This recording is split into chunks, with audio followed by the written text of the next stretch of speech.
Kelly. A rolling boy.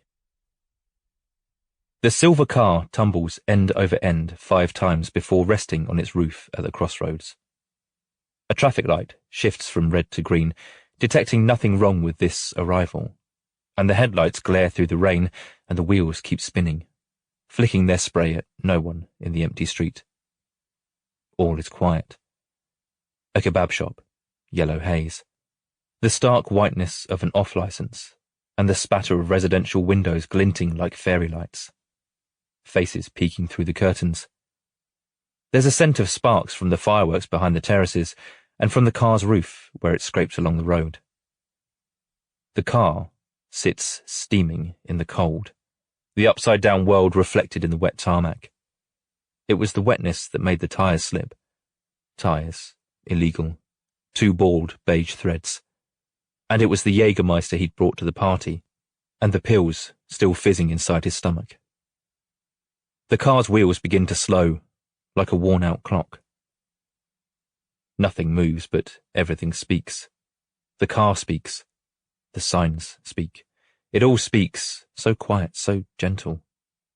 The whisper of a drain, the birdsong of distant sirens, all of it waits. They arrive. An ambulance and 2 police response vehicles, flashing blue, red, blue. The traffic light does its best to recite what happened in its light language, but none of them listens. The paramedics scurry to the scene, urgent and cautious and tired from the long night. The police chatter like budgies into their radios. They await instruction. But no instruction comes, for the world slows. It slows and slows and slows to an imperceptible crawl. Paramedics with their steely faces masking worried ones. Paramedics caught mid-stride, the flaps of their high-vis jackets frozen behind them in the frigid air. The police officer trapped in a half-blink.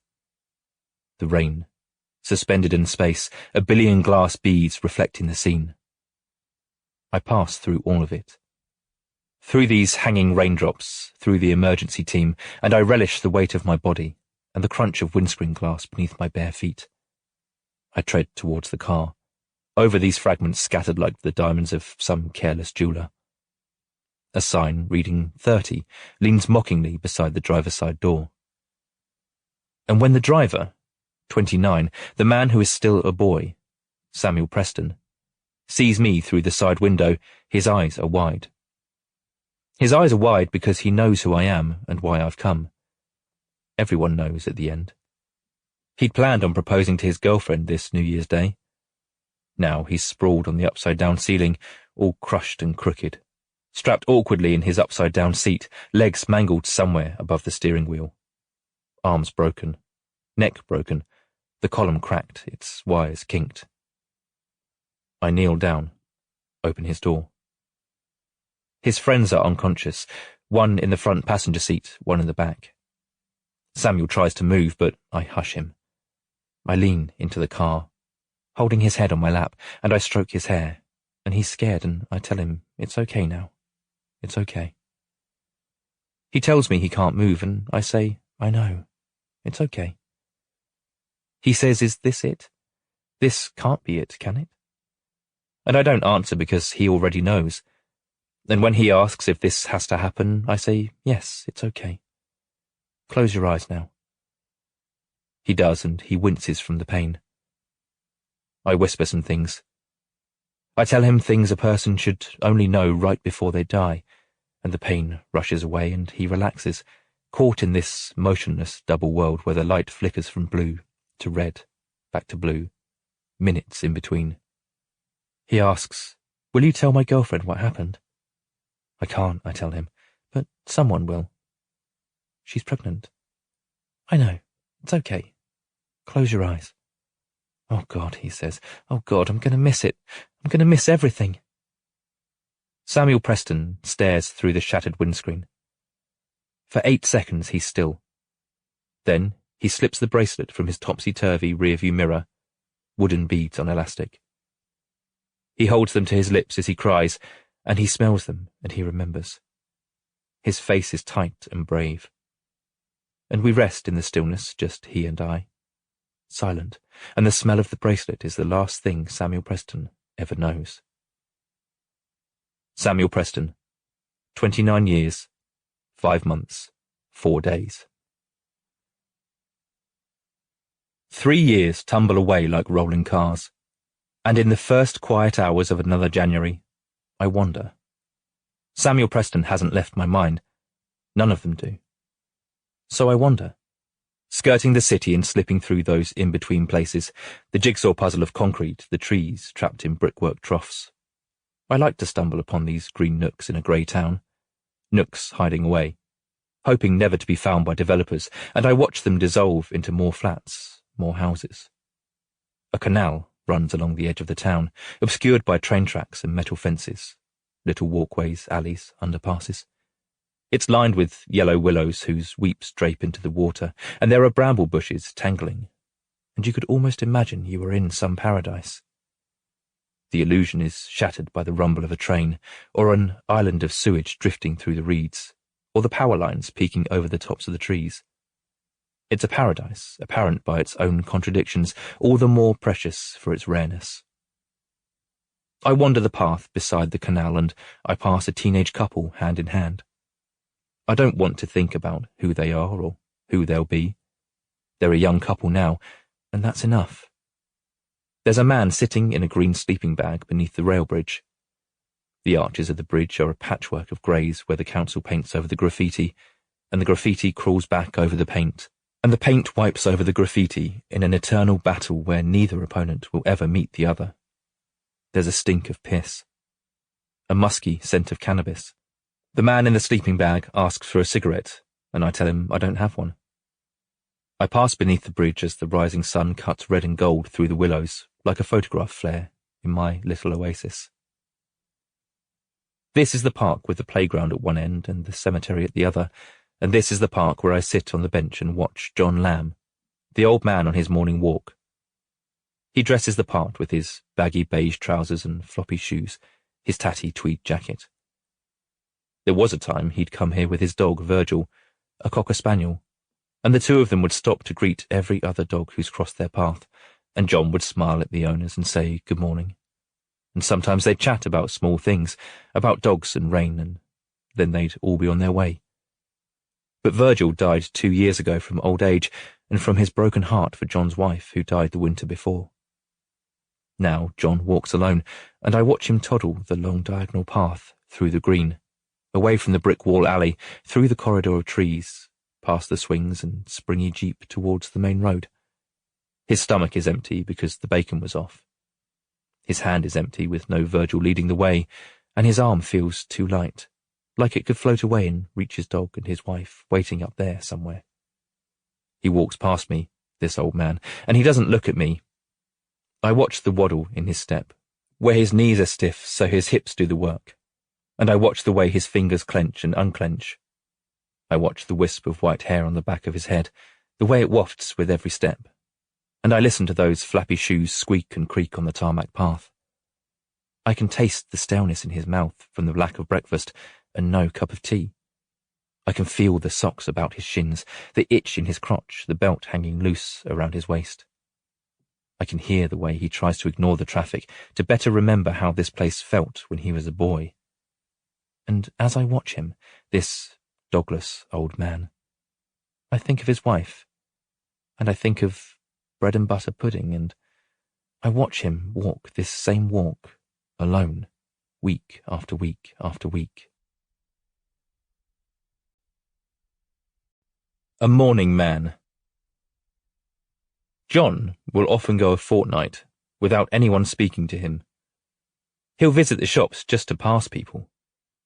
He says good morning to each one, and he might receive a pitying smile, or a mother will shield her son, or a teenager will tell him to fuck off. But he says it anyway, good morning, and when a stranger looks at him, he knows he's not a ghost. Today he passes the old pasta shop and walks down an alley with flats on one side and an overgrown garden on the other.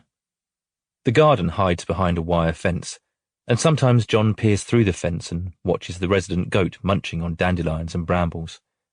Today there's no goat. So John keeps walking, through the alley and across the park.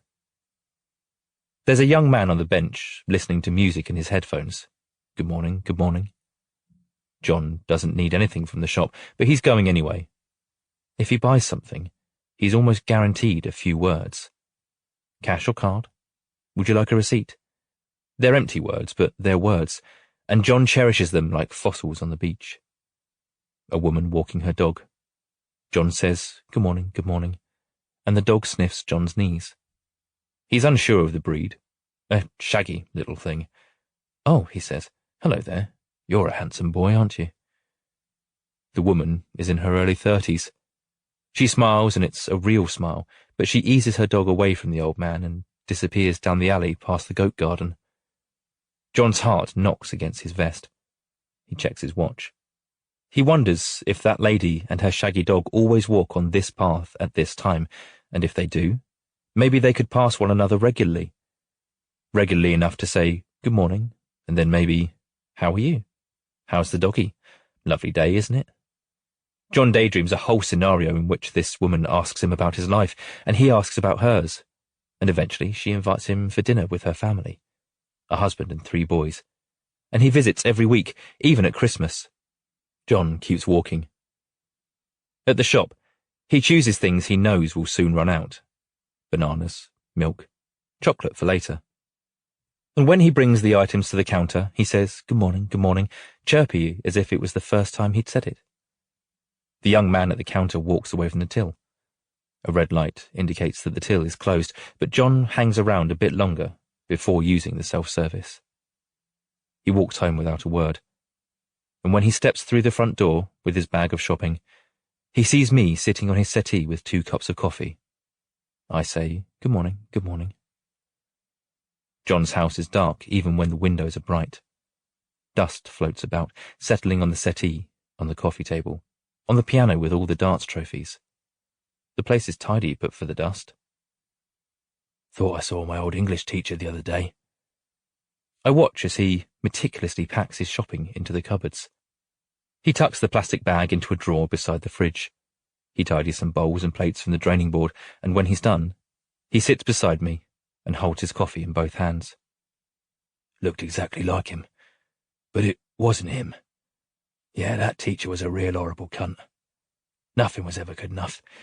If you wrote something minimal, he'd say it was basic, too poetic. He'd say it was overwritten. My dream was to publish an anthology of poetry, then track him down and say, look, I did it, you miserable bastard. He nods over to the bookshelf beside the piano. Among the leather-bound volumes and darts books are 5 fat paperbacks with his name on them. Those aren't dusty. They're shiny as the day they were printed. He's told me this story before, but I'll listen. Some people need my time more than others. Sue always said, leave it. You don't need to go tracking down old teachers. You published your poems, you showed him. But I ignored her. I searched through the phone book to find him. I visited the old school, asked about him, but he'd moved away. Leave it, Sue said. Just be proud of what you've done. Leave it. But I couldn't. I wanted to show him. And then one day we saw his name in the obituary. Lung cancer. He was only 55. Well, you know all about that, don't you, Mr. Death? John likes to call me Mr. Death, like the Cummings poem. He grins and nudges my knee with an old blue hand, and his smile fades. He's still looking at the books on the shelf, each dedicated to his wife. All 5 were published while she was still alive. He'd been working on a 6th anthology for the past 3 years, but his muse had gone. A pile of loose papers sits on the coffee table in front of us. John picks up a poetry book from the side table. Can I read you one? I'd like that. All right. This was my wife's favourite. It's called Bread. He clears his throat and reads the poem in a stately voice. When he's finished, he sips his coffee. I stay quiet. Bear in mind, I wrote it 30 years ago. Okay. Well, say something. What does it mean? It doesn't matter what it means. It's not a riddle. How did it make you feel? I'm not sure. I'd have to think about it. Well, think about it. I've got nothing better to do. It made me feel sad. Wasteful. Is that right? I told you, it's not a riddle, but sad makes sense. Sue always said it made her sad. She said we've made life more complicated than it needs to be, and sometimes she wished she could live in a windmill in a field somewhere. Maybe we should have. Maybe a windmill would have been nice. At least it would be less dusty. Cheeky bastard. I'm serious, but he nudges my knee again. And for a while, John reads his old poems. Some aloud, some in his head. Poems about dogs and darts, about trains, about his wife. I don't usually comment unless he asks, but today I'm feeling bold. Why was bread your wife's favourite? What do you mean? You said it made her sad. It did. I suppose sometimes we need to be sad, but she was never one to dwell on things. He closes the book. He lifts a sheet of paper from the stack on the coffee table, but lays it down again. Don't you have places to be? People must be dying every minute. They are. How does that work then? You wouldn't understand if I told you. Well, you're nothing if not stubborn. John Lamb sits up straight and closes his eyes. He draws a long, slow breath and holds my hand. It's cold and bony. I can feel each tendon through the loose skin. Come on then, Mr. Deaf. I know why you're here. It feels different this time. Does it? Yes. You never ask me questions. Is there anything you'd like to do? John opens his eyes. He takes off his glasses, folds the arms, and lays them on the table. He glances around at the home that once belonged to him and his wife and his dog. Then he smiles that classic good morning smile. Nah, he says, let's get on with it. John Lamb, 81 years, 10 months, 6 days. After John, I wander some more. Along the avenue with all the cars and up to the roundabout with the factory. I find myself drifting towards the industrial estate, not a place of living, but a place of work, with its car parks and building units, vans and lorries and exhaust smoke, but no playgrounds, no schools, no shops. It is the town that thought itself a city, finished and unfinished, growing like a black hole, denser and emptier with time. And I walk to the cathedral where young couples huddle on the benches, eating supermarket sandwiches, and I step inside to see the woman handing out leaflets and offering a guided tour. I look at the notice board where children have drawn pictures of Jesus for a competition, and one of the Jesuses has sunglasses and a skateboard and a flamethrower, and the woman with the leaflets asks me to leave. She thinks I'm homeless because of my coat and the holes in my jumper, and my hair and my boots. I tell her I'm just looking at the pictures. She says I'm going to have to ask you politely to leave. So I glance up at the decorated ceilings and arches, and I leave the cathedral and walk to the bookshop instead. An old man drops his wallet on the pavement, but I don't want to scare him by snatching it. So I let him bend over and pick it up himself. He struggles. I wonder if he preferred it that way, grabbing it himself, or if he wishes I'd helped and thinks the world is going to hell. There's a lost teddy on a stone wall. My flat overlooks a busy crossroad, a KFC, a few pubs. It overlooks the allotments and some newer flats for rich young commuters. It's a quiet place, mainly old folk. The living room is white and spotless, except for the near-invisible cobwebs in the corners, and the folding table, which is always stacked with photo albums, bottles of deionized water, plastic trays and glues and scalpels, a tin of compressed air. Usually around this time in the evening, I would sit at the table and set to work, but today I stand at my front door, glancing around the meagre room. I have no trinkets, no plants, barely a stick of furniture. Only the photographs over there on the table, and I can't bring myself to move from this spot in the doorway. I have felt this before, rarely and always unexpectedly. A great emptiness. As though my body were an atom and somewhere deep within me sits a nucleus of a person so infinitesimal, I'm surprised the whole thing doesn't collapse in on itself. It almost does, right there in the doorway, but I step inside. I close the door and sit at the table, switching on the lamp. For a few minutes I just listened to the little girl singing across the hall and Mr. Campbell's television above me. Mr. Campbell is 103 years old. He gave me his photos to restore, a whole book of them. The album is a few decades old, a yellowing plastic binder with garish cartoon flowers in the bottom right. There's a transparent pocket on the front with a piece of card reading, "This album belongs to," but no one has written a name. Inside, the photographs are mostly black and white. A wedding, a baby, a toddler. Photographs of people in their 60s slacks and dresses, people just standing in kitchens or sitting on floral settees. No occasion, just an excuse to use the camera. I know, of course, who each of these people is. I've met almost all of them. And over time, they have known me by different names, in different shapes. I will meet the rest of them before long. Now, in these photographs, they stare back at me, fresher, carefree. Many of the photos are stained with brownish clouds. Some are torn, others creased. Some of the oldest, the thicker, squarer ones on papery card, have begun to flake and disintegrate at the edges. A few of them have become stuck to the clear plastic that holds them in the album, and others have paled to where the faces look like ghosts. But it's okay. I remember every one of them. I will restore them until they're as pristine as the day they were developed. Between the suicides and the heart attacks, I restore the photos. Between the strokes and the car crashes, the ladder accidents, the occasional murder, I sit at my table, buffing, dabbing, scraping, sealing, touching them up and putting them back together. And I focus on the work, on my hands, on the people in the photographs and their voices.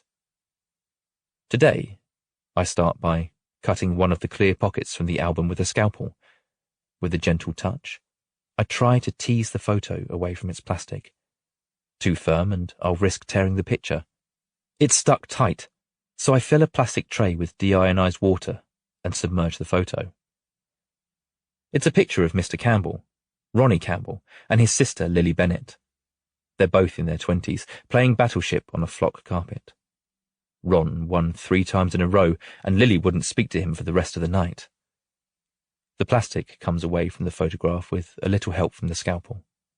I dab the picture dry with a muslin cloth, then brush away some dirt with my thumb. And this photograph is saved. To my right, I hear the padding of small feet and a low purr. A white cat has come through the window in the bedroom. I don't recognize this cat, but I stand up and walk over to it, and it flirts around my ankle. No, you don't live here. I crouch, pick it up. I check for a collar, but there's none, so I carry it purring back into the bedroom and lower it out of the window so it can reach the awning it came up from. Back at my table, I repeat the water process with the remaining stuck photographs. The Christmas jumpers, the naked boy standing in the paddling pool, the school play with the crying girl. This one has completely peeled at the upper corners, so I open my little tube of glue and the purring again. This time her tail curls around the table leg, and I know this means she's about to make herself comfortable. Again, I take her in my arms and carry her to the window. I'm sorry. I'm sure you're a very nice cat, but you don't live here and I don't have any food. I drop her back onto the outer ledge and she watches me as if we've been friends for many years and I'm doing her a great dishonor. I close the curtains and get back to work. Within 20 minutes, the cat is back, padding back and forth across the table. She lies among the photos and cleans herself. You're sitting on my photos. I stop working and lean back in my chair. I watch the cat. This morning, I bought myself an apple from the shop around the corner, and I eat it now, trying to savor each bite. The papery, plasticky skin in my throat. The wet, crisp sponge of the flesh, the woody chew of the pips between my teeth. I gnaw on the stalk until it's mush, and the cat springs onto my lap. She rests her chin on her paws and closes her eyes, purring. You're not going to leave me alone, are you?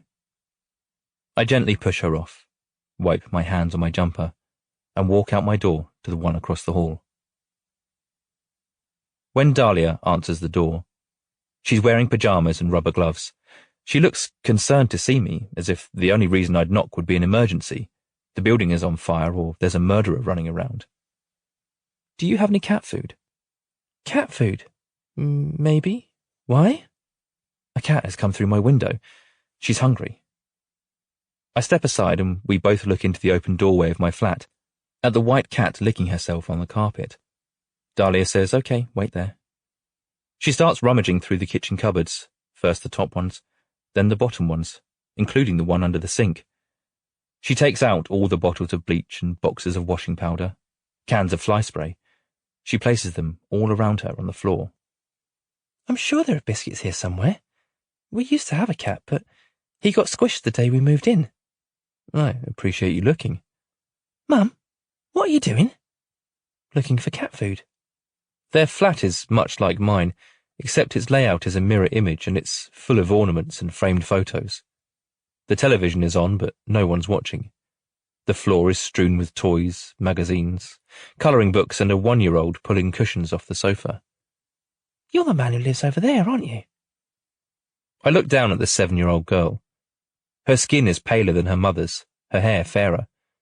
She's pointing across at my living room, where the cat is still licking herself. Yeah, that's right. I'm Layla. What's your name? Travis Smith. Do you want to see my game? Your game? Layla glances at her mother clanking around in the cupboards. She lowers her voice. I'm playing a video game in my room. Come and see. No, I should wait here. Come on, I'll show you. She takes my hand and leads me through a door to the right. Her room is small, barely big enough to contain the single bed, the wardrobe, the little chest of drawers with the hamster cage and television on top. Her walls are white like the other rooms, but she has some posters of narwhals and llamas, nature photos with facts listed down the side. She plonks herself on the bed and picks up the controller. She tells me to sit down, and I sit beside her, watching the pixelated man run and jump over pixelated monsters. Do you want to try? No, I'd better see if your mum has found those biscuits. Just a quick go. She pushes the controller into my hands. Press that one to jump. Hold that one if you want to go fast. Why do I need to go fast? So you can complete the level before Mum says time to get off. All right. He died already. How? He ran into that monster. I didn't know it would be there.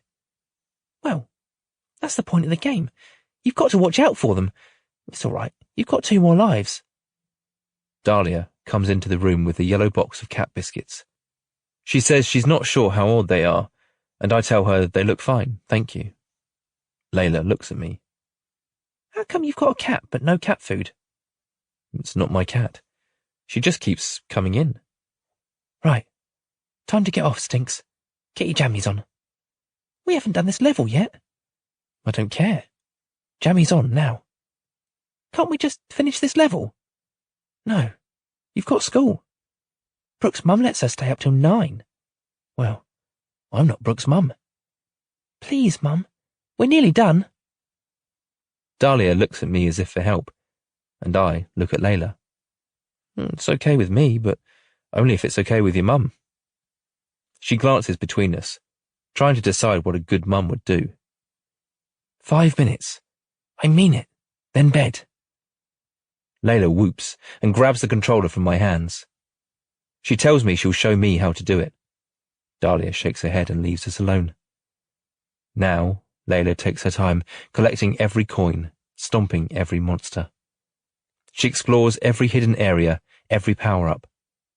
And when she's finished the level, she switches off the console and the television and ushers me out of the room so she can get ready for bed. She says bye and closes the door while her mother washes dishes at the sink. Biscuits are on there. Oh, thank you. I take the box, but I watch her for a moment longer. She looks tired. She grabs a plate and scrubs it with the brush. She doesn't turn her head. A very old woman. She rises early, and every morning it's like waking from the dead. Sitting on the edge of her foam bed, she rubs the blood back into her elbows, her knees. Her blue-veined hands, she reminds them she's still alive. Life quickens as you age, people told her. Those childhood years are a lifetime, then things accelerate into your 20s and 30s until each year is a month, each month a week. Seasons whizzing like Catherine wheels, Christmas after Christmas, terrifying and impossible and unstoppable. But nobody warned her what happens when your husband dies at 74, when you're 79. They never told her how those next 10 years will last forever, how every day is an exercise in waiting. They never told her that. She makes the long walk from the bedroom, through the endless hallway, hands brushing the walls for balance, to the kitchen where she carries the kettle to the sink, fills it, carries it back to its base. Her spine is a wooden post she carries like a scarecrow. Tiny, shuffle steps, bare feet peeling from the lino. The human life is a cycle, she's learned. We start pathetic, we end pathetic. Perhaps, she thinks, we weren't meant to last this long. It's not that she can't live without him. She just never wanted to. She lived a life with the man she chose, and now she's in a new phase, a superfluous phase, where his voice doesn't exist, where his smell doesn't exist. They arrived on this planet separately. They found one another. They spent more years together than apart. And when he left her alone, she was halved, and now she's ready to become no person at all. She debates whether to stand and wait for the kettle to boil or go and sit in the living room. Yesterday she waited until her knees seized up, and then she couldn't sit down, but if she goes and sits down, she'll have to get back up again. And now she realizes she hasn't even flicked the kettle on. She flicks it on and shuffles towards the living room. Maybe she could speak to Mason about buying a walking frame and maybe a bar stool for the kitchen. Then she could sit while the kettle boils, and it would be tall enough for her to easily slide back onto her feet. Maybe she could watch the garden through the kitchen window, watch the birds. Some might even think it's weak to mope about like this. You're an independent woman, love. He didn't define you, dear. There's life in you yet. But she learned long ago, there's no life better than a life shared. To fully give it and take it until one isn't complete without the other. They never told her that. She shuffles to her armchair in the living room. It's a long way down. And the precise moment her backside hits the cushion, the doorbell rings. Leave it, she thinks. You're not expecting anyone. They'll go away. Sit in silence. Don't switch the telly on yet. Leave it. The doorbell rings again, and they say her name. And it's a man's voice, and she knows who it is. With her hand on the arm of the chair, she heaves herself back up just as the kettle clicks off in the kitchen. When she opens the door, there's a tall man who looks as though he's in his late 30s. Average-looking, a little scruffy. Baggy grey jumper, black jeans, old shoes. I say hello, and she lets me in. She offers me a cup of tea, and I say yes, I'd love one. You know where the kettle is. Just boiled. Breathless, she sits back down and switches on the telly. She enjoys the holiday and property programs, all the happy people with too much money. Somehow it humbles her. In the kitchen, I drop a couple of tea bags into the cups, pour in the water, and let them brew for a minute. I stir in 2 sugars for her and bring the drinks into the living room, sitting on the poof near the television. You've never made me a decent cuppa. And we sit in silence for some time, she and I, watching the beautiful young couples in their beautiful landscapes of palm trees and oceans so blue they hurt your eyes. The young man says the pool is too small. Couldn't swing a cat in there. She clears her throat. So, is today my lucky day? I look at her, but I don't answer. I look back at the television. I'm ready, Travis. You must know I'm ready. For goodness sake, I've been ready for 10 years. What's the point in keeping me here, I'm done. I lived a long and happy life, and blah, blah, blah, and now it's done. Are you really going to drag it out? Until I'm sick and fragile? Travis, will you bloody look at me? How are you feeling today? She laughs, shaking her head. Like a very old woman. Old and brittle as a gingerbread woman in a nightie. Make yourself useful.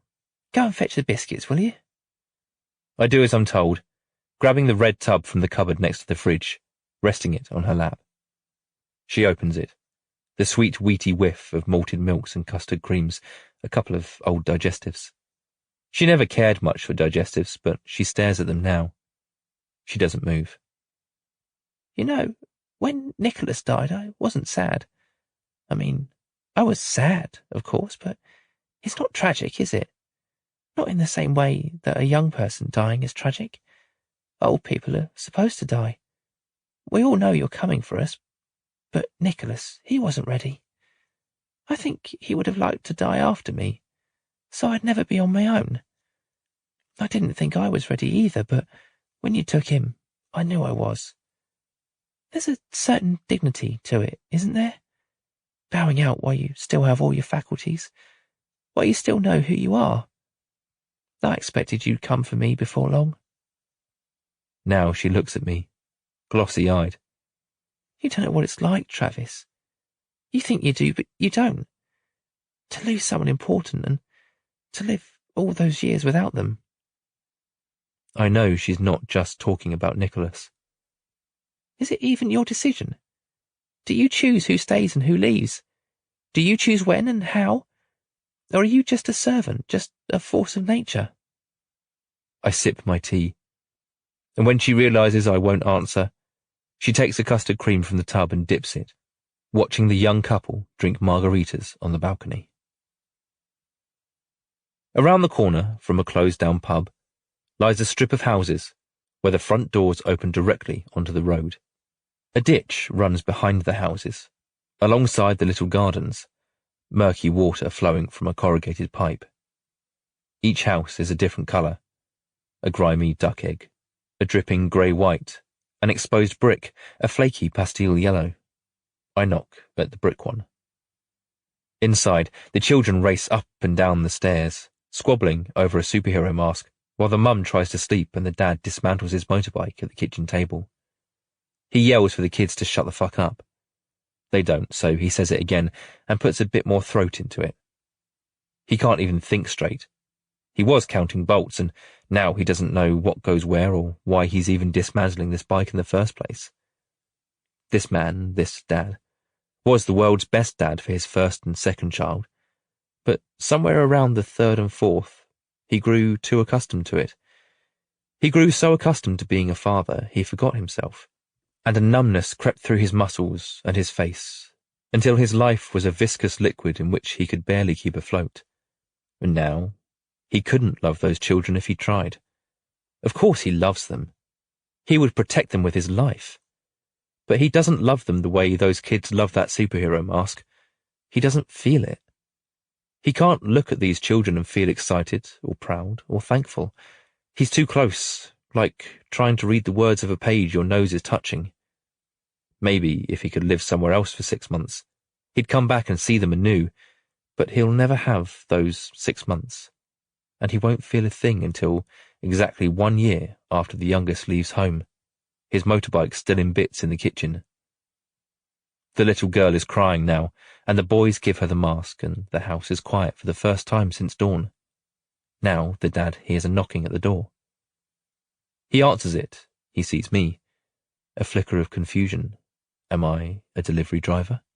A Jehovah's Witness? Have I come to pick up the slide? But he sees the photo album in my hands. This one is purple with precious moments stamped in silver cursive. Ah, brilliant. Thanks, mate. Did you manage to salvage any of them, or all of them? Cheers. My mum will be well happy with that. He takes the album, thumbs through a few pages. He doesn't know most of the people in the pictures. They're his parents' friends and second aunts and great uncles. Brill. How much do I owe you? That's fine. You sure? Nah, that's not right. He lays the album on the table near the door and digs into his pocket for his wallet. He pulls out some money and thrusts it at me. I find it's easier just to take it, so I take it, and we both stand there in the doorway. He has that look on his face, a look I've seen many times, like he met me years ago but can't remember where. Do you want to come in for a coffee or anything? His little girl rushes through the hallway in her mask and nylon cape. No. All right, well, cheers for that. Much appreciated. He nods at me and gently closes the door. He walks past his daughter, back into the kitchen, back to his exploded bike parts. A short walk from the flat, there's an allotment, a hideout of flowers and vegetables and colourful sheds, surrounded by crumbling brick walls. It smells of herbs and compost, sometimes of pollen. I have a plot, a patch of earth the size of a coffee table, bursting with a mishmash of plants, and I sit on the little stool that I keep here, and I watch them grow. The morning is cold and bright, and quiet but for the muffled traffic beyond the walls. The gardeners smile to one another, but we rarely speak. If someone does talk, it's to congratulate a neighbour on their potatoes or their cherry tomatoes. The compliment is then returned, and that's enough for another year. That's how they like it. Our little sanctuary, our monastery, a temple of quiet in the loudness of the world. And our role is simply to tend the plants. I don't know the names of these plants, but they're pretty and they grow on top of each other and through one another, and they need very little care. I close my eyes for a few minutes and listen to the gentle clinking of forks and trowels, a crunch of roots, the pigeons in the willows, a shiver of leaves, the purr of engines, the rhythm of the world. It ebbs and it flows, and swells and grows like a restless heartbeat. And when I walk along the river beyond the industrial estate, I count the objects in the water, the trolley, the nappies, the mattress, the bicycle, and it's all so disgusting and gorgeous, so useful, that I construct the items into houses in my mind, a place for me to sleep, a place to hide when it all gets too much, with the brown water and the fish caught in the car spring, the silt and the sludge and the bridge and the marsh with the seashells embedded in the muck and reeds. These marshes lay beneath the sea until they dug ditches and drained it off, and now it's a land so flat these humans have forgotten what hills look like. It's all open and exposed without perspective, just a cutout of a world. And there's a bridge that spins to let the boats pass, and atop the bridge is a wooden hut with nothing in it but a man at a chair, and a lever and a phone, and a stack of faded magazines. I stay and watch the bridge as it swivels, clanking and grinding on its axis, before swivelling, clanking, and grinding back. At the train station, everything is normal but for the man in his 30s about to jump. People don't know this yet. They bob around on the platform. They kick the air absently. They scroll on phones and bloat their brains with anything they can find in these nothing minutes. They read the signs, even the boring ones. They watch strangers, and they are all strangers. And the strangers watch the strangers. They think about where they're going. Some of them listen to music. Some of them talk, but it's filler, it's idle, and there's a train approaching. It happens so fast. The strangers will think about it for weeks, the man in his 30s. He jumps in front of the approaching train. He jumps like a starfish, and the front of the train hits him. There is no blood, no guts. The train wasn't travelling fast enough to burst him. Instead, there's a metallic thud, a screech of brakes, and the man seems to hang onto the front of the train forever. A cartoon coyote, splattered on the wall. Gasps, a shriek or two. A teenager in a hoodie shields his girlfriend's eyes. The starfish man falls and slips beneath the wheels. 15 people saw the man jump. 10 of them ask themselves why they feel almost nothing. They witnessed this horrific episode, yet they feel little more than they'd feel if they saw it on television and knew it was fiction. And that feeling is the one that will bother them for weeks. The fire engines arrive, the police. The replacement trains arrive on a different platform, and the people who watched the man jump, they board their trains and they miss any aftermath. And later, when they Google the incident, they'll read about the scene they saw with their own eyes, and they'll read that he died later in hospital. And they'll hear rumours that he was a terrorist. He had a USB stick in his back pocket and was running from the police. He ran out of options, chose to end it, served him right. Still sad, though. No, it's not. and they try to picture his mangled legs beneath the wheels of the train. A fearless boy. There is a quiet bedroom, and in the quiet bedroom there's a nightlight in the shape of a hot air balloon. The nightlight glows a pinkish red, bathing the room in a rosy tint. White painted clouds, a money box in the shape of a digger, and in the dark wooden cot there is a baby in a blue romper, his fingers curled at his pink lips. I step across the room, over the rainbow rug, and I sit on the stool where his mother feeds him in those long nights. I can smell him. He smells of her milk, and the sweet smell with the pink glow of the room leaves me drunk like a fly in honey. And I watch him for an hour, this little boy with the blue romper and the tuft of black hair. People will say he might have done this. He could have done that. Could have been a footballer. Could have travelled the world, got married. Could have been, might have done, would have seen, tried, tasted, loved. But they're wrong. He never could have. There is only this. A short story without an arc or a resolution. Just a boy who was there one day and gone the next. They will be sad because sad is what it is. And the sadness comes in many colours. The vibrant shock and disbelief in a few hours when she finds you. Then a more muted colour for many years after that. And finally a subtle, more abstract kind of colour until I come and take them too. But you, little boy, you won't feel a thing. You're dreaming of floating around inside your mother. And it is warm and it is safe. You wouldn't change a moment past. This bedroom was the home they made for you, and it was a good home, familiar with all its softness. And they tried. They wanted much more for you. They thought you'd be here forever. Now I'll reach through the bars of your cot and touch your little hand. I won't tell you that it's okay, because you're fearless. You never learned to be frightened.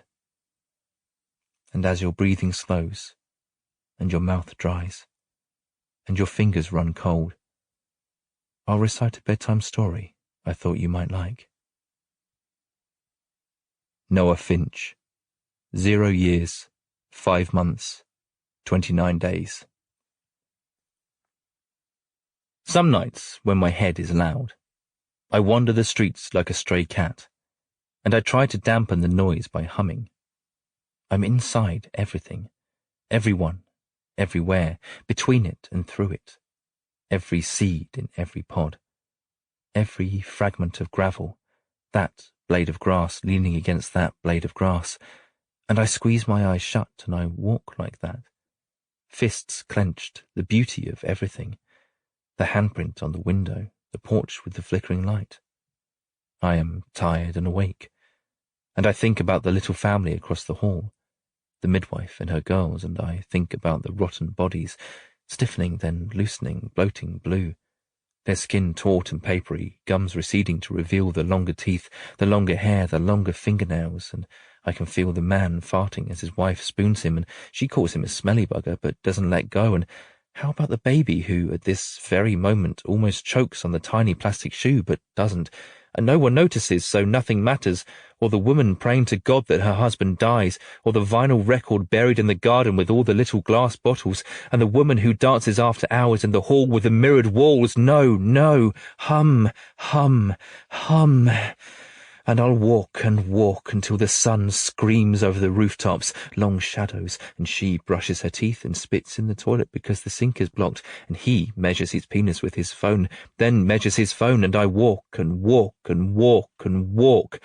The man with the brittle brown Christmas tree in his garden, he gives it one swift kick and all the needles shower to the grass, and he saws it up and throws it in the brown bin, and the girl makes herself sick and weighs herself again. Someone spilt white paint in the road, the swept-up bird bones in the gutter, and the lads playing football on the green, A mattress propped up against a paper birch. The mattress has been there for 3 weeks, sagging and weeping with rain, soaked up, swelling, collapsed like a lung with black spots creeping from bottom to top, once a warm place, once a sleepy, dreamy, dry place. A tire flat for so long it's adopted its new shape, all sad and dry and cracked like lips. Roy backhands his wife in the kitchen, gravy smell, fumbling pans. She spits at his feet, locks the bathroom door and calls her brother, who keeps his crowbar in the car. And I am everywhere and always, and it never stops. It never gives me rest, not even for a second. I rub my eyes until the sparkles fill the black. There's too much. There's not enough. Take it away. Give me more. And when there's nowhere left to wander, when I have no photos to restore, when there are no more books to read, I tend to sit on the floor in the middle of my living room and plug my ears with my thumbs and press my index fingers into my eyes until everything rumbles. But even in the rumbling, the thoughts are still there. Even in the rumbling, I wander. When I open my eyes, a piece of paper has been slid beneath my door. It's a hand-drawn invitation.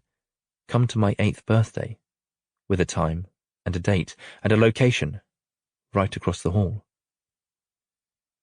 The cat crunches her biscuits in my kitchen, and I find that I've been staring at the birthday invitation for close to an hour. Layla has drawn 4 stick people, and there's an arrow pointing to each. Mum is the second tallest stick figure, with scratchy black hair and a triangle dress. Then there's Nada, the smallest, little more than a blob at Mum's feet. Me is the second smallest, in the middle. She has a triangle dress too, and shorter, browner hair than Mum, with an orange party hat. To the right of me is you, the tallest, with scribbly black hair, and what appears to be a games controller in his hand. I'm not sure why I should spend so much time looking at this drawing, except that I rarely see myself drawn as part of such a cosy arrangement. We each have smiles. Our hands are almost touching. I blue-tack the invitation to the wall above my photo restoration station, and as I press my thumb into the final corner, she knocks at my door. I answer it. The girl with the triangle dress. Well? Well, what? Did you get my invitation? I did. It's over there on the wall. Layla walks in and sees the invitation. It's the only thing hanging on the wall, and she seems proud of that. We're having pasta bake. Do you like pasta bake? Layla, I'm not coming. What? Why not? I can't, but I hope you have a lovely birthday with lots of presents and cake. But it's my birthday. I know. Well, why won't you come then? I kneel so our eyes are level, rest my hand on her shoulder. Layla, please don't come to my door again. Mum says it's okay. It's not. I'm sorry. Her eyelids narrow, trying to figure out if I'm joking. Surely I'm joking. But when she realizes I'm telling the truth, her eyes shimmer and her cheeks flush. What's the matter with you? Nothing. I'm just very busy and I have my own things to take care of. No, you don't. You just sit in here alone all night. We can hear your music. If you didn't like us, why didn't you just say? Layla. She punches me in the gut and snatches the invitation off the wall. Cheeks wet, she runs back to her door. She slams it behind her. I stand up and listen to her muffled voice as she curses me to her mother. At 6 a.m, Layla sneaks out of her bedroom. She's wearing her narwhal slippers and her narwhal nightie with the rainbows. She pads into the living room, yawning, and she slumps on the sofa to watch her cartoons. The television beams into the dark room with all its colour, the yellow backdrop behind the TV presenter, and all the drawings the children have sent in. Layla turns the volume down to number 3 and hugs a cushion and curls her legs, resting her head on the arm of the sofa. The baby kept her up again last night, crying. These short hours between 6 and school are the rare moments when the world is quiet. Sometimes she even switches the volume down to 0, just watching the cartoon families, the dog mums and dog dads. and she imagines what they might be saying. They're always perfect families, always laughing, never shouting. Layla finds it all a bit silly, but they make her feel fuzzy and calm. Around 7, Nada starts crying. This is Layla's cue to pour herself some cornflakes with a splash of milk. She sits back on the sofa in time for the next cartoon, the little girl and her pet duck. Layla wouldn't mind a pet duck. Morning, Stinks. You been up long? Just got up. I would have done you breakfast. I know. I was starving. Her mum walks into the little kitchen, divided from the living room by a few cupboards and a countertop. She feeds Nada in one arm and makes Layla's packed lunch with the other. She's not wearing any makeup, and her hair looks crazy. Still, Layla is always amazed at how her mum can butter bread and cut off the crusts one-handed. Mum looks at Layla over the cupboards. You look tired, Stinks. Did Nada keep you up again? No, I just couldn't sleep. I was excited about the Easter stuff at school. Where's your bonnet? On my floor. Silly. I told you not to put it on the floor. You'll end up treading on it or falling on it, and that'll be it. I won't tread on it. Layla spoons a heap of cornflakes into her mouth and listens to them crunch in her head. She'd never step on her Easter bonnet. Her mum spent all week putting it together. A straw hat with coloured feathers, daisies, little eggs, and a nest full of chicks on top. Layla didn't want to shove it in the wardrobe with loads of other things. She wanted to keep it in the middle of the floor where she'd always see it. And today, her whole class will see it. I've put your dungarees on my bed, and your wellies are near the door. Layla manages to watch one more episode before she drinks the sweet milk of her breakfast and puts her bowl in the sink. She brushes her teeth, washes her face, pulls on her clothes and looks for the finishing touch, her fairy wings. They're not in the toy box, and they're not under the bed. They're not in her drawer or at the bottom of the wardrobe. Mum, I can't find my fairy wings. Fairy wings? I thought you wanted to be a farmer. Yeah, a fairy farmer, I said. Oh, baby, I think we gave those to the charity shop. You never wore them. We gave my old pair to the charity shop, but I've got another pair. I wore them last week, but I can't find them. Have you checked the toy box? Yes. Well, there are only so many places they could be. They're massive. Let me get ready and I'll have a look. All right. Go and get your wellies on. Okay. And Layla sits on the arm of the sofa, catching a few more cartoons, but her eyes wander through her mum's bedroom door. She watches her mum pulling on her socks and pants, brushing her hair, brushing on a quick bit of makeup. Nada stands at the bed, gurgling, pulling the covers off, and their mum keeps putting them back. Nada is still in her sleep suit, and she won't be dressed until it's time for crash. All right, Stinks. Get your book bag. But my fairy wings. Fairy wings, right. A quick look. Her mum checks in all the same places Layla has, the toy box, the drawers, under the bed. She checks a few extra places, random ones, under the pillow, on top of the wardrobe, in the bin. They're not here. I know. Where did you last see them? In here? Well, they're not here now. I'm sorry, baby, but you'll have to leave them. We're going to be late. You can be a fairy farmer next time. Her mum grabs the keys, her phone, her bag. She glances around for anything else she might have forgotten, mouthing the names of the things she's remembered. Bonnet. Layla picks up her bonnet. She looks at it again, but she sees it differently now, knowing the fairy wings are missing. Now she's just a farmer with chicks on her head. I really wanted to be a fairy farmer. I know you did. I guess you're a dairy farmer instead. Or maybe you're not a farmer who's a fairy, you're a farmer who farms fairies. That's horrible. Get your book bag.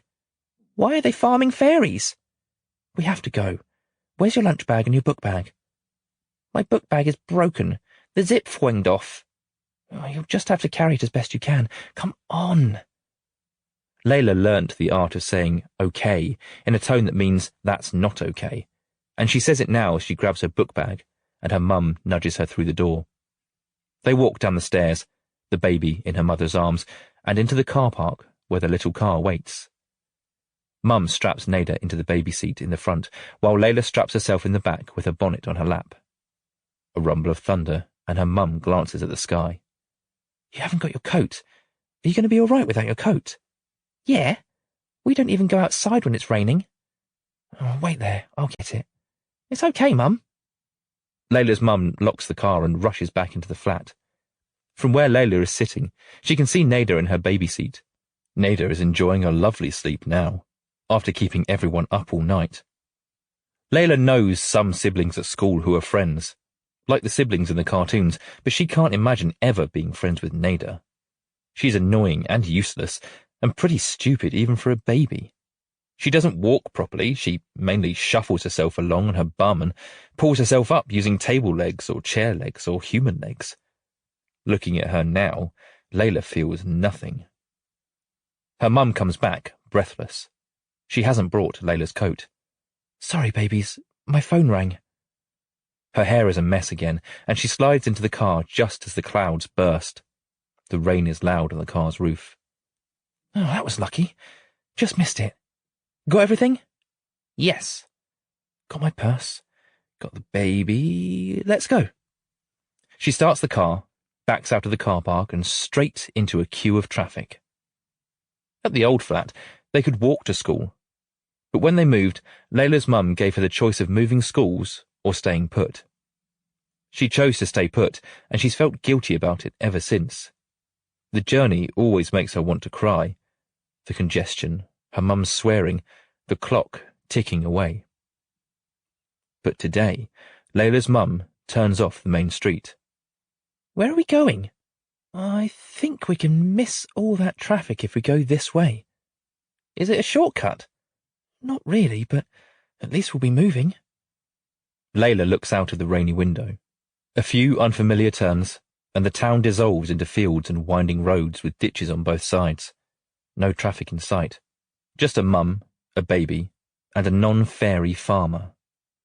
Mum, do you know where you're going? Yeah, I used to bike this way all the time. Layla smiles at that. She likes imagining her mother younger, doing younger things. The rain falls harder, and it's soothing. Layla could almost fall asleep. But the car chokes, rolls to the side of the road, and stops. Oh, bloody thing. Mum? Bloody thing. Please, not again. Her mum switches off the engine, waits a few seconds, turns the key. The car sounds like it's not even trying, a wheezing, insolent sort of noise. The sort of noise Nada makes when she doesn't want her bath. Her mum tries the car 8 times. She waits longer between each try, except for the last couple, which are quicker and more hopeless. Shit and balls! Absolute piece of crap! Sorry, baby. What are we going to do? We'll have to walk. It's not far. It looks far. It's really not. See that church? That's the one right near your school. That's miles. I can hardly even see it. Well, we don't really have a choice. At least you're wearing wellies. Layla's mum gets out of the car and walks to the other side to fetch the baby.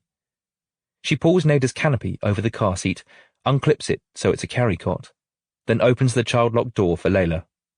The downpour is relentless. The kind of rain that feels like a bully, like you're being punished for even daring to step foot in it. But they walk the long, rural road.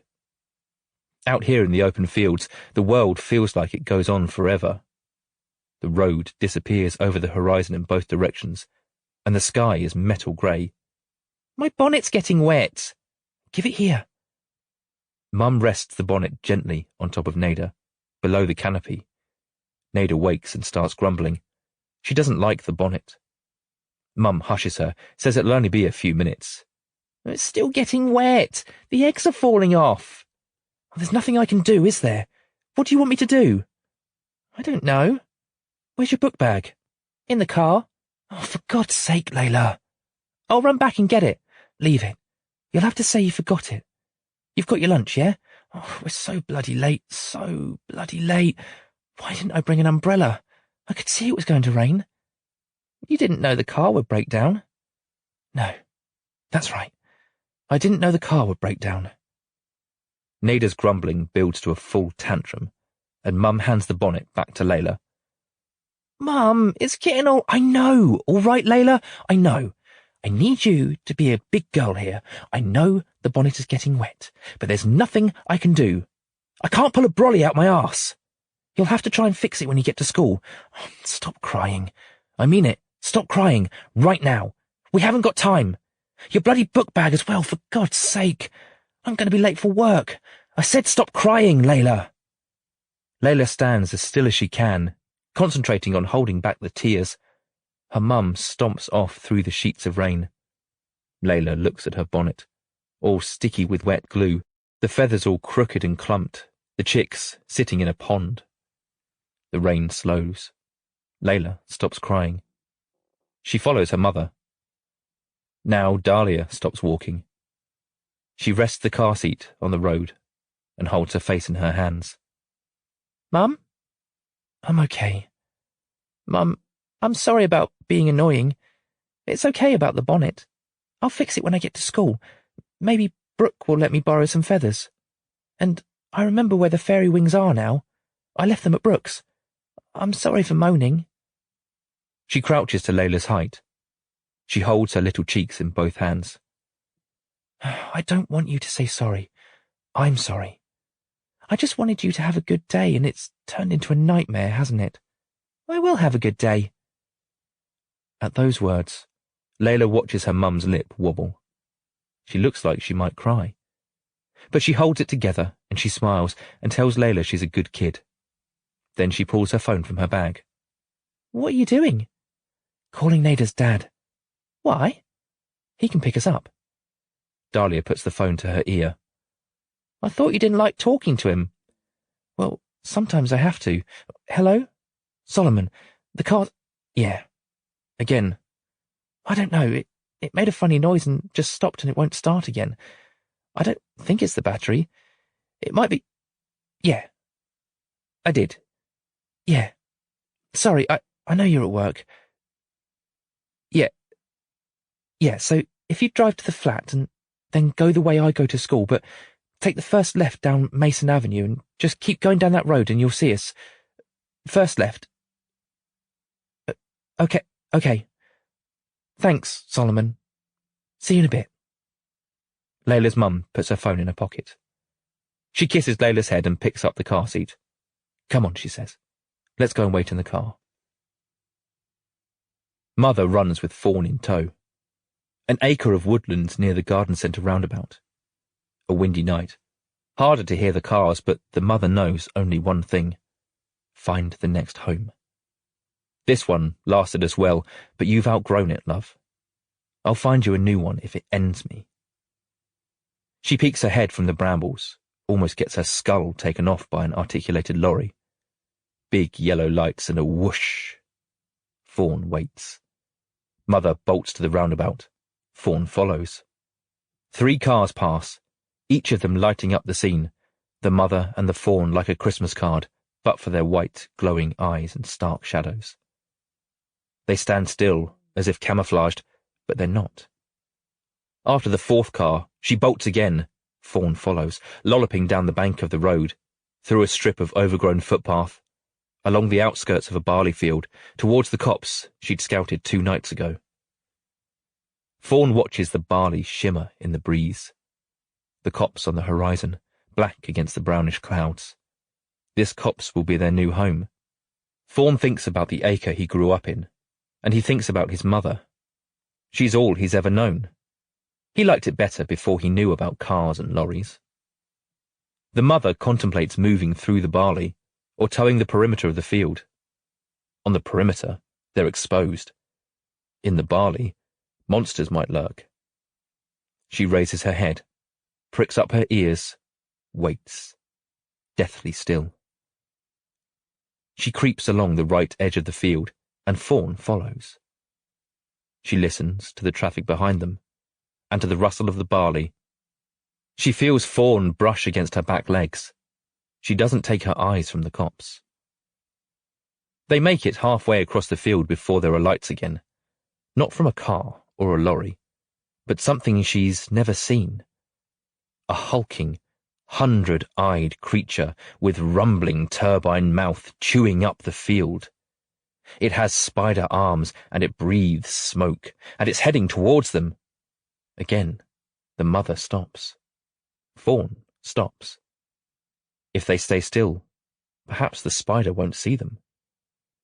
It grumbles and shrieks, a slow rampage through the barley, inhaling it, churning it, spitting it out. And when it's obvious the beast won't be stopped, Mother Deer bolts again, and Fawn follows. Now she will not look back. She will not stop until she's reached the copse. Across the lumpy edge they flee. Fawn falls, tumbles end over end across the dirt. The mother stops, turns, nudges Fawn back to his feet. They're off again, and the mother almost breaks her leg in a rabbit hole, but they prance in the wind with the spider's roar close behind, and they're here. The copse. The next home. They're here. Fawn's heart flits like a hummingbird's, and the two of them stand in the entrance for a while. But when his heart slows, Fawn peers around at this new place. It's larger than the last one, shadowier. The trees are gnarlier, denser. Instead of the packed earth he grew up with, the ground here is spongy with needles and moss. His mother nuzzles his neck. Fawn bounces on the loamy soil. Old Stag waits in the shadows. Old Stag sees these new arrivals and steps from the brush. He bolts forward and thrusts his antlers straight into Fawn's belly, tearing him open, spilling his entrails to the soft ground. Fawn buckles his front knees, gushing, rushing. He quivers, bows his head. Mother bolts back across the barley field and never returns to the copse. A helmet head. At 8 o'clock, I visit Dan. Dan lives down a street with cars parked on both sides and hardly any road between them.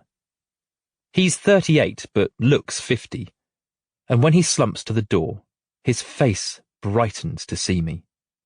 He's skinny fat, all rib bones and gut, and a head like a miniature version of his torso, shiny, pale, stretched.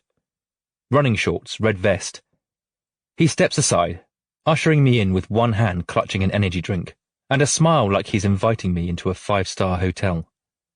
I wade through layers of pizza boxes, beer boxes, delivery boxes, clothes, rubbish sacks, a toppled chair. Somewhere near the stairs, a vacuum cleaner peeks its sorry head. I make my way to the living room, a quarry of crap around the computer desk, milk bottles full of dark orange liquid. There's a smell of grease, of piss and shit, and some more complex notes of mould, dust, dead animal. Today, I'm dressed in navy overalls and heavy boots. Do you want to start in the hallway? I've got bin bags in the kitchen. Bin bags would be good. Righto. He coughs a black, syrupy cough and sweeps towards the kitchen. I like Dan because he's messy in the same way a monk is tranquil. And while he fetches the bin bags, I lay my sports bag atop the mound of stuff that was once a sofa, and I pull out some rubber gloves. Dan comes back. I hold out a pair for him. What are these for? For cleaning. I'd appreciate some help. I don't really clean. I mean, look at the place. That's why they sent you. It won't take long. Dan looks at the pink gloves in my hands. He looks at me. And somewhere in his helmet head, he knows exactly what today is. He nods. There we go. Together, gloves on, we shuffle back into the hallway and scoop up big bundles of junk in our arms. Heaps of cardboard and foil, cans and bubble wrap and tissues, all of it dumped into the black bags. We hold the bags open for each other. We tie knots in them, sling them out the front door, tear fresh ones from the roll. We uncover plates and bowls and cutlery. We uncover ornaments like two archaeologists. We use a discarded receipt to pinpoint the exact moment Dan abandoned washing up and began eating from trays. Inch by inch, The carpet is revealed. All stained and discoloured, but it's a carpet. It is a carpet. Dan wipes his shiny head on his arm. Bet this is the worst house you've ever seen. It's a good house. Upstairs is clean. I don't go up there. Okay. I didn't mean to let it get like this, honestly. You throw one box on the floor, the next thing you know, it's 20. I peel another plate from the floor and lay it upon the stack on the stairs. It's not like I have anyone to clean up for. Who am I cleaning up for? Friends all moved away. Family are useless. Doesn't feel worth it. That makes sense, doesn't it? He ties a knot in another bag and passes it to me. I toss it through the front door.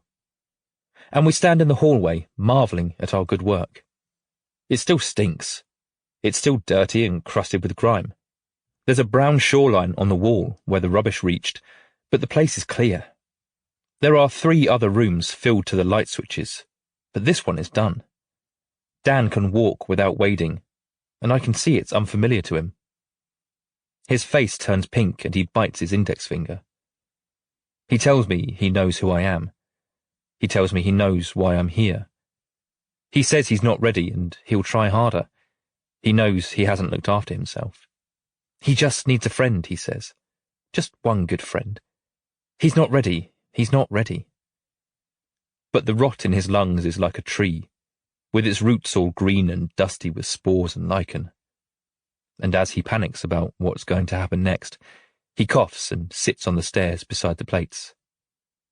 I sit on the floor, at his feet, my hand on his knee. I like Dan. I love him. If this is the end, why do all this? Why tidy up and make things better? I don't answer him because there is no answer. He holds his head in his hands, and his breath is pizza crumbs and the fluff down the back of the sofa. It's the silica gel you mustn't eat and the hairs down the plug hole, and the black mould creeping up the wall behind the fridge. He holds my hand.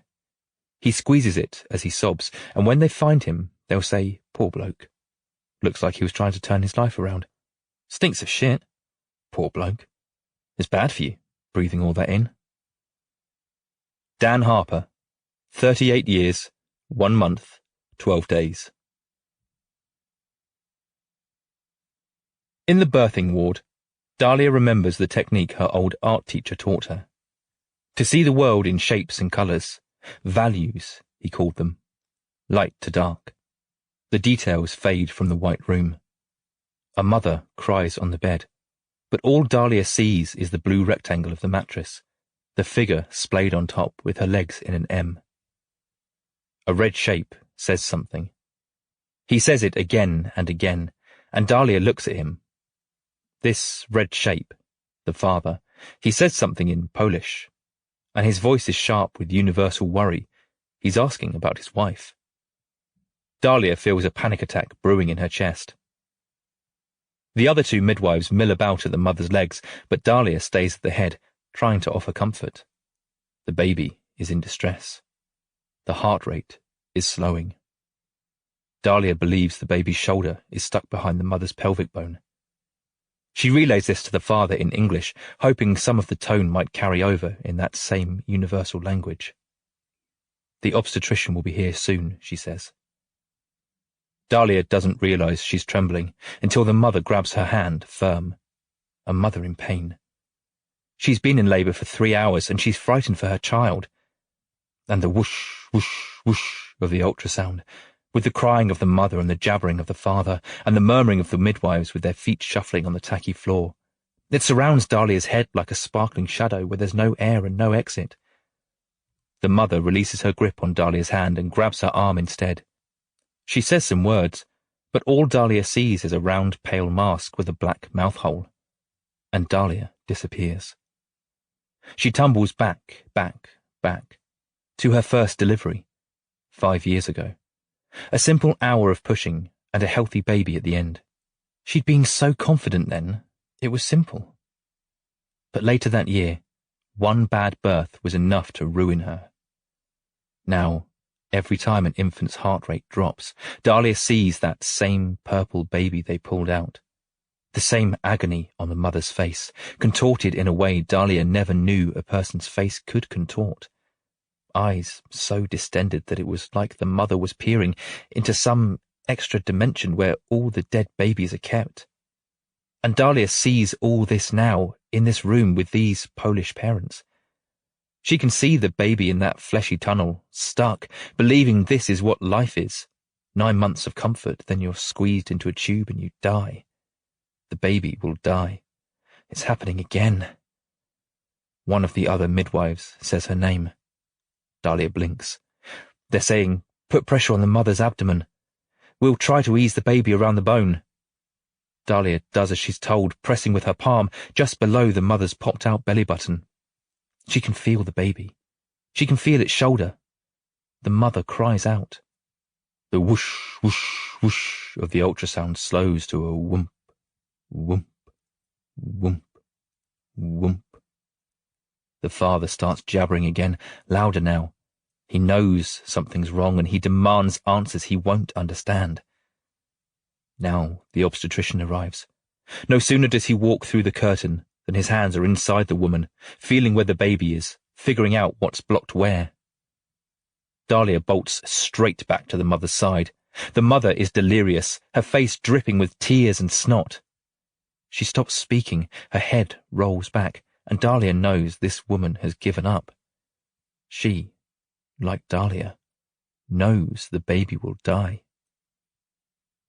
The obstetrician directs the other midwives. They hand him the forceps.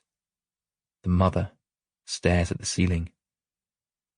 Now Dahlia takes the mother's head in her hands, firm but gentle, one mother to another. The mother looks into her eyes. And without a word, Dahlia assures her that everything will be okay. Look at me, she says in her silent language.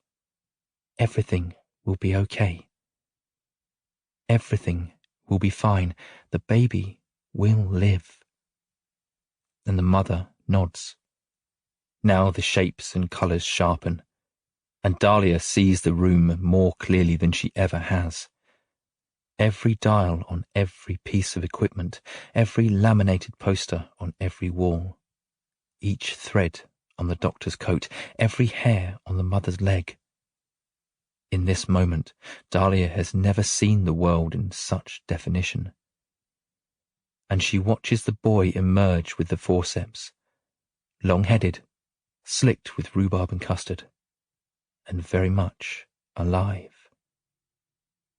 Most lunchtimes, she locks herself in her car in the hospital car park, and this is when she can finally breathe.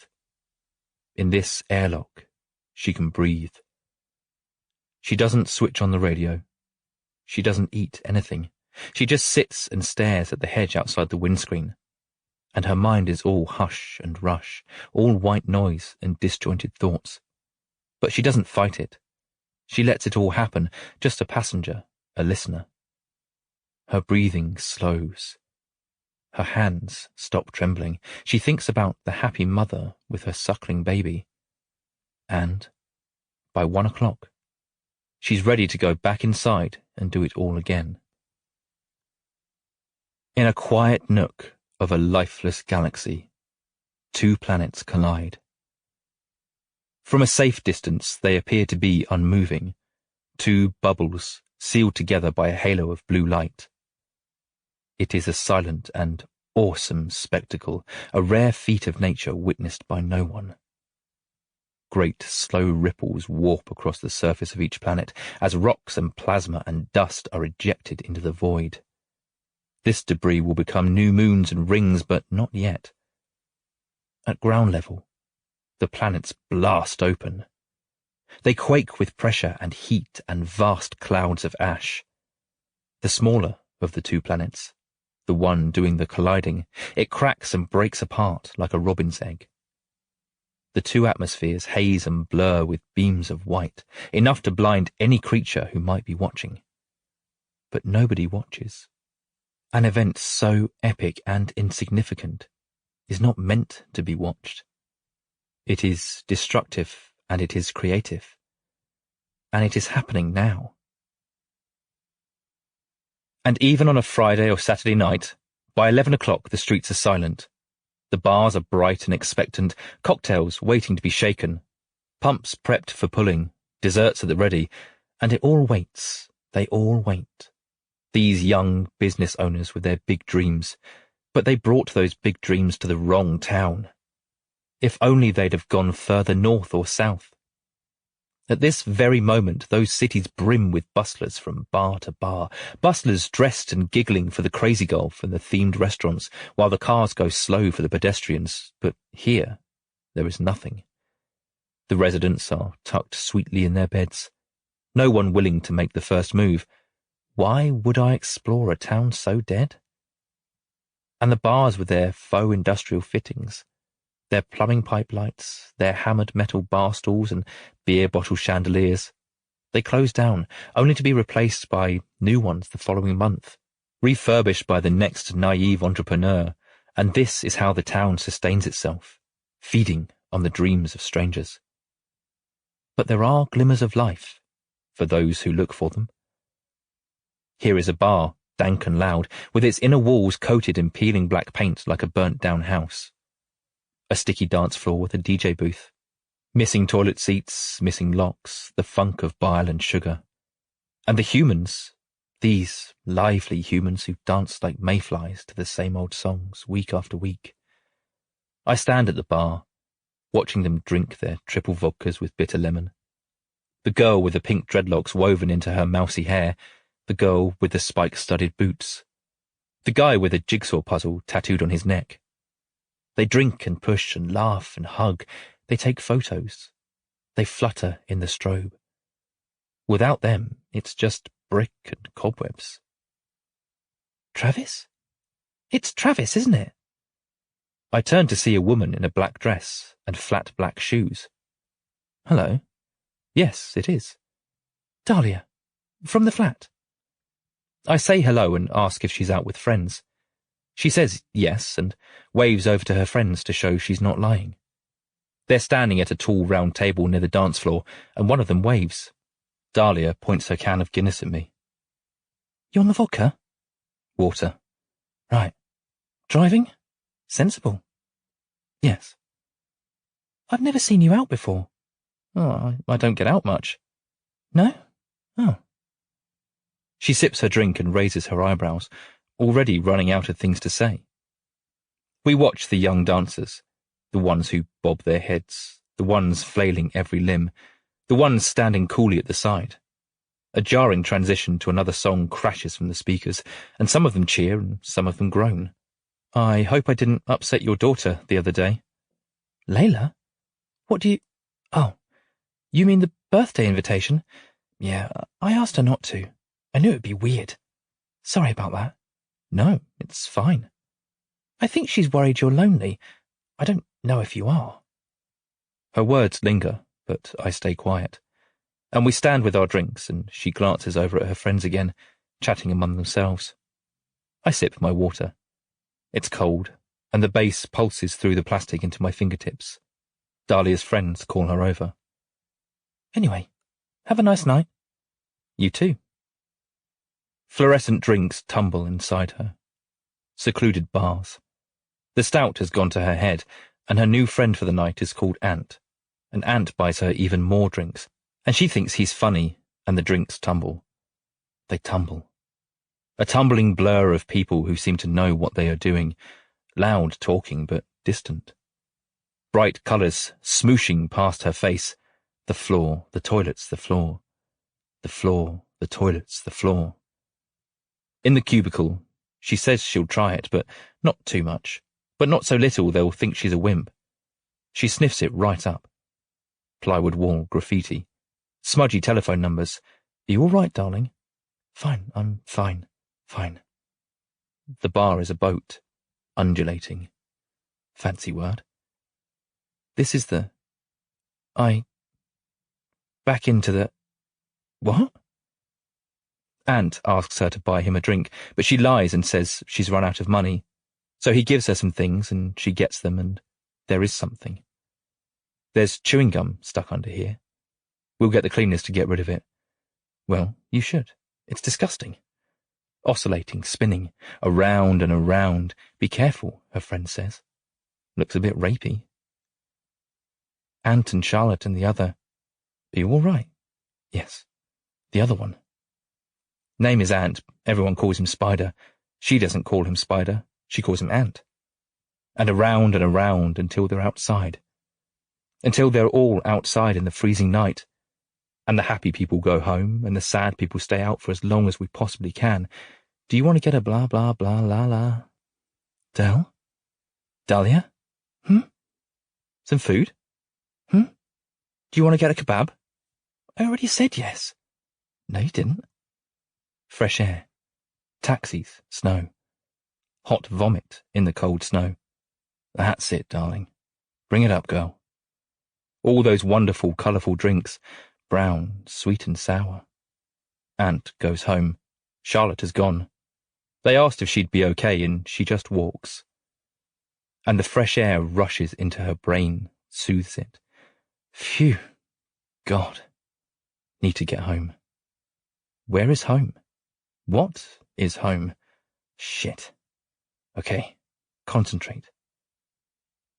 She wonders, have I ever been this drunk? Must have been. Years ago. She likes being drunk. Doesn't feel like herself. Muscles don't ache. She's powerful, more observant, noticing things she'd never usually see, like the way the snow-topped terraces look like a tray of iced buns, or the way the fat snowflakes seem to enclose her and protect her as she walks. Am I hungry? She clambers halfway across the railway bridge.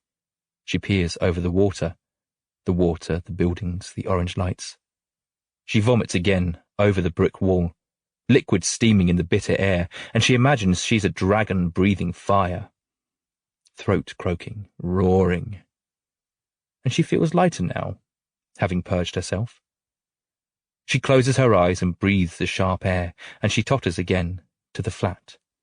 Up too many stairs, down the hall, and she fumbles with the key in the lock. She fumbles and fumbles, then she stops. There's music seeping from the flat opposite. Opera, maybe. She listens. And she steps to his door, this man's door, Travis's door, this strange man who keeps himself to himself, who will barely say hello in the corridor. And she listens.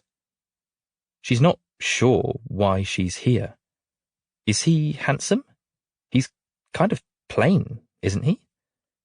She wonders what he might be doing in there. Did he fall asleep to the music? He could still be awake. She raises her hand to knock. She could say, "Hi, how are you? Do you want a cup of tea?" She could say, "That's nice music. I have no kids tonight. Can I come in?" She could. And she stands there with her fist ready at the door. And she lowers her hand and goes back to her own door. She lets herself in and eats toast in bed. A very old woman. On her 89th birthday, she's happy to see me because she thinks this will be the day she dies. She answers the door with a birthday grin and a kiss on my cheek, and she says, "Come in, come in. I wondered if I'd be seeing you today. Happy birthday. Go and make us a cup of tea, will you? Actually, don't worry. I'll do it. Sit there, make yourself comfortable." I'm holding a supermarket cake and a package wrapped in green paper, but she doesn't look at them. She shuffles to the kitchen in her dusky pink slippers. I sit on the poof beside the television, waiting. The tick of the clock on the mantelpiece, the harsh sunlight beaming on the windowsill. There are some handwritten envelopes on her coffee table, but she hasn't opened them. The empty armchair sits in the middle of the room like a premonition. And when I'm tired of waiting, I bring the cake to the kitchen, and I take down a couple of mugs from the cupboard. She bats my hand away. "I can do it. I told you to go and sit down." "Let me help." "You can help by letting me get on with it. I've already got a cup. It's there by the kettle. Go and sit down." As the kettle boils, I lean against the worktop and peer into her garden. It's a bright, cold day. The sun blazing white sharp from the puddles, and the washing line and the wind chime hanging from the shed. I cut us each a slice of cake. She makes some tea, then pours it down the sink. Actually, bugger it. Since you're here, fetch that whiskey off the shelf there. I do as I'm told, and she pours 2 Irish coffees. She sets them on the tray with the cake, and I bring the whole lot back into the living room, walking behind her in slow procession. She sits in her armchair with a satisfied sigh, like someone returning home after a long journey. I'm holding the tray with the coffees and the cake and her present, but she only takes the coffee, so I set the tray on the table and sit down. Ah, lovely. Haven't tasted this in 10 years. Really warms your cockles. I sip mine, but it makes my jaw recoil. Dipping the cake in the coffee doesn't help. How have you been? Oh, marvellous, Travis. Cooped in here every day, trapped in a rusty body, no use to anyone. I'm so glad you've kept me alive all these years. But that's all right. Today is a good day. She dips her cake in the coffee, and she seems to like it. She licks the fondant from her old fingers, and for a moment I can see the smart young woman inside her, and the tomboyish girl before that.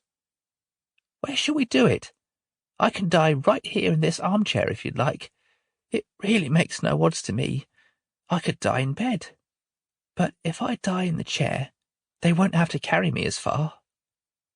And as I watch her, this very old woman eating her 89th birthday cake, this person I've kept an eye on since before she could walk, I'm overcome with nausea, though it could just be the sponge and whiskey curdling in my gut. This isn't her day to die, and I must break it to her. I fetch the deck of cards from the drawer and drag my poof so I'm sitting beside her. She shuffles the cards and deals them onto the arm of the chair, and we play her favourite game, rummy. As I focus on the cards, my stomach settles, my head stops spinning. We win a hand each, then we play a game from her childhood. She shakes her head. 89 birthdays, eh? 89. I still remember my 5th. It was a school day. But before I left the house, my father gave me a doll. A Jemima Patchpocket doll. Or was it Jemima Puddle Duck? I can't remember, but anyway, I didn't call her that. I called her Freckles. And oh, Travis, did I love her? She was made of cloth and stuffing, and she had these tiny flappy ears, red woolly hair, blue dungarees, yellow wellies. I remember her like she's sitting right here on my lap. She smiles at the thought of that rag doll and that day, and she lays her cards face down on the arm of the chair. Of course, the more I loved Freckles, the more she suffered. She grew dirty and worn, as toys tend to do, and that was okay. She was made for that. You could see it. She closes her eyes, and she's back there in her childhood home with the doll, painting together, gardening together. She can see it all, and she frowns. And when I was 10, I looked at Freckles sitting on my shelf, and I realized I hadn't played with her in 3 years. She would just stare across the room with those beady eyes, and I wondered, was she done? Was she ready to die? She'd fulfilled her role as a toy, so now what? Would she just sit on a shelf forever, or get packed into the loft? She was only a doll, but I couldn't stand the thought of that. So that day I dug a hole in the garden, and I buried her. Now she opens her eyes. She grabs my fingers across the cushion. Her voice is quiet. Please, Travis, you've got to let me go. Let's play another game. She squeezes my hand. Tell me it's today. It has to be today. I'm sorry. At those words, she flips the cards onto the floor. Then why the bloody hell are you here? Because it's your birthday. Useless, irritating man. getting all my hopes up. I kneel down and gather the cards. Leave them. Leave them for God's sake. Why didn't you open your present? I don't want a present, Travis. You know what I want. Why are you dragging it out like this? It's bloody pointless. It's unfair and heartless is what it is. She sets aside her plate of unfinished cake and holds her coffee close to her chest. I slide the cards back into their box. I ask if her family will be visiting today, but she tells me to shut up. And we sit in a silence only broken by the ticking of the clock. When it's clear she won't open her present, I sit on the arm of her chair and open it for her. It's a photo album. Pictures of her life, her parents, her children, her husband, all restored to perfection. I open the first couple of pages, showing her the red and yellow swings, her first bike. I show her the Easter eggs on the dining table and her father's bigger egg on top of the TV. With every page, the little girl in the photos races towards adulthood. She closes the album before I go too far. Don't you like it? What do I need a photo album for? I already know what's happened in my life. I'm the one who lived it. Or maybe you've forgotten. I glance at her and then at the album.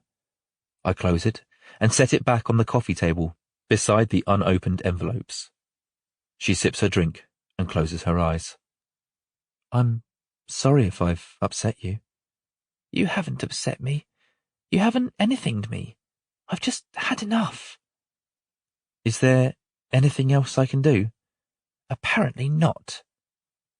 I tidy away our plates, the wrapping paper, my half-empty cup. I tidy some other bits in the kitchen, the plates on the worktop, some washing up in the sink. Back in the living room, she's pretending to sleep.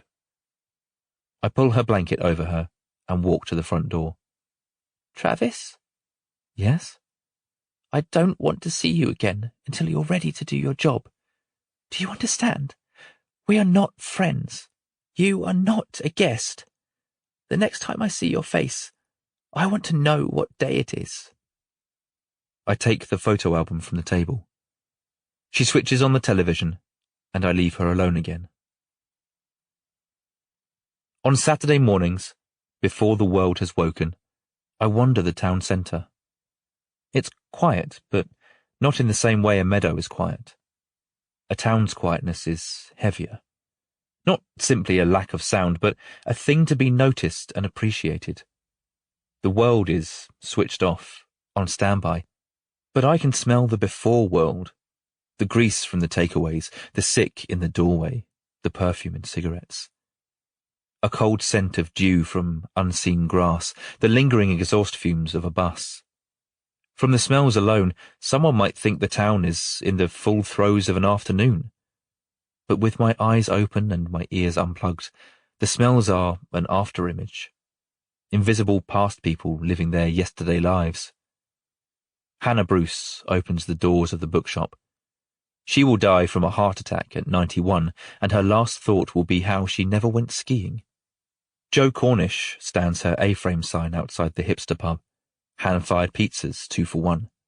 She'll also die of a heart attack, and her last thought will be a memory of tracing her fingers along a water spill on a table at a holiday club at the age of 6.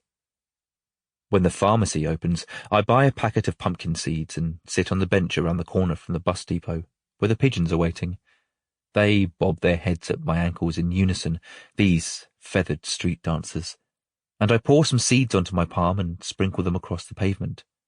Some of the pigeons peck at the seeds. The cleverest ones flap up onto the bench, onto my lap. I pour more seeds onto my palm and hold them out, and the birds gather at my hand. They nudge each other. They climb over one another.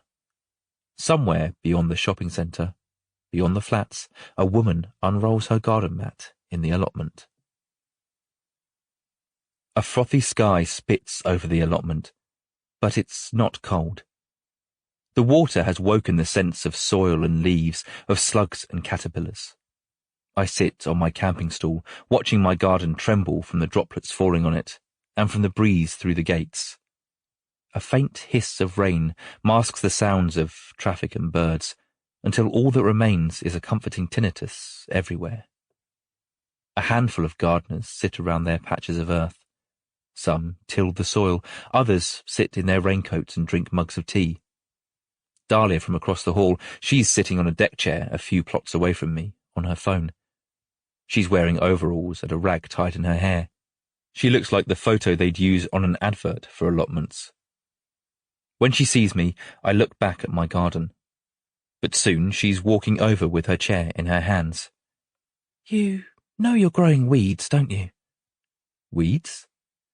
She sits beside me. Ribwort, chickweed, couple of nettles. Oh. We stare at my clump of weeds, and we're quiet for a time. To her, I'm the loner from number 9. To me, she's every school disco she's ever danced at. She's the graze on her knee when she jumped from that wall at Plymouth Beach. She's the daughter of a breast cancer patient and a stroke victim. There's nothing of value I can say, so I ask if she had a good night last night. Oh, you were at the bar. I remember. Yeah, it was a good night. Nice to blow off some steam. It's not often I get a weekend to myself. Where are the kids? Nada's at her dad's. Layla's with a friend. Better make the most of it, I suppose. She glances around the allotment, wondering if this is making the most of it. She pulls a flask from a tote bag and pours a coffee. She passes me it, then sips from the flask as we watch an old man, a stone's throw away, picking slugs from his lettuces. Dahlia nods towards the old man. See him? The old man? Killed his wife. Killed her with a trowel and buried her there in the dirt. I don't think that's true. It could be. You don't know. Your turn.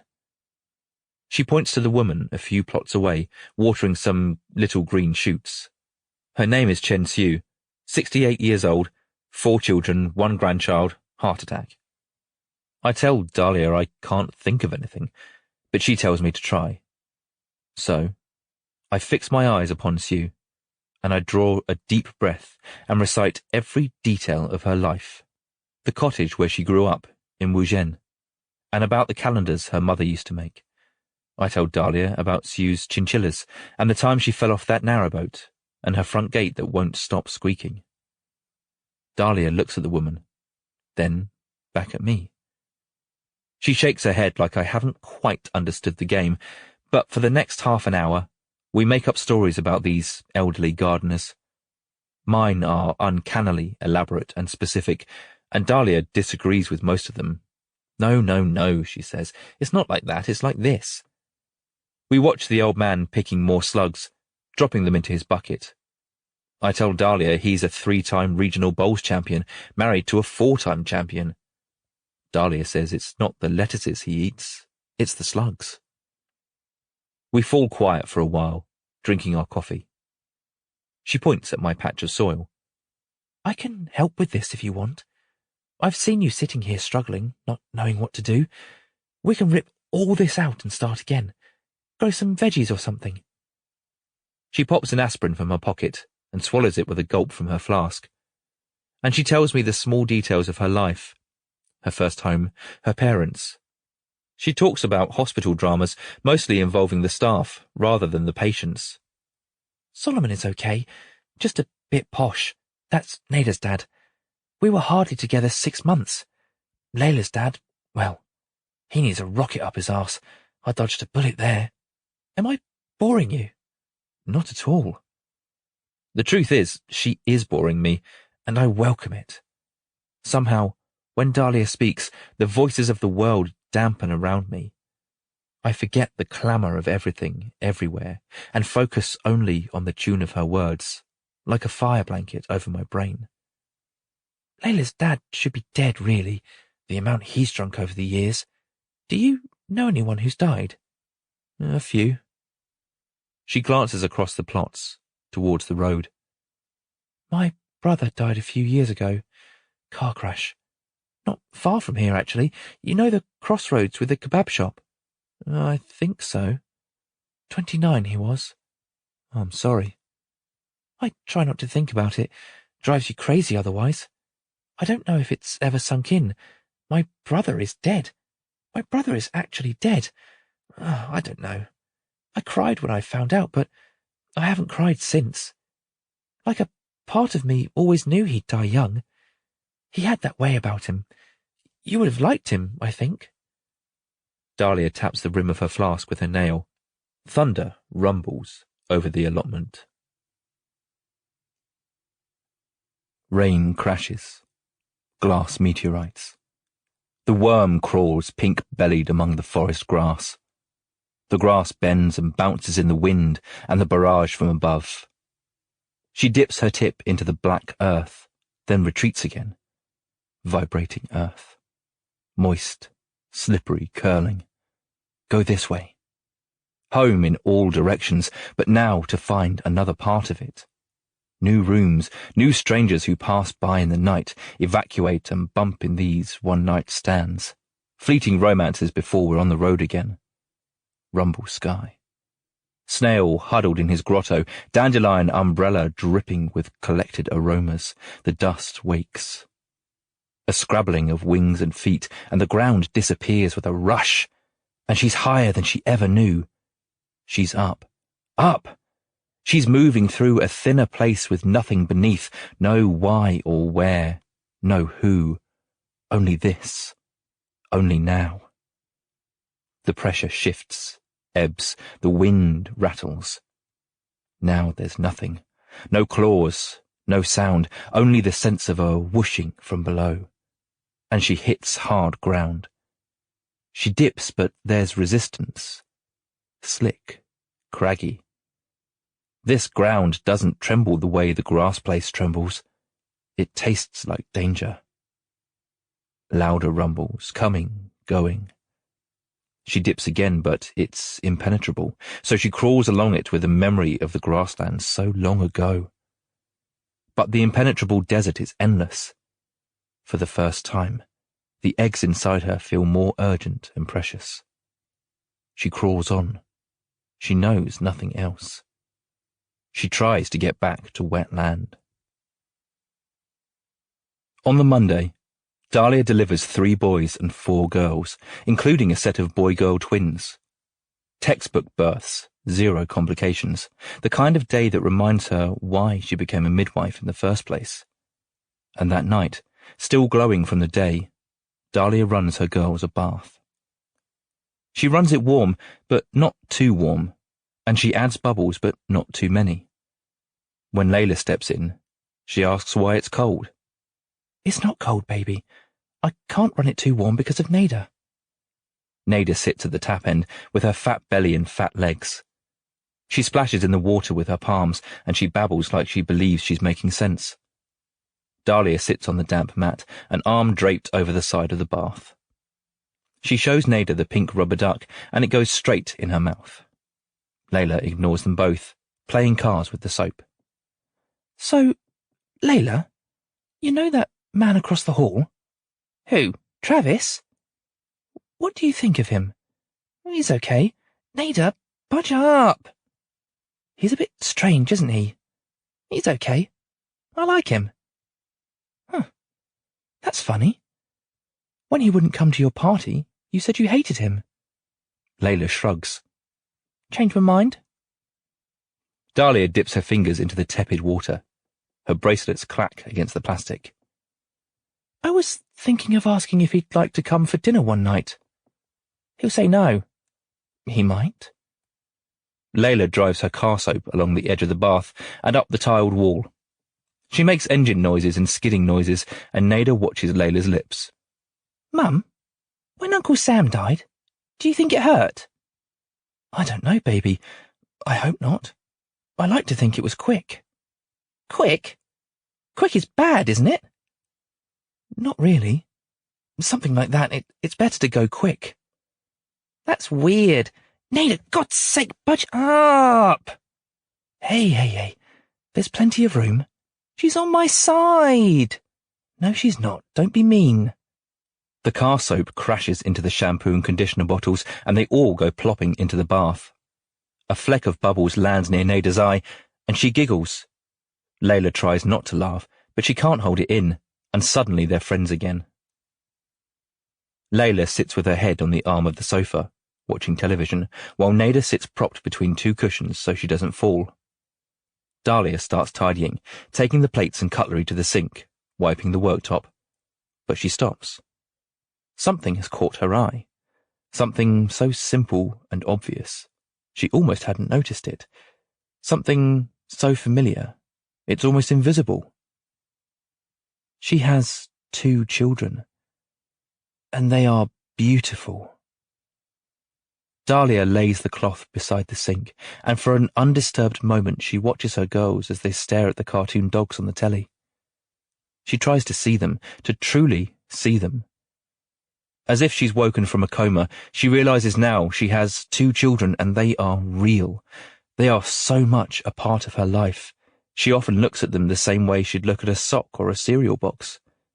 But for these few seconds, she concentrates and tries to see them, and to enjoy it. Dahlia abandons the tidying. She sits on the sofa between Layla's feet and Nada's cushions. She drapes an arm around Nada and holds one of Layla's feet. Layla shuffles around until she's cuddling her mum. Nada doesn't move, hypnotized by the colours. There are 2 girls here, Dahlia tells herself. My girls. Look at them. Breathe them in. This is just another school night for them, but for me there's such clarity. I wish I could feel this every day. She holds them tight. She smells their hair. She remembers Layla when she was Nada's age, when they lived in the old flat, and how terrifyingly fast it's all gone. And she thinks about how old Layla will be when Nada is Layla's age, and how quickly that will go too. And it hurts, and it swells in her chest like the panic of drowning. But she breathes, and she squeezes them tighter. She knows this moment, this precious clarity, this 20-minute gift, this moment right now, just sitting with her children, is everything she will ever miss. Layla farts. Excuse me. She farts 3 more times and says excuse me after each one. Layla Preston, farty bum. Layla giggles. Dahlia kisses her head. She glances back at the cartoon dogs. And when the kids are in bed, Dahlia closes the living room curtains. She switches off the main light and switches on the fairy lights draped over the yucca. She watches her crime documentaries. Although they're full of violence and deception, they relax her. They give her perspective. She didn't make any dinner for herself. Instead, she eats a twirl with a cup of tea. And as she watches the police footage, the anonymous interviews, the forensic specialists, she tries to blot out the thoughts of her brother. She pauses her program and makes herself another cup of tea. And while the kettle boils, she pokes her head into the kids' bedrooms, fast asleep. She stands by the front door and listens for movement or music from the flat across the hall, but there's nothing. These hours are the quiet ones. These are the hours Dahlia feels separate from the world, outside of it, peering in, waiting until morning, when she can become part of everything again. Nights like this, she wonders if she should have stuck with Solomon. He was always a loving dad to Nada, and a decent role model for Layla, if a little condescending at times. She slips into his old jumper. She pulls on her duck slippers and pours the water into her cup. Waiting for the tea to brew, she hears nothing. No sounds. No movement. Just a woman standing in a dim room, waiting. Even the television is still. Dahlia opens her front door. She peers across the hall. She's about to close her door, but instead, she shuffles to his in her slippers. She listens again. She wants to knock. Say, "Hey, are you doing anything? Do you fancy a cup of tea? I'm watching that new documentary series. Have you seen it?" She thinks of her brother again, imagining his body tumbling around in the car, the burst of glass, the scream of the engine. She imagines him at the party, drinking, knowing he'll soon be driving home with his friends in the back. And she knocks. Meanwhile, Debbie sits on the sofa in the dark with a bag of clothes pegs. One by one, she takes a peg from the bag. She holds its legs, pulls, and twists, until they pop like chicken bones. The spring drops into her lap. She places the dismembered legs to her right. She picks up the next peg, while exactly 100 meters east, Logan crosses out all the answers to his history homework and starts from scratch. Across the road, in the park, a dad searches for the football in the bushes. It's too dark and he's looking in the wrong spot. He'll come back in the wet morning, find the ball instantly, and pluck it from the bush like a slippery egg. A cigarette butt rolls into the crack between the curb and the path. Sammy waters her hanging plants in the conservatory, while Graham next door watches porn on his laptop. Callum wonders how much effort it'd be to hoax an alien abduction, and he writes some plans but never looks at them again. Graham closes his laptop, and the room goes dark. A secret couple. Enid and Wendy were in love for 10 years before they felt brave enough to admit it. Admit it to themselves, admit it to each other. It was another 10 before they had the courage to tell their families. Wendy's dad beat her around the head with a spatula and tossed her out into the street. Enid's sister cried and told her she was going to hell. They never saw their families after that, but they made friends at the car boot sales, and they kept their love a secret.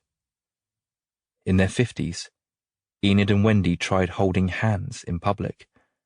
That was the year they sent their first Christmas card together. And at 55, after living apart their whole lives, they moved into a quaint bungalow down a winding country road. 58, they slept in the same bed. They never allowed themselves anything beyond a kiss, a hug, but they were happy for 30 years after that. Now they're side by side in that same bed, in that same bungalow. They're holding hands beneath the sheets. I sit on the edge of the mattress. They look as content and in love as the first day they professed it. They need nothing from me. But I watch them now, these two old ladies, these best friends, these virgins, these car boot veterans. Their eyes are closed, their chests are slow. In a few moments, one will go, and then the other. They have not a single regret between them, except, perhaps, for the time they wasted being afraid. I sit and watch, and I stay there for hours.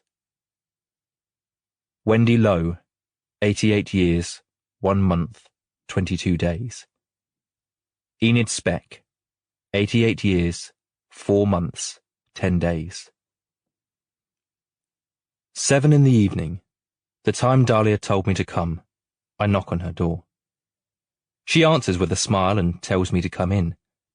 She's wearing an old holiday t-shirt and a bandana in her hair. Her flat is warmer than mine, cosier. Oh, the food smells good. That's just the oven. What are we having? Lamb koftas. That okay? You can help me cook it.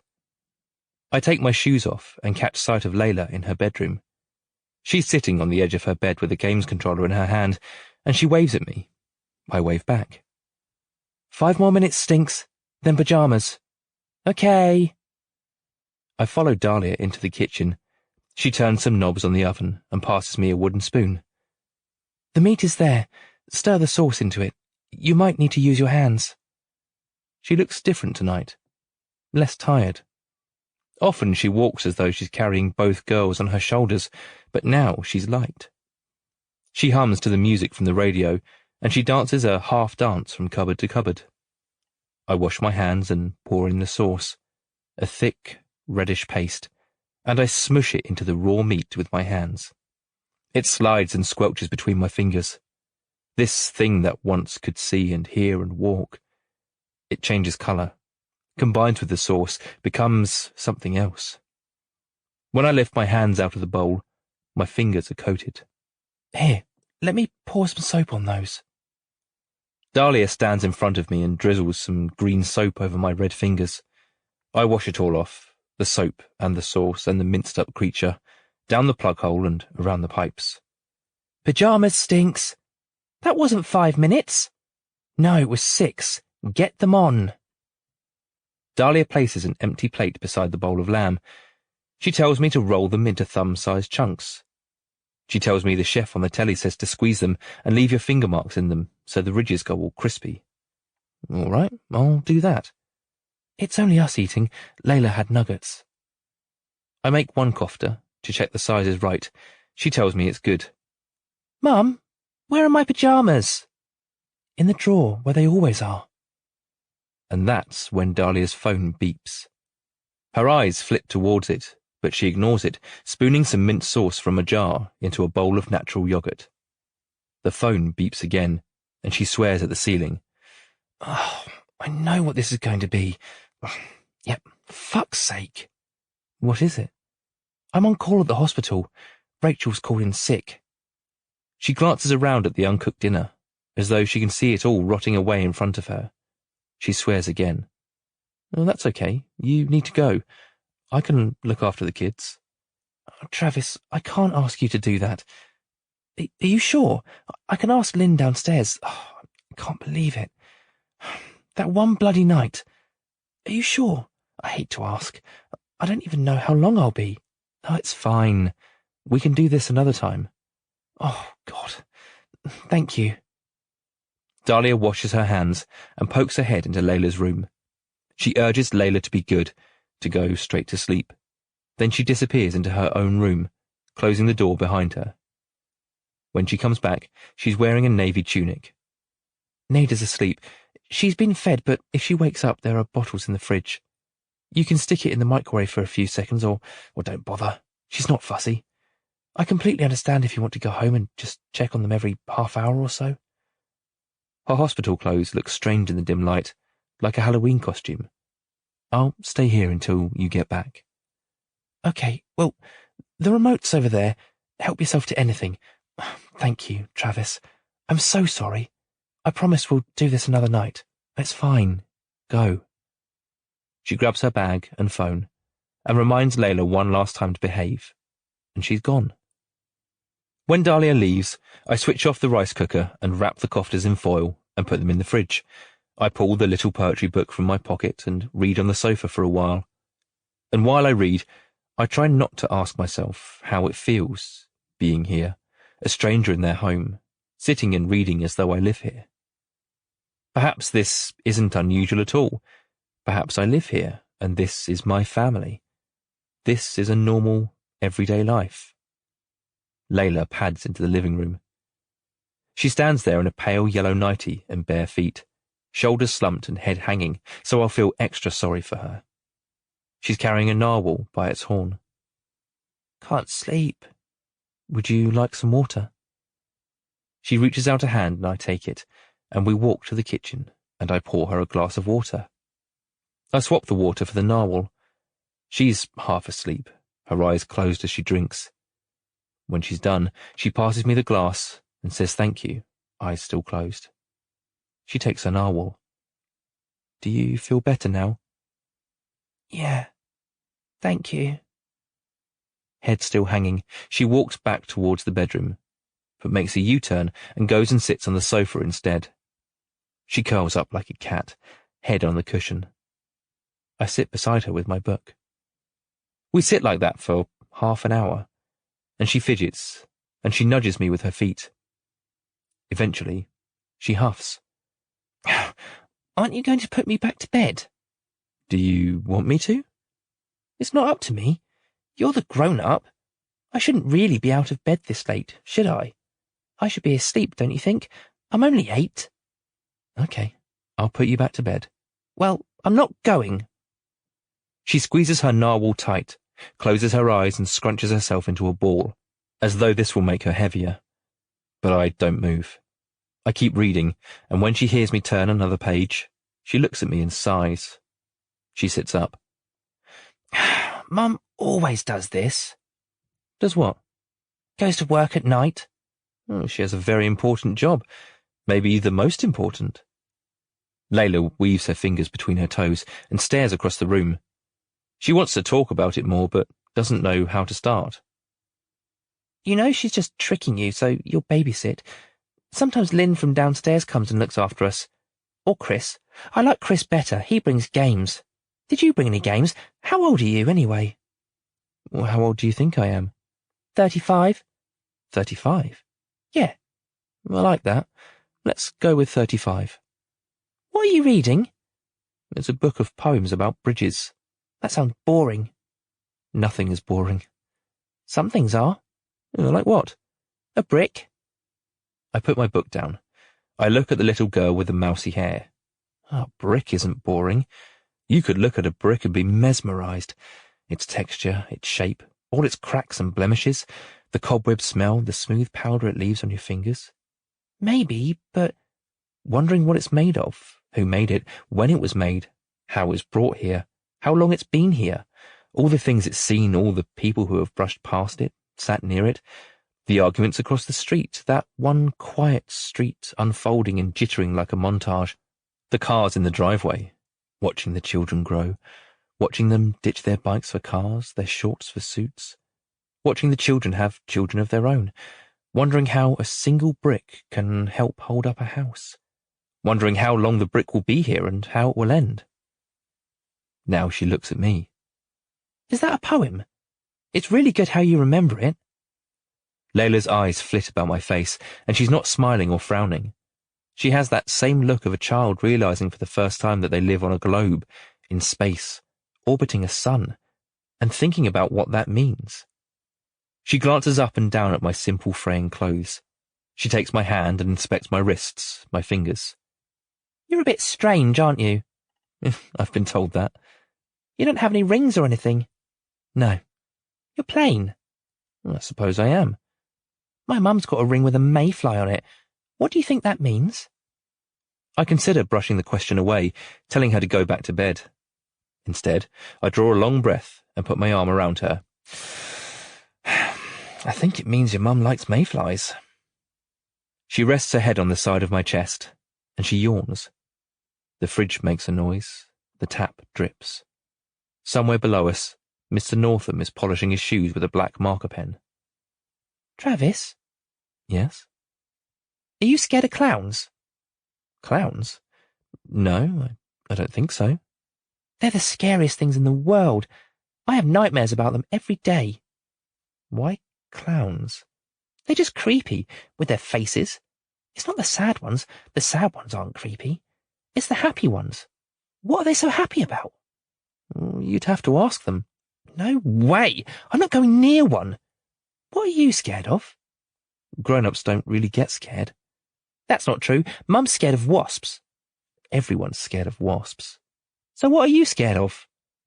Clowns. Liar. She closes her eyes and hooks her finger into a loose thread on my jumper. Her head becomes heavier on my chest. Her words slower. Travis? Yes? Do you believe in narwhals? Dahlia drives in the opposite direction to the hospital, down the parkway, to the housing estate. It's the kind of estate she hopes she'll never end up in. Weird brown houses with weird black roofs, houses with odd proportions and slopes, as if they were designed ugly on purpose for those who can barely afford to live there. When he opens the door, he's surprised to see her. Dahlia, you didn't have to come. You said you were in trouble. It's nothing that couldn't wait. He lets her in, and she follows him to the kitchen. He points at the cupboard above the cooker. She opens it. Herbs and spices. Behind them. She reaches up and feels around, behind the little glass pots of oregano and dried coriander. She pulls out a 6-pack of beer. I don't even remember putting them there. Must have been for an emergency. But I caught sight of them earlier when I was making spag bowl. Right. Don't worry. I'll get rid of them. Thank you. I don't even want to touch them. Dahlia considers pouring them down the sink, but she doesn't want him to smell it. She considers throwing them in the bin, but she doesn't want to tempt him, so she opens some more cupboards until she finds the carrier bags. She drops the beers into a bag. I'll take them home with me. Thanks, Dahlia. Sorry, I know it's pathetic. It's not pathetic. I told you. I'm here. Did I interrupt anything? No, you're fine. He pours himself a glass of water and offers her one, but she shakes her head.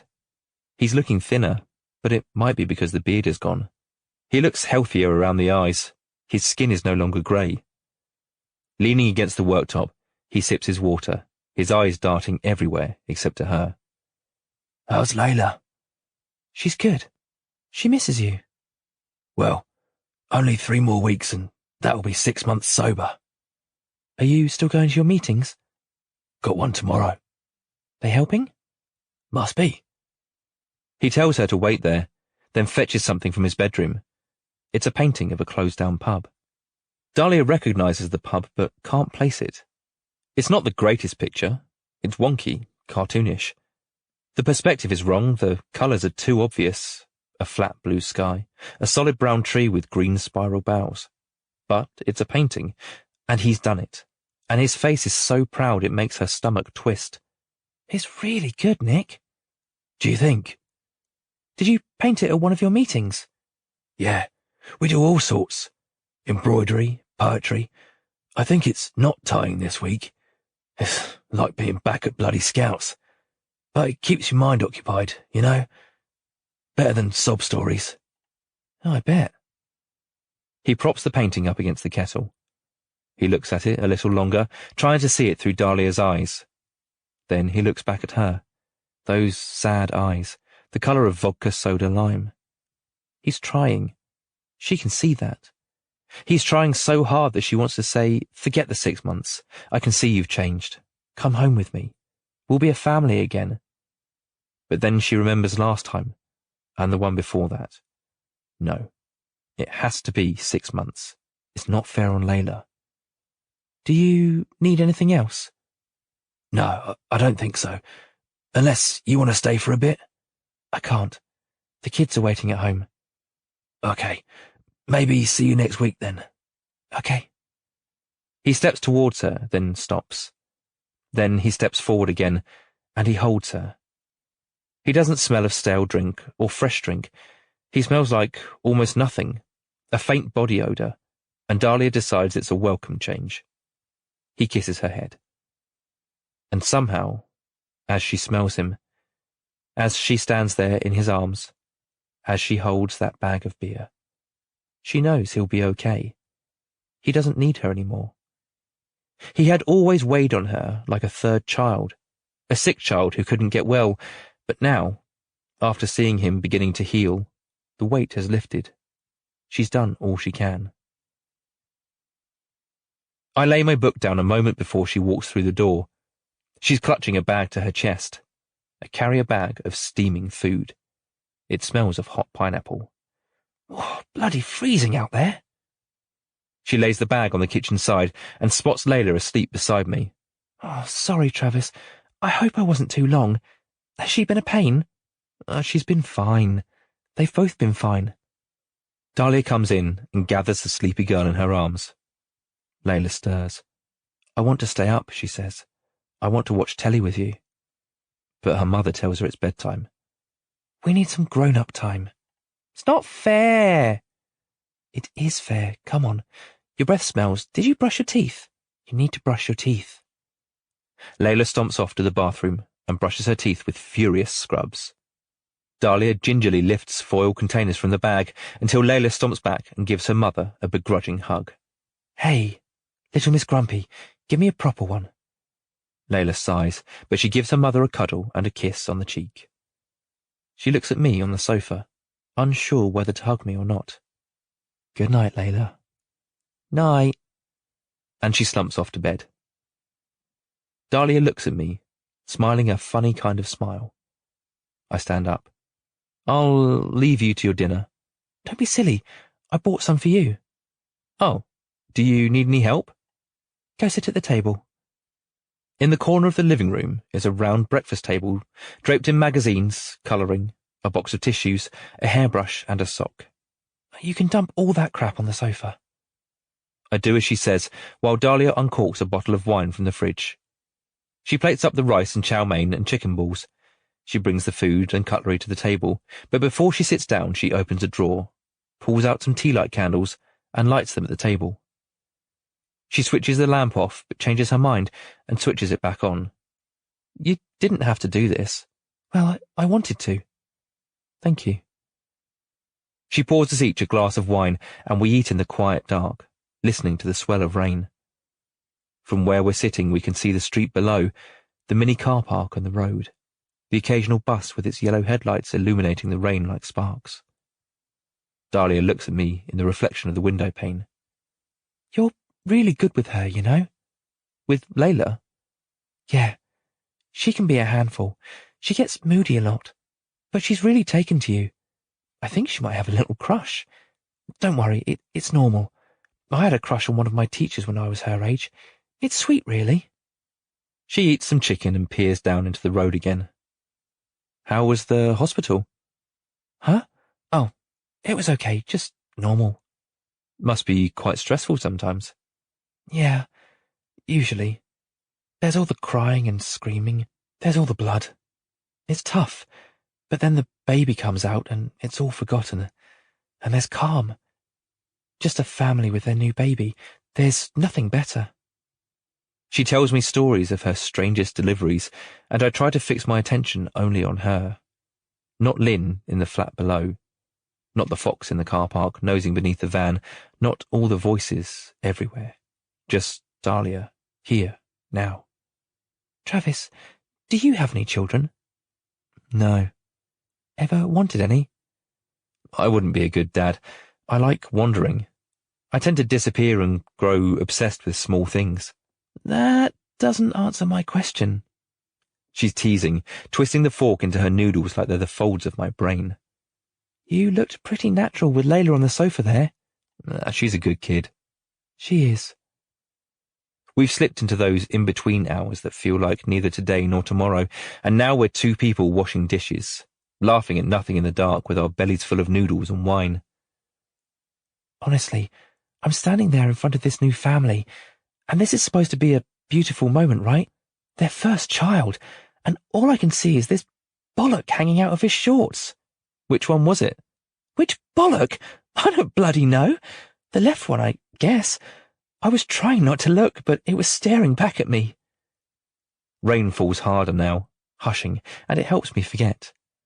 I focus only on Dahlia wiping the dishes with a tea towel, putting the towel down to hold her wine glass, nudging my chest with the glass as she laughs and tells me stories of all the humans she's welcomed into the world, and the foxes pulling litter from the bin.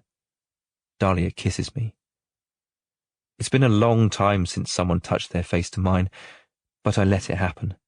I let it all happen, and I taste the wine and spearmint gum on her tongue, and I let her take my hand and lead me to the sofa. She sits on my lap and pulls my jumper over my head, and in these impossible hours, where the world doesn't know itself, I am happy to unknow myself. I am a man in a flat, with a woman who is a mother and a midwife, and we are friends and we are lonely. And she is sweet and she is strong, and her hands smell of medicine and her neck smells of sweat and perfume. I stop her. Are you okay? I sit up, open my eyes. I peer across the room. It's okay. We don't have to do anything. I'm sorry. Don't be silly. She moves off my lap, sits beside me. She looks embarrassed, but I hold her hand and the embarrassment fades. Are you seeing anyone? I shake my head. Oh, God. You lost someone, didn't you, Travis? I can tell. You don't have to tell me, but I know. You have that look in your eye. I've seen it 1,000,000 times. I deal with a lot of broken people at the hospital, and they all have that same look. I had it too, after my brother. You lost someone, maybe more than one. You don't have to talk about it, but I'll listen if you tell me. I look at her in the fickle glow of the tea lights. There are no words, so I sit with my hands in my lap, and she rests her head on my shoulder. She brushes my fingers with hers and tells me that it's okay. It's okay. And within 10 minutes, she's asleep. A picture maker. On his 45th birthday, Mansour's wife buys him his first colour television, a 27-inch Panasonic CRT. He spends half an hour unboxing it, every panel of polystyrene and strip of foam, each plastic strap. He lifts the television from the box like it's some priceless artifact, and he positions it where he spends most of his time, in the kitchen. a spot in the corner beside the kettle. He studies his curved reflection in the grey, not-quite-square screen, and the television watches back. It watches Mansour's excitement as he grabs the remote and switches it on, and the television shows him all 4.5 channels in dazzling, soft-around-the-edges colour. Mansour switches to the news. He switches to Countdown. He switches to the snooker, and the bright green baize almost blinds him. The television listens to every request and is happy to oblige. It is proud to provide one man with so much joy. Mansour cooks all day, filling the kitchen with the perfume of cumin and cloves. He's cooked this dish so many times, he barely needs to glance from the screen as he chops and stirs. When his wife Mira returns from work and his 3 boys from school, the family sits around the kitchen table and they sing Happy Birthday and watch Coronation Street while they eat the chicken pasanda. Mansour chooses the seat with the best view of the screen, and he positions each chair so everyone can see, but no one is in his way. "What do you think, boys?" It's good, Dad. How many channels has it got? 5, when I can get the 5th one working. Everyone at school has more channels than that. Most of them have got Nintendos too. Well, it's a start. Mira, with the second-best view in the house, holds Mansour's hand across the table. She's glad he likes his present. She's paid for it with the money she earned from her printing business. Next year, she thinks, she'd like to treat him to a VCR. And over the next few weeks and months, the television watches this family, watches their lives unfold, watches the boys grow taller, the elder one stronger, the youngest one thinner. Watches Mansour wipe the screen with a tissue each week, dusting its surface, polishing the remote. Mansour's favourite programmes are the game shows, especially the general knowledge questions. He knows the capitals of every country. He knows his kings and his queens.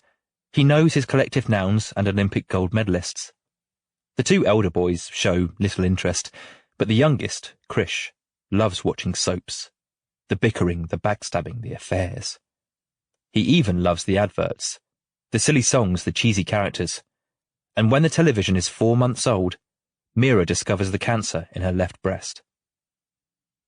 For weeks, while Mansour sleeps, I visit Mira in the night time. And on a Tuesday evening, wearing a tidy black suit, carrying a tidy black briefcase, I visit her in the hospice.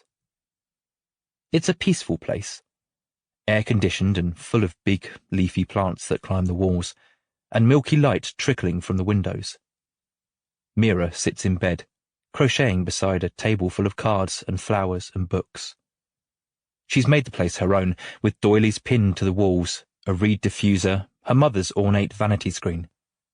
She's brought a portable kettle with her favourite teapot and the china cups with the trees on. She's brought Scrabble.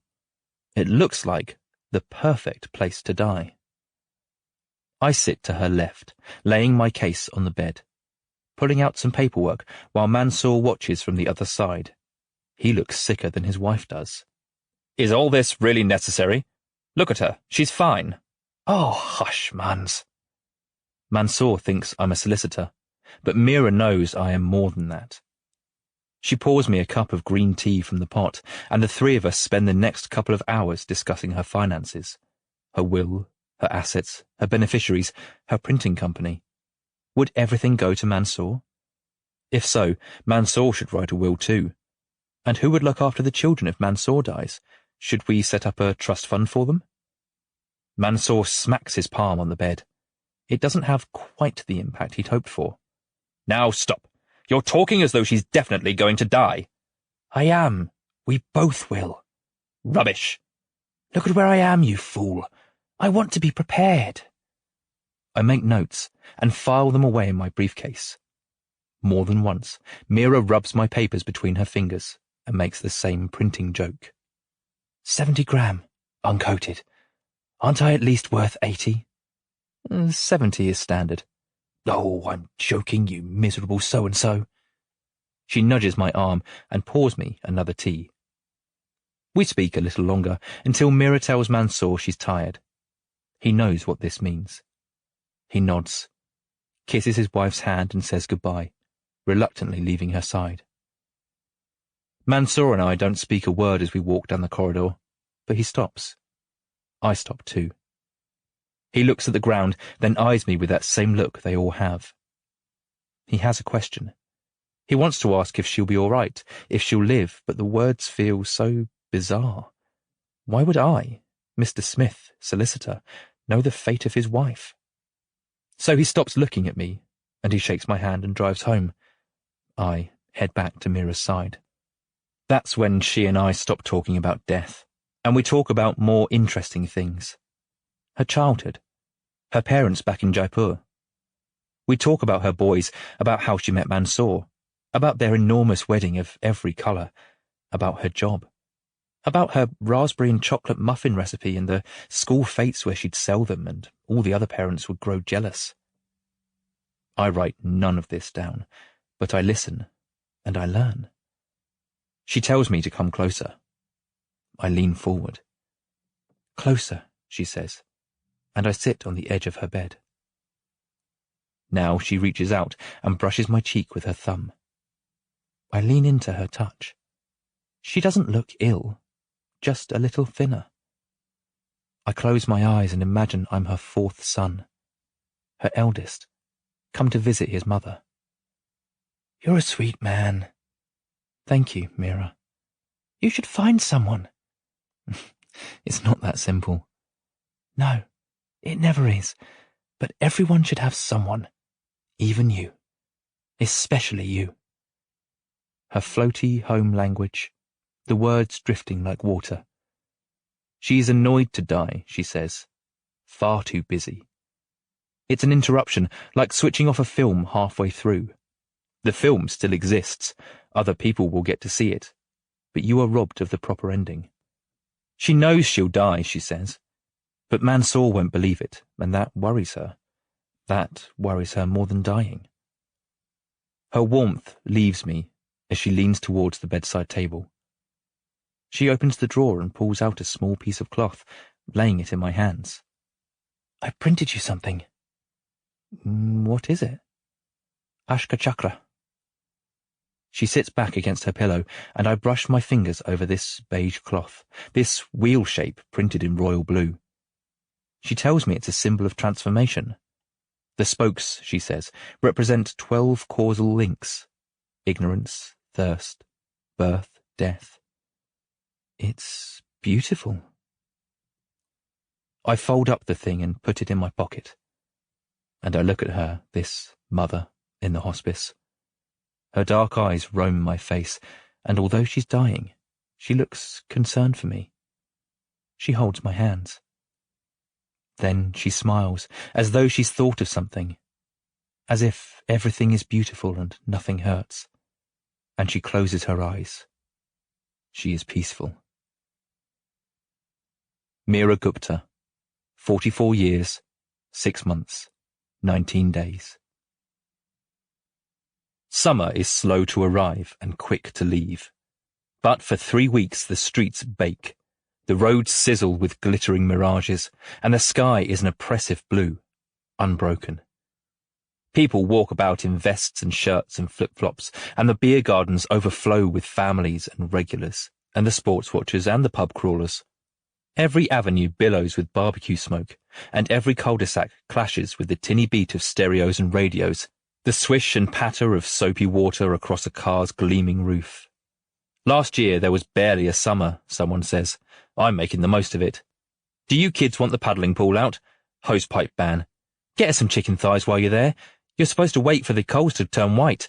I think it's cucumber, strawberry, orange and mint. We haven't got any mint. Get those back doors open. Get some air going through. Oh, I love this one. Turn it up. He said it was offside, but I think he's talking bollocks. 99 with a flake. No, you're supposed to keep the curtains closed, then it stays cool inside. I think the firelighters are in the shed. During the school holidays, Layla visits me a few times a week. She brings her beanbag and huddles in the corner with her homework. She says she can't concentrate with all the heat and Nada's squawking. Sometimes I'll make her some toast, and sometimes she feeds the cat, but always we're quiet and respectful of one another's work. The man in the photograph I'm working on is called Walter Laney. He's 63 years old and he's sitting in an armchair with his first grandchild. This photograph needs very little repair, but as I flick through his life, Walter ages backwards. He turns from a podgy old bricklayer who loves bacon sandwiches to a muscled heartthrob with a thick ginger moustache to a weedy 20-something who's just joined the army. It's this army photo that needs the most repair. Half of his face is water-damaged, the colours of his skin and his uniform bleeding into the marbled background. I take a small paintbrush and start recreating his features from memory. Before I get too far, the cat meows behind me. I fetch a packet of cat food from the kitchen and splodge it into a bowl. She doesn't eat it right away. She pads over to where I'm kneeling, curls her tail around my knee, a low purr. Layla crouches beside her. Have you given her a name yet? She's not my cat. She hasn't got a collar. Maybe she doesn't have a name. We'll give her one. I think she looks like a Tinkerbell. Do you like that little cat? Tinkerbell. Yeah, she likes that name. You have to call her Tinkerbell from now on. Layla stands up and brushes the white fur from her hands onto her t-shirt. It smells like old people in here. Does it? You're always working. What is all this stuff anyway? She wanders over to my desk and starts leafing through the photo albums, mixing up the ones I've fixed with the ones I haven't. I tell her I'm restoring photos. Can't people do that on a computer? They can. Some people like to keep the original prints. Why? I'm not sure. She picks up the photo of Walter Laney with his baby grandson. It makes her smile. She puts it back and glances around the room. Do you have any pictures of your own? Or do you just mend other people's? I think you'd better get on with your homework. Don't worry, I'll take some photos for you. She runs back across the hallway, slamming doors as she goes, and comes back with a chunky pink camera hanging at her neck. Now she lies on the floor and takes photos of the cat, each image spooling out in black and white on a little scroll of paper. The cat eating, the cat licking itself, the cat lying on the sofa. And when the cat refuses to move, Layla goes to the window and takes photos of the people below, walking by with their dogs and headphones and shopping. I used to have a proper camera that would take colour photos. Oh, what happened to it? Nothing. It's in my wardrobe, but Mum said the film was too expensive. She said I only wasted it taking pictures of pointless stuff. This one prints black and white, but it's better because I can take as many as I want. She digs into her pocket and pulls out 4 crumpled scraps of photo paper. She lays them in front of me on the table, among all the other photos. A picture of Nada eating the remote, 2 pictures of the toilet, and a photo of something harder to make out, a black, pixelated blob. Is this a slice of bread? Yeah, that's in my wardrobe. I'm taking a photo every day to see what happens. It's turning blue, but you can't see it in the picture. She looks at the 4 photos, then at me. You think they're stupid, don't you? No. They're fascinating. You keep taking pictures of whatever you want. Layla puts the camera to her eye and points it at me. Well, pose then. Pose? I sit up straight in my chair and attempt to smile. Not like that, she says. Put your hand near your face. A bit lower. Like you're having a photo taken. Is that better? It's okay. She snaps the picture, tears it off the roll, and hands me 2 photos. The one she just took, and another she must have taken a couple of minutes ago without me noticing. This non-staged one interests me most. Here I am, in this chair, at this table, dusting a photo with a horsehair brush. Plain background, simple lighting, a man lost in thought. With little context, this photograph might have been taken in any country at any time.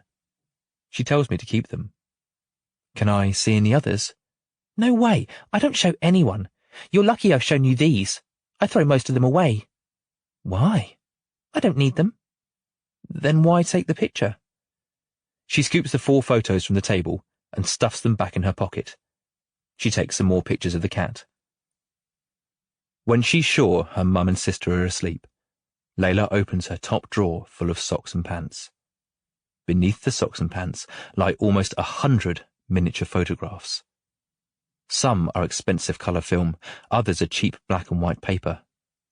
She pulls them out, all of them, scattering them over her carpet. She kneels among them, pictures of ants and sparrow bones. A deflated foil balloon hanging from the telephone wires. A radiator. A glove. Tactile paving. She slides the photos around with her fingers, organising them by colour, then by outdoors-indoors, then by age. And, when she's sick of the sight of them, she takes her scissors and snips the photos into little triangles, smaller and smaller, until she's left with multicoloured shingle. In a moment, she'll scoop it all into her hands and dump it in the kitchen bin.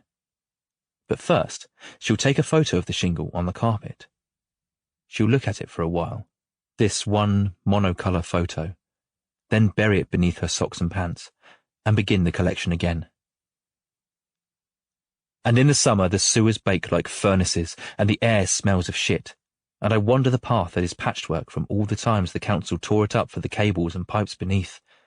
Life grows in the cracks, grasses and daisies. Perched upon a low brick wall, a child's stuffed rabbit, loved, forgotten, waiting to be found. Pale clouds and creaking fences. The white houses are yellow in the morning sun, the windows blazing. A skip spills over with flat-packed furniture and toys. There's a magazine stand outside the petrol station, but it's empty, and there's a white van coated in grime. The owner, Paul, used to look out of his window and see the words, "Clean me," in the dirt. Those bloody kids. It used to happen once a month, but it hasn't happened for years.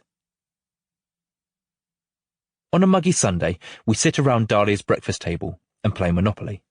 She's the wheelbarrow, I'm the hat, Layla is the dog. Nada is the car, and she's winning, although she shows little interest in the game beyond scrunching the money in her fists. Dahlia rolls the dice and moves Nada's car 7 spaces to a chance card. According to the card, it's Nada's birthday, and we all give her some money. Layla yawns. Mum, have you ever had twins? Me, personally? You know what I mean. I've delivered lots of twins, but only one set of triplets, and that was in my first couple of weeks. On Friday we had a little boy come out with a cone head.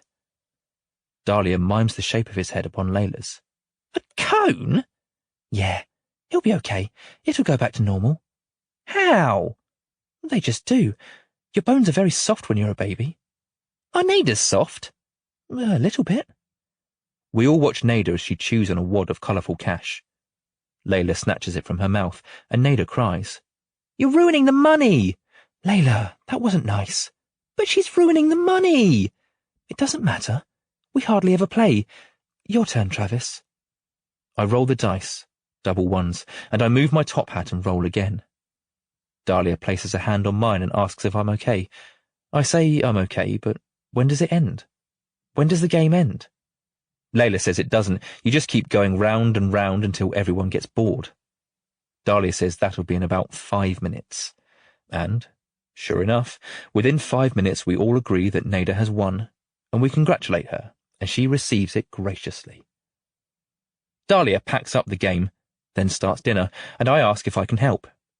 She says no, go and sit down, so I sit on the floor with the girls, and they climb all over me and I tickle their feet and under their chins. I lean against the sofa, and Nada flops over my stomach, while Layla sits on my legs and tells me how rainbows work. And, when dinner is ready, we sit around the table again, Nada in her high chair to my left, Layla to my right. Dahlia is opposite, dishing us each a brick of lasagna beside our chips. She tells us to help ourselves to salad, but no one does. And while we eat, Layla talks about how much she misses school, especially her friends. They live too far away, she says. She stares at her dinner. You've only been off a few weeks. What about Thomas downstairs? He keeps asking for you. Thomas is a weirdo. He eats paper. Well, everyone's a little weird. You should give him a chance. Have some salad. I eat some chips and help Nada with her mushed-up lasagna. She grabs the food from the spoon and smooshes it into her mouth with her fist, like she did with the money. It looks like the most natural way to eat. And we eat in silence for some time, except for Nada, who slurps and punches the lasagna. We had a mini tragedy this morning, didn't we, Layla?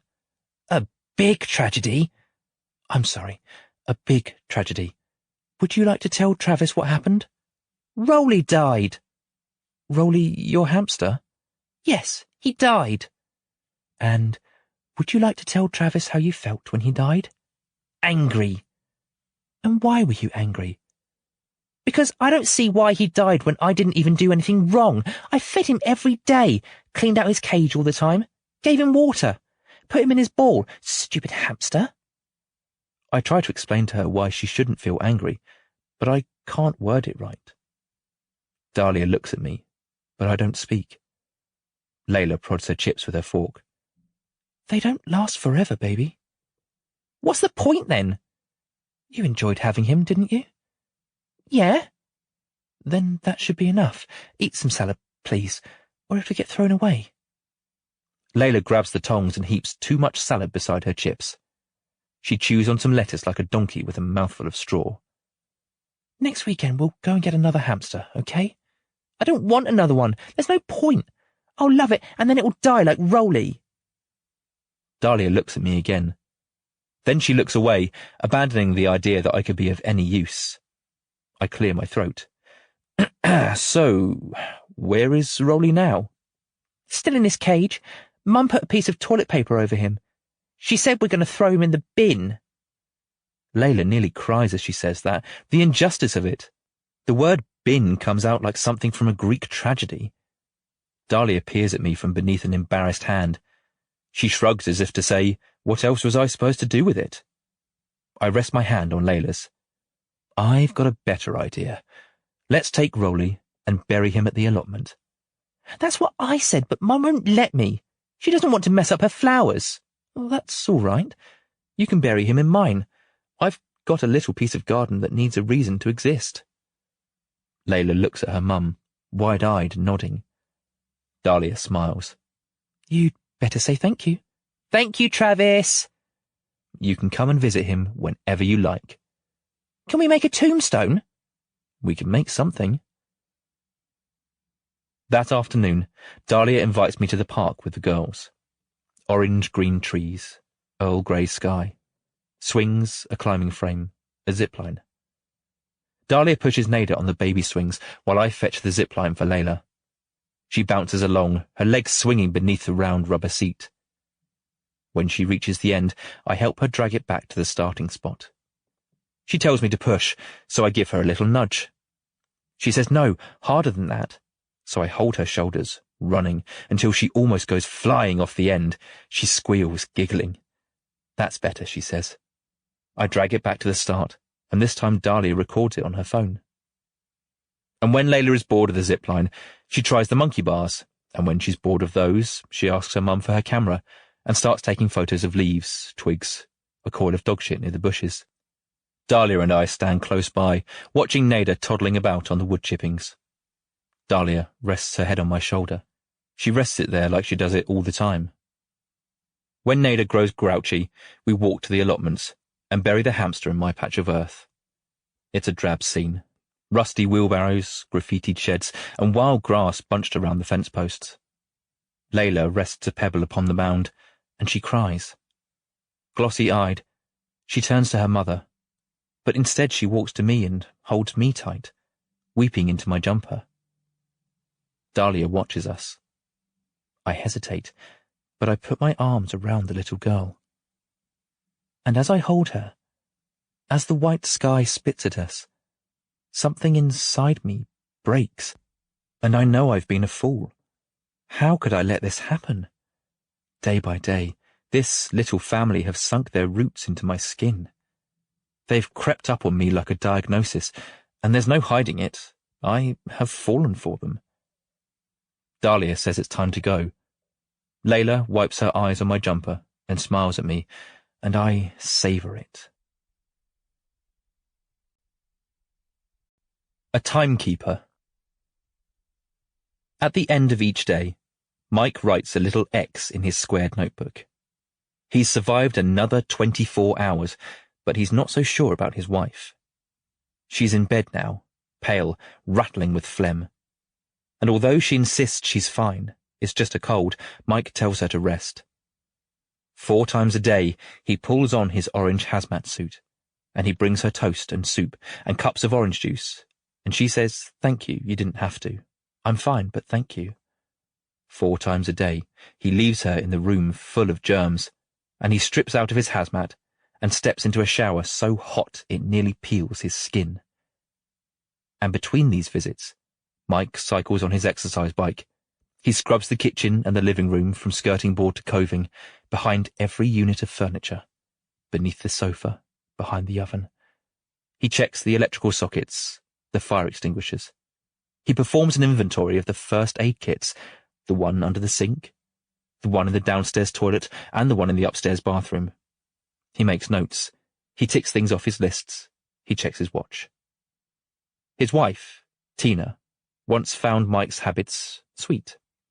She thought they came from a place of love, but 10 years ago she learnt what kind of man he is. The kind of man who keeps terrible secrets. The kind of man who abused his 2 daughters from the age of 3. Now their daughters are all grown up, and the house is quiet. Tina prays that she or Mike will die, and as she stews in this bed, coughing, wheezing, she hopes to God it'll be her. Mike shows me around his home, his collection of clocks. Cuckoo clocks, grandfather clocks, grandmother clocks, the cat clock with the shifty eyes. There's no ticking or tocking.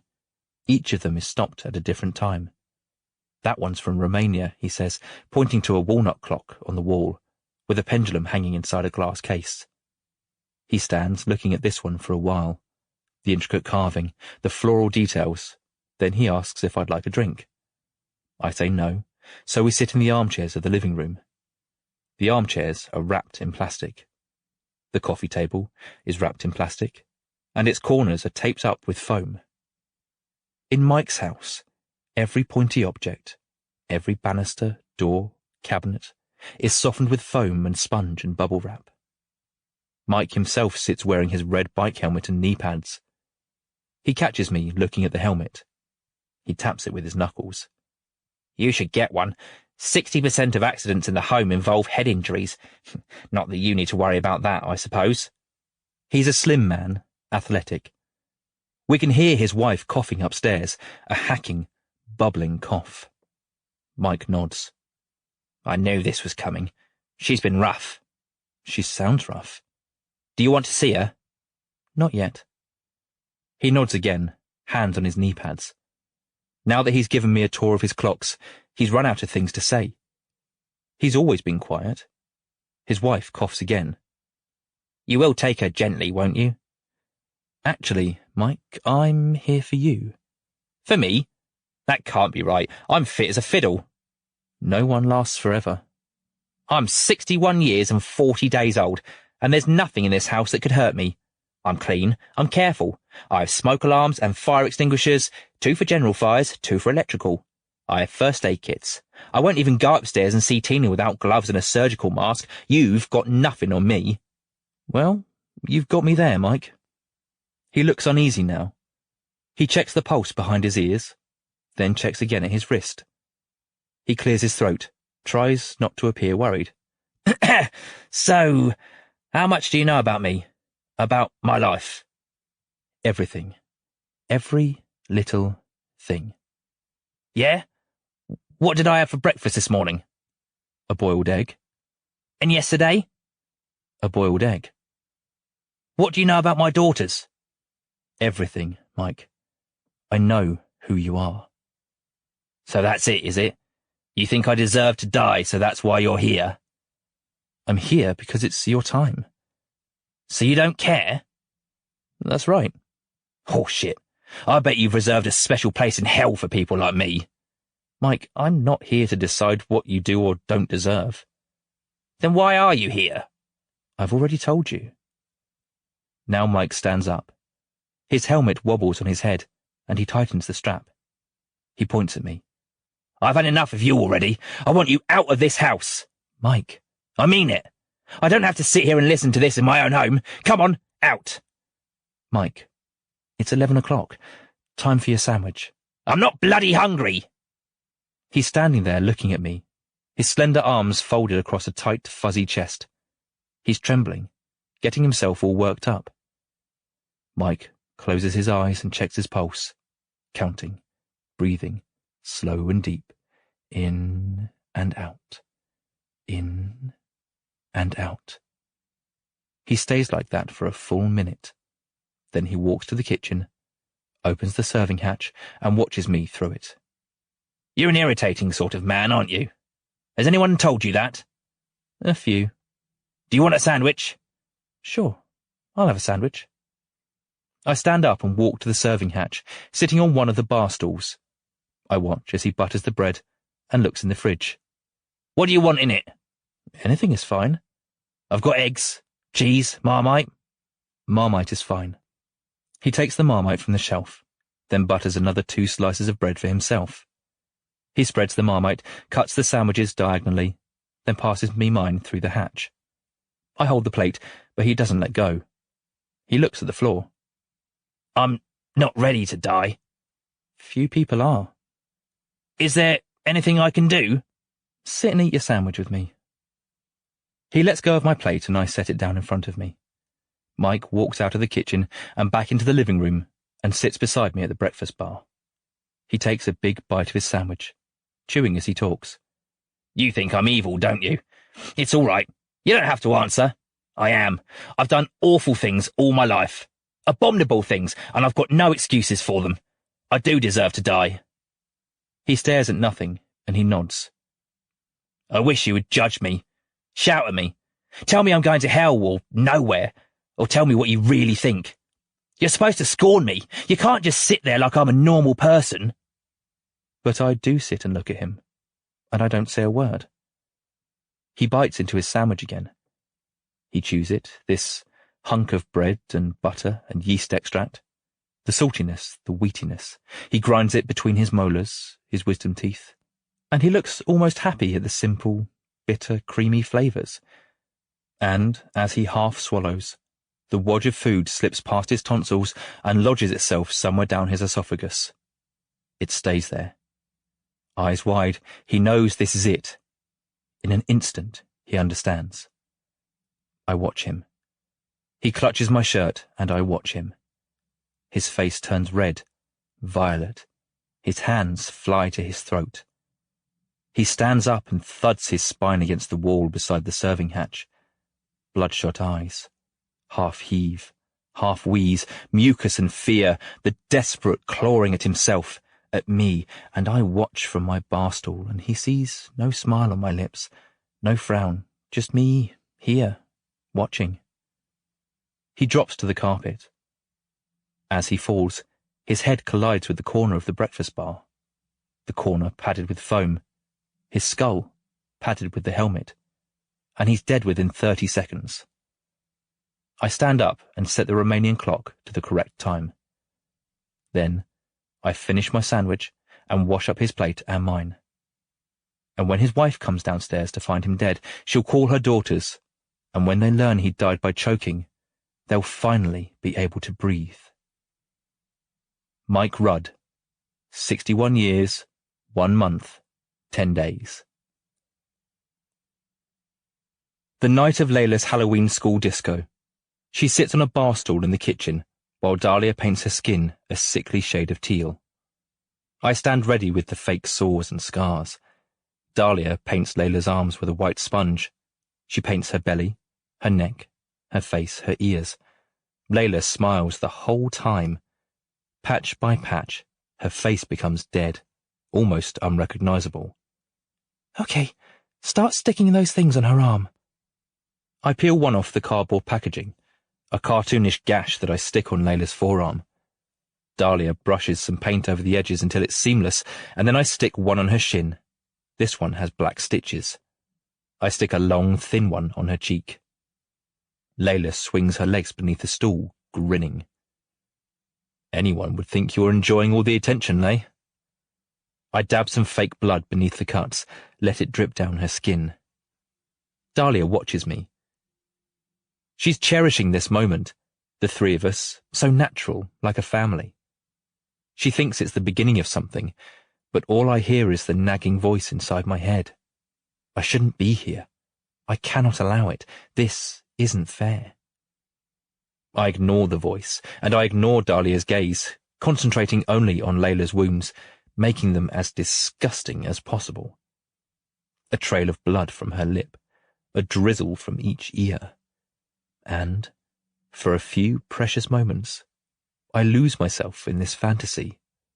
Yes, we are a family, and this is one Halloween of many.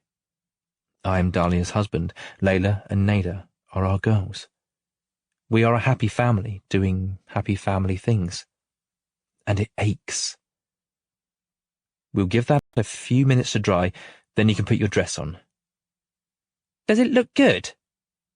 You look amazing. The prettiest zombie princess in the land. I don't want to look pretty. I want to be scary. Oh, you are. Go and look in the mirror. Layla hops off the stool and runs to her mother's bedroom. Dahlia washes her hands in the sink. She's smiling with the same smile as her daughter. It means so much to her that you came here tonight. Does it? She kept asking when you were coming. While she washes the sponge and the brushes, I tidy the paints and throw away the packaging from the scars. Layla comes back, but she looks different from when she left. She's fluffed up her hair, big and spidery, like a corpse freshly crawled from the grave. Whoa! Now we're talking. Do you like it? Absolutely. Now you look really scary. Travis, do you think I look scary? I don't know, I can't look. Make her go away. I cover my eyes with my fingers. She looks at me like I'm stupid, then runs over and tickles me. I squirm.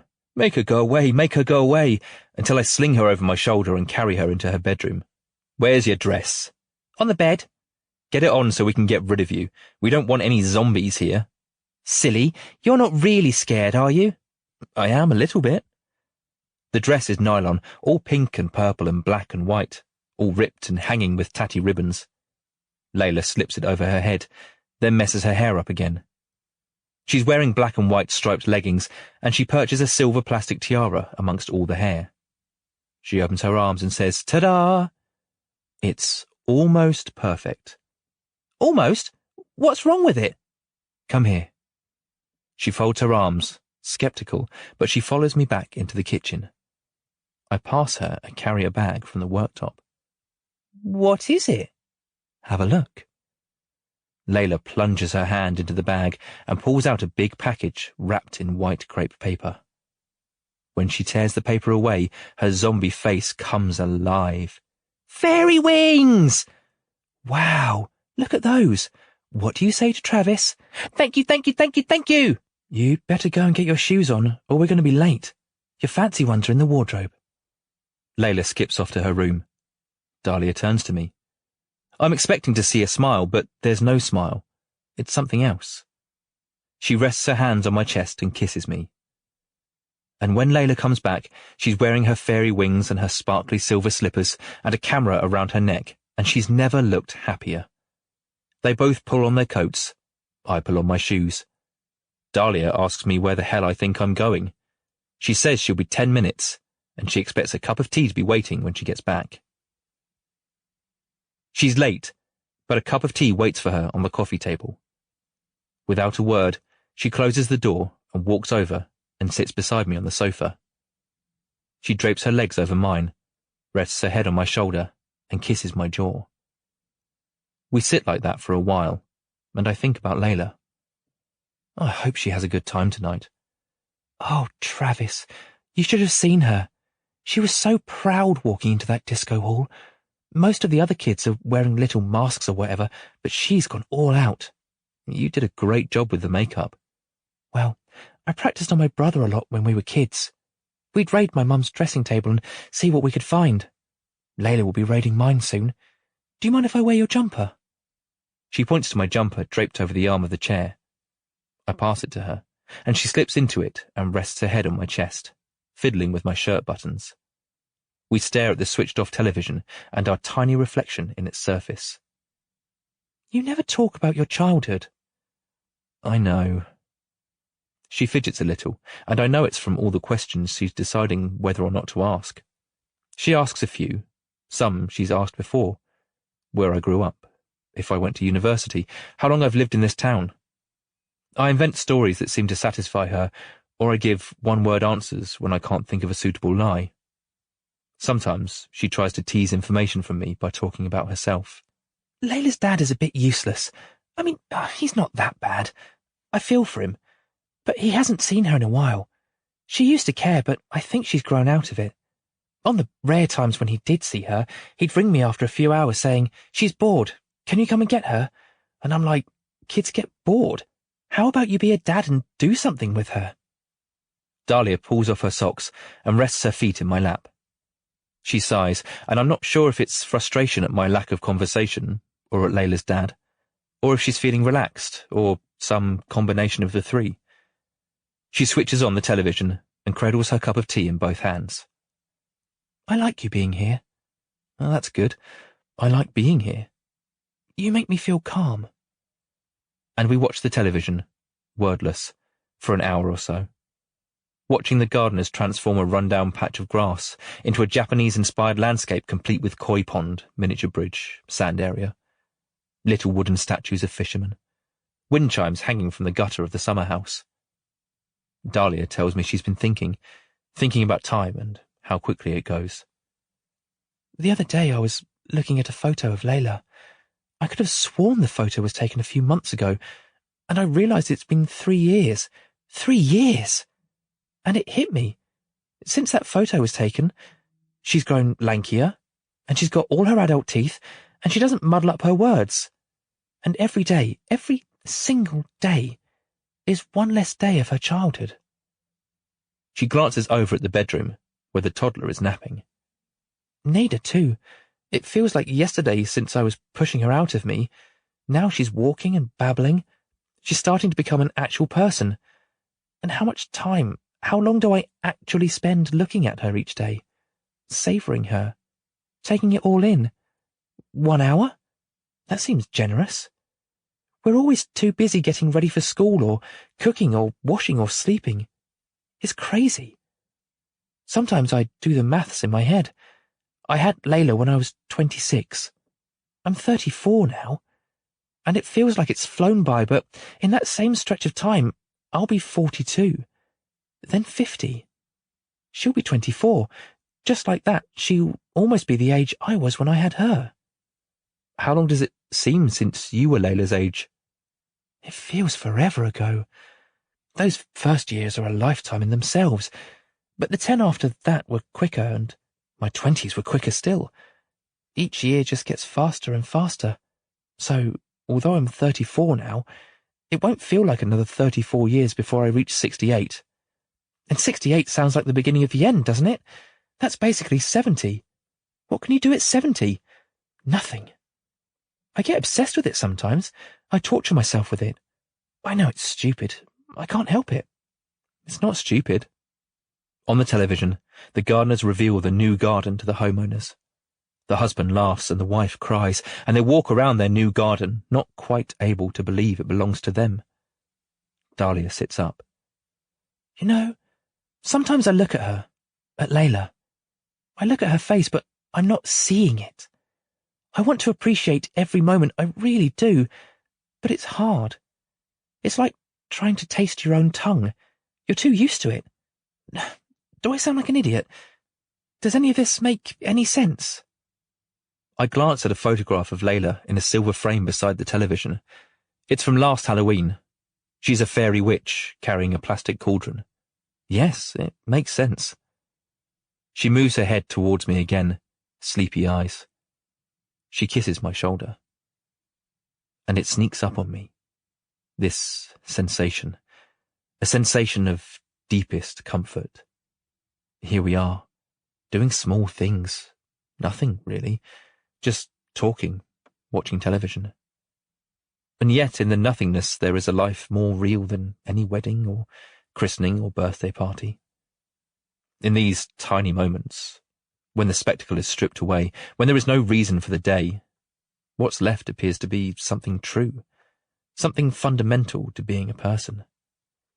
I breathe all of it in, Dahlia resting on me, the soft scratch of my own jumper pressed against my skin, The way the sleeves are too long, only her fingertips peeking through. Her hair, with its smell like blood oranges and fir trees. Her breath on my hand. Her legs curled on me, her toes clutching softly at nothing. We're little more than strangers, but in these quiet moments we're just two people sharing a life, and we might have done this every night for 20 years. Travis? Yes? You need new socks. They're okay. Okay? There are more toes out than in. They're okay. I like them. I'll get you some new ones when I'm in town tomorrow. I stare at my feet for a while. Grey nylon socks with a few holes. I pinch one of the holes closed to see how my toe might look if the socks were fixed. Dahlia's phone rings. She sits up. Fuck's sake, not again. I bet it's the hospital. I bet it's the bloody... No. Hello? Yes, I'm her mum. What's wrong? She looks at me. She sits up straighter. Right. Oh, no, she was fine when I dropped her off. Okay. Well, it's completely up to her if she... Would she... Yes. Okay. No worries, I'll pick her up. I'll be there in 10 minutes or so. Okay. Thank you. Bye. Everything all right? Layla's come over a bit funny. Says she feels sick. Bless her. That is typical. She's been looking forward to this since forever. I'm sorry, Travis. She stands up, glances around for her keys, realises they're in her pocket. I won't be long. Actually, I should leave you to it. Sounds like she needs her mum. Oh. Okay, well, maybe I'll see you tomorrow? She switches off the television and picks up Nada. She searches for her keys again, remembers they're in her pocket again. I pull my shoes on, and I tell her I hope Layla is okay, but I know this is the beginning, and all I can do is watch. Dahlia pulls up outside the school and carries Nada to the office where Layla sits with Miss Hemsworth. Layla's head is in her hands. A faint pulse of Ghostbusters from the hall. I'm sorry, Mum. Don't be silly, baby. It's not your fault. I feel hot. Probably all that running around. She seemed to be having a good time, but one of the boys knocked into her. An accident, and she told me her neck was hurting. Come on, we'll get you home. Thank you, Miss Hemsworth. That's all right. See you on Monday, Layla. Layla, the fairy zombie princess, takes her mother's hand. She's too tired and dazed to say much, and the two of them walk out of the school, back up the path towards the car. He knocked into me on purpose. Who did? Bailey. He knocked into me on purpose. I'm sure he didn't mean it. He did, and now he's broken my neck. He hasn't broken your neck, baby. You'd be in a lot more pain than that. Well, that's just because I'm brave. Dahlia helps the zombie into the car, straps her in. When they arrive back home, Dahlia thinks about bathing her. She really should get the makeup off, but Layla can barely keep her eyes open. She slumps towards her bedroom, groaning. All right, little Miss Dramatic. Don't worry about your teeth. You can do them in the morning. Just get that dress off, yeah? Sleep naked if you think you'll be too hot. Dahlia helps with the wings and the dress. She takes the camera from around her neck and rests it on the drawers. She gives her some cowpole. And Layla climbs into bed, the teal girl, smudged, her fake scabs peeling. Hair somehow messier than when she left. Dahlia kisses her head, and it's warm. She tells her to get some rest. In the morning, she strips Layla's bedsheets, all smeared in zombie blood and glitter. She runs a bath, and Layla staggers towards it, sleepy, moaning like the undead. A bath will sort you out. And while Layla stews in the water, Dahlia sits on the arm of the sofa with a cup of tea, watching the microdrama of the city below. Bins wheeling about, lampposts switching themselves off. Two gulls squabbling over a dried puddle of sicky chips. A car stops and someone gets out and says, "See you next week." A crisp packet skips across the car park. Dahlia rehearses the upcoming day in her head.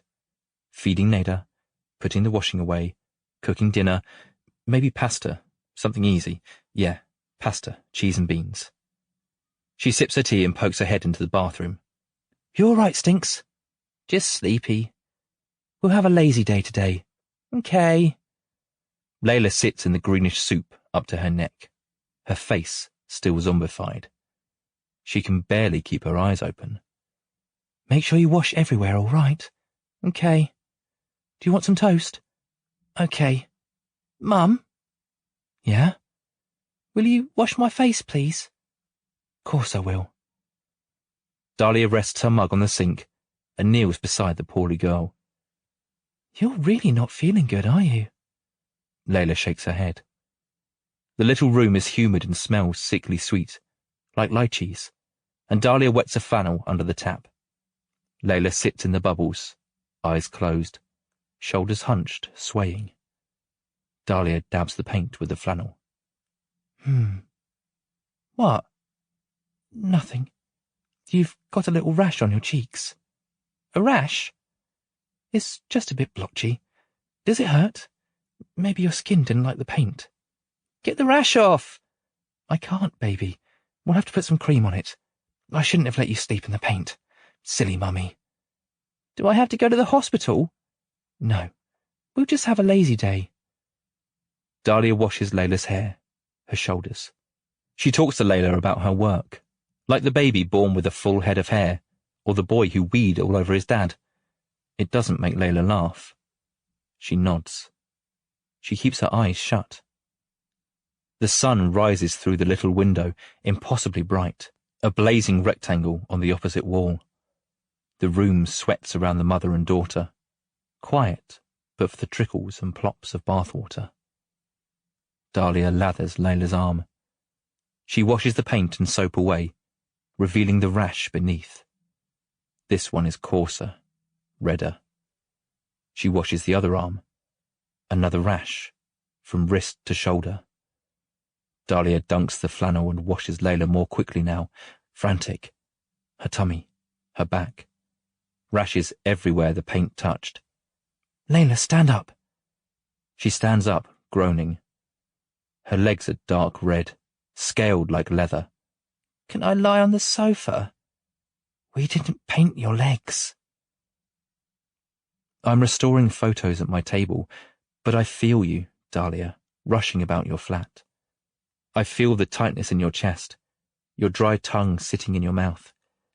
I feel the prickling in your stomach, rising, as you grab your shoes and Layla's. You glance around. The place is a mess, the television is on. Nada is tearing pages from a magazine. It all looks so normal. And you knock at my door with Layla in your arms. She's wearing a nightie and pink trainers.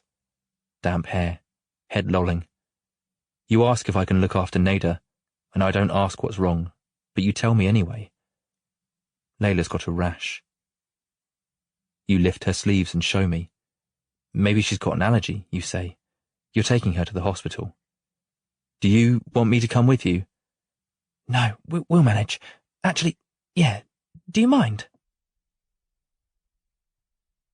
At the walk-in centre, you start telling the receptionist what's wrong, but she interrupts and asks for your surname, date of birth, postcode. You tell her everything. You tell her you work here.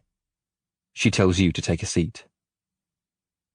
The rubbery blue chairs of the waiting area are arranged in rows like at the cinema, except we're all facing a white wall full of posters of people sneezing, people with sagging faces, checklists, acronyms, a fetus choking from cigarette smoke.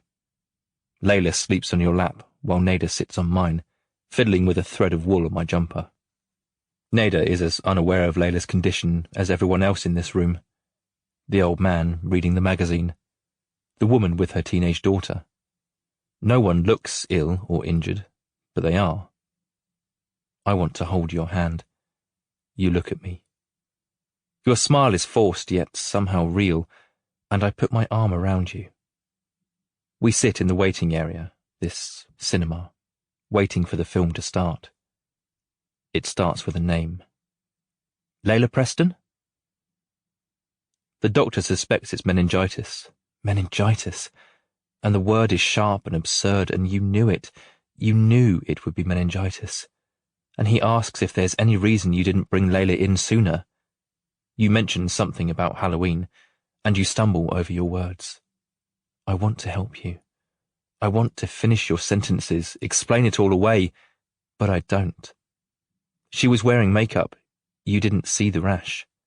Has she complained about an aching neck? Bright lights? They check Layla's temperature, her blood pressure. They take some blood and rush her to the pediatric ICU. They tell you to wait in the corridor. You argue.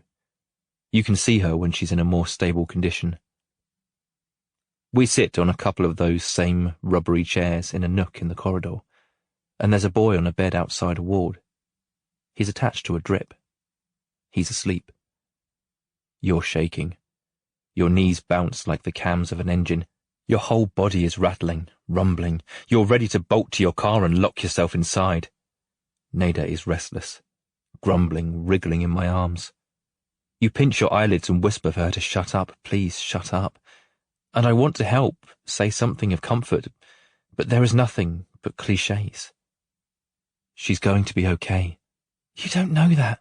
Travis, you don't know. Oh, God. If anything happens to her, that's it. I mean it. I'll run in front of fucking traffic, I swear. I'll be done. It's my fault. You didn't know. Shut up, I should have known. I'm her mother. Meningitis, you've got to act fast. Oh, I shouldn't have let her sleep in that makeup. Your head is full of the baby's whinging, with a deep hum from pipes somewhere and a beep of a monitor.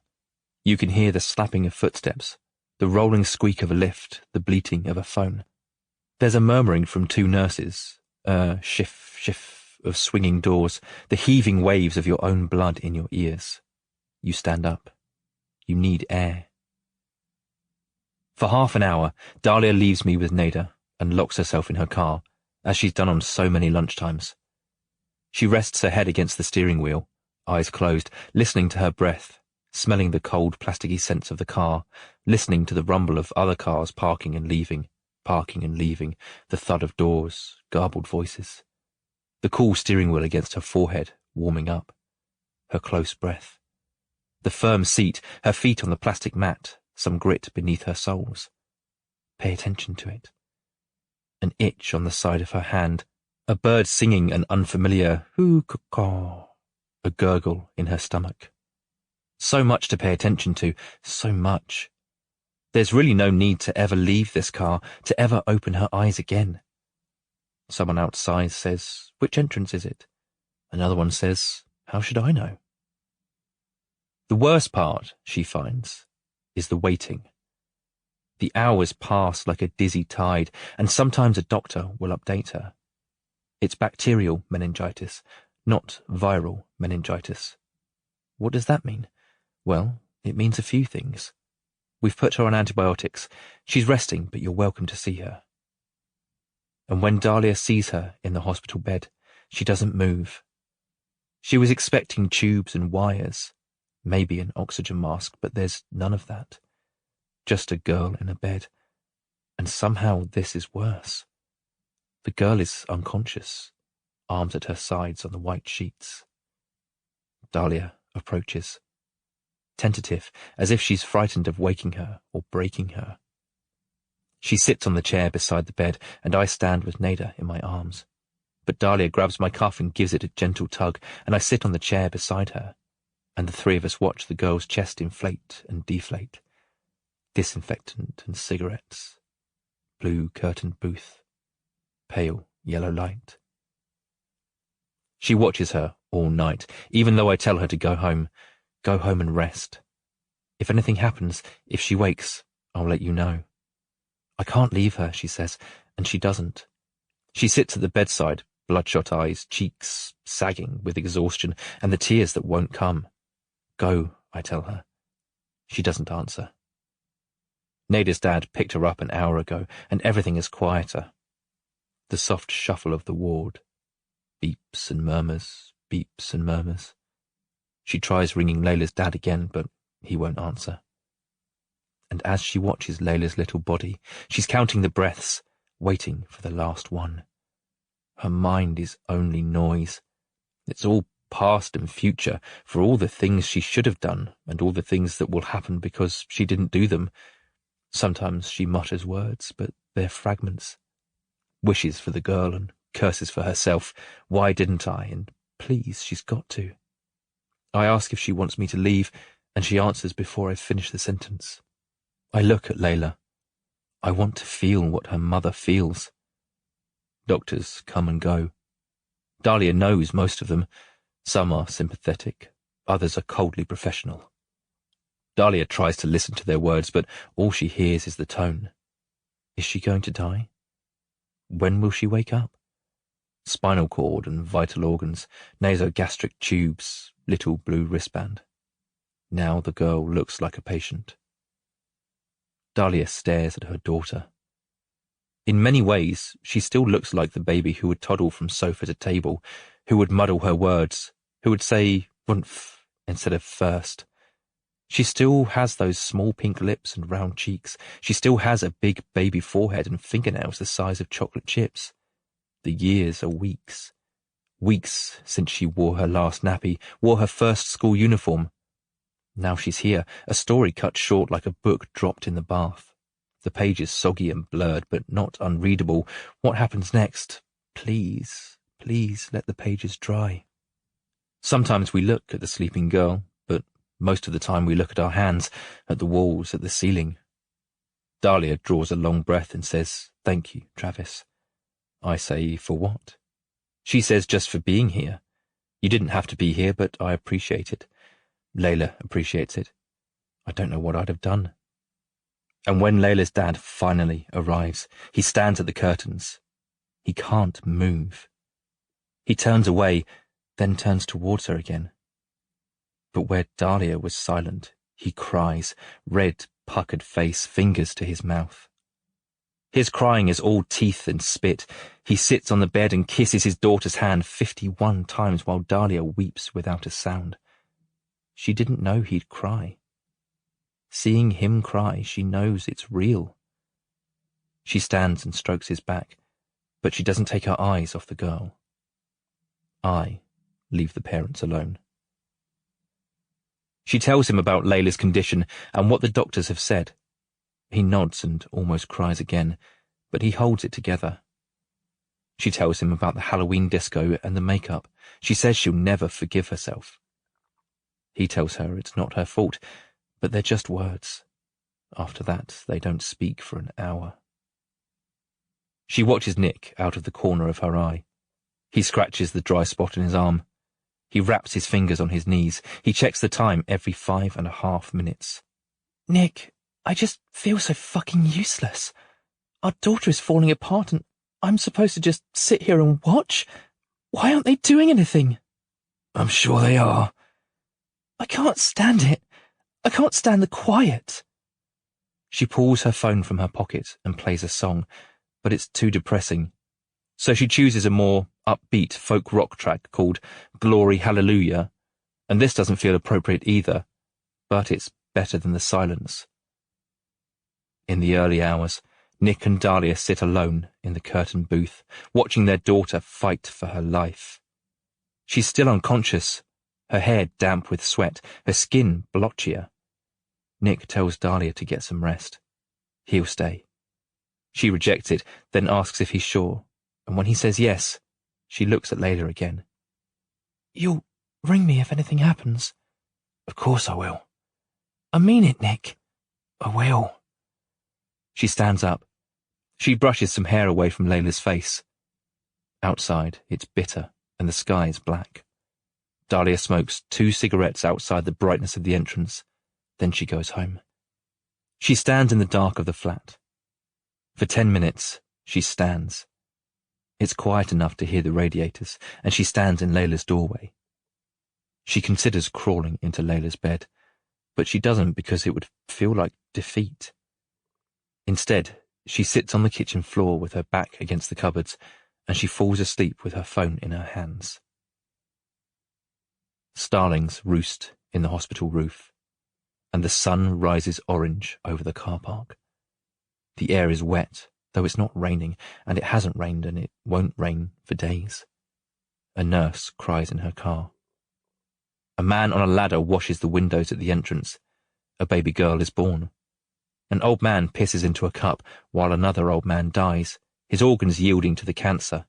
and his last thoughts are of steak and kidney pie, school mashed potatoes and apple crumble with custard. A cleaner finds a coin on the floor and pockets it. A husband brings his wife flowers, but he's told he can't take them into the ward. A doctor can't find her wedding ring. And an 8-year-old girl fights, unconscious, against the bacteria taking hold of her body. To the outside world, she's silent, still. She burns inside, this restless soul, this zombie fairy princess, battling the evil presence. It works its gnarly fingers up her spine and over her brain, clutching it, squeezing it, wringing the life away. But the restless soul battles, silent, still. She's not ready to surrender. When I go back to the ward, Nick's eyes are closed, head hanging. He hears me come in, and I sit beside him. He shakes my hand, introduces himself, and we watch the girl in the bed, like two dads. He makes small talk, asks how long I've known Dahlia, where I live, where I work. And for every question, he gives his own answers, and when he's out of questions, he looks at me. This might sound weird. Go on. She's going to die, isn't she? I glance back at Layla. The skin around her eyes is dark. Her lips are violet. Nick takes my silence as a yes, and his lip wobbles, and he releases a shaky breath into his fist. He's younger than Dahlia, almost 5 years. A frightened boy, too young to understand being a father, too young to understand how to stop being one. Is there nothing you can do for her? No, I don't think so. You could take me. I'm a useless bag of shit. Layla is good. She's so good. She'll do good things. She's cleverer than me already. She doesn't deserve to be here, mate. Please, there must be something. Please. I'm sorry, Nick. Fuck, man. He hugs himself in his hoodie, hanging his head and huffing dry tears into his chest. When the tears won't come, he screws up his face to squeeze them out, but it doesn't help. Dahlia's going to be devastated. I know. I was never there for her. Not once. Not during the pregnancy, not after. I was scared shitless, but not as scared as I am now. Not as scared as I am now. I nod, and a nurse pokes his head through the curtains but doesn't say anything, and he's gone again. Nick stares at the flap of curtain where the nurse had been, then wipes his face with his sleeve. Sniffs. I'm going to get a coffee. Do you want a coffee? Okay. Won't be long. He stands up without looking at Layla and disappears through the curtains. The moment Nick leaves, Layla begins to stir. I wait for it to happen. The eyelid flutter, the soft groan, the clutching fingers. She opens her eyes. Her eyes scan the small room. She doesn't sit up, not yet. When she sees me, she winces and closes her eyes again. Where's my mum? At home. She'll be here soon. Layla nods, then coughs and squeaks in pain. She rubs the back of her neck, holding in the tears. I'm not stupid, by the way. I know who you are. I know. She looks at me from where she lies. Her eyes are dark, and not just from the bacteria coursing through her blood. Did you ever care about us, or were you just there to kill me? I'm not killing you, Layla. The meningitis is. But did you care? Yes, I care. Perhaps not in the way you'd expect, but I do care. That's a no, then. She coughs again, winces again. This is so stupid. I'm only 8. I didn't get a chance to do anything. What was even the point? What was the point in any of it? I look at my hands. I wish they wouldn't ask questions. The questions are the worst part, especially those of children. They ask the hardest ones. I release a breath and shake my head. It's not for me to say. You're rubbish. You don't say anything. You talk, but you don't say anything. Layla, Just leave me alone. I'll wait for my mum. She closes her eyes and rests her arms by her sides, pretending to be unconscious. But when she feels my hand on hers, she looks at me again. Layla, I have a very complicated job. Oh, poor you. Poor old Travis. I think you're a fascinating little girl. Don't do this then. Say no, you're not doing it. I can't. Why? Who says? She sits up and folds her arms, waiting for an answer, as if it's the simplest thing in the world. I let go of her hand. I know it's not easy to understand. Don't talk to me like I'm a baby. I'm 8 years old. Either talk to me properly or leave me alone. Let me see my mum and my dad and my sister, and then you can do whatever you need to do. But I hope you know I hate you. You're disgusting. You'll never have anyone. Nick comes in with 2 coffees. When he sees Layla awake, he thrusts the drink at me and rushes to her side, crushing her against his chest. Oh, Dad! I'm poorly here. Sorry, you're awake. Surprise! I can't believe you're awake.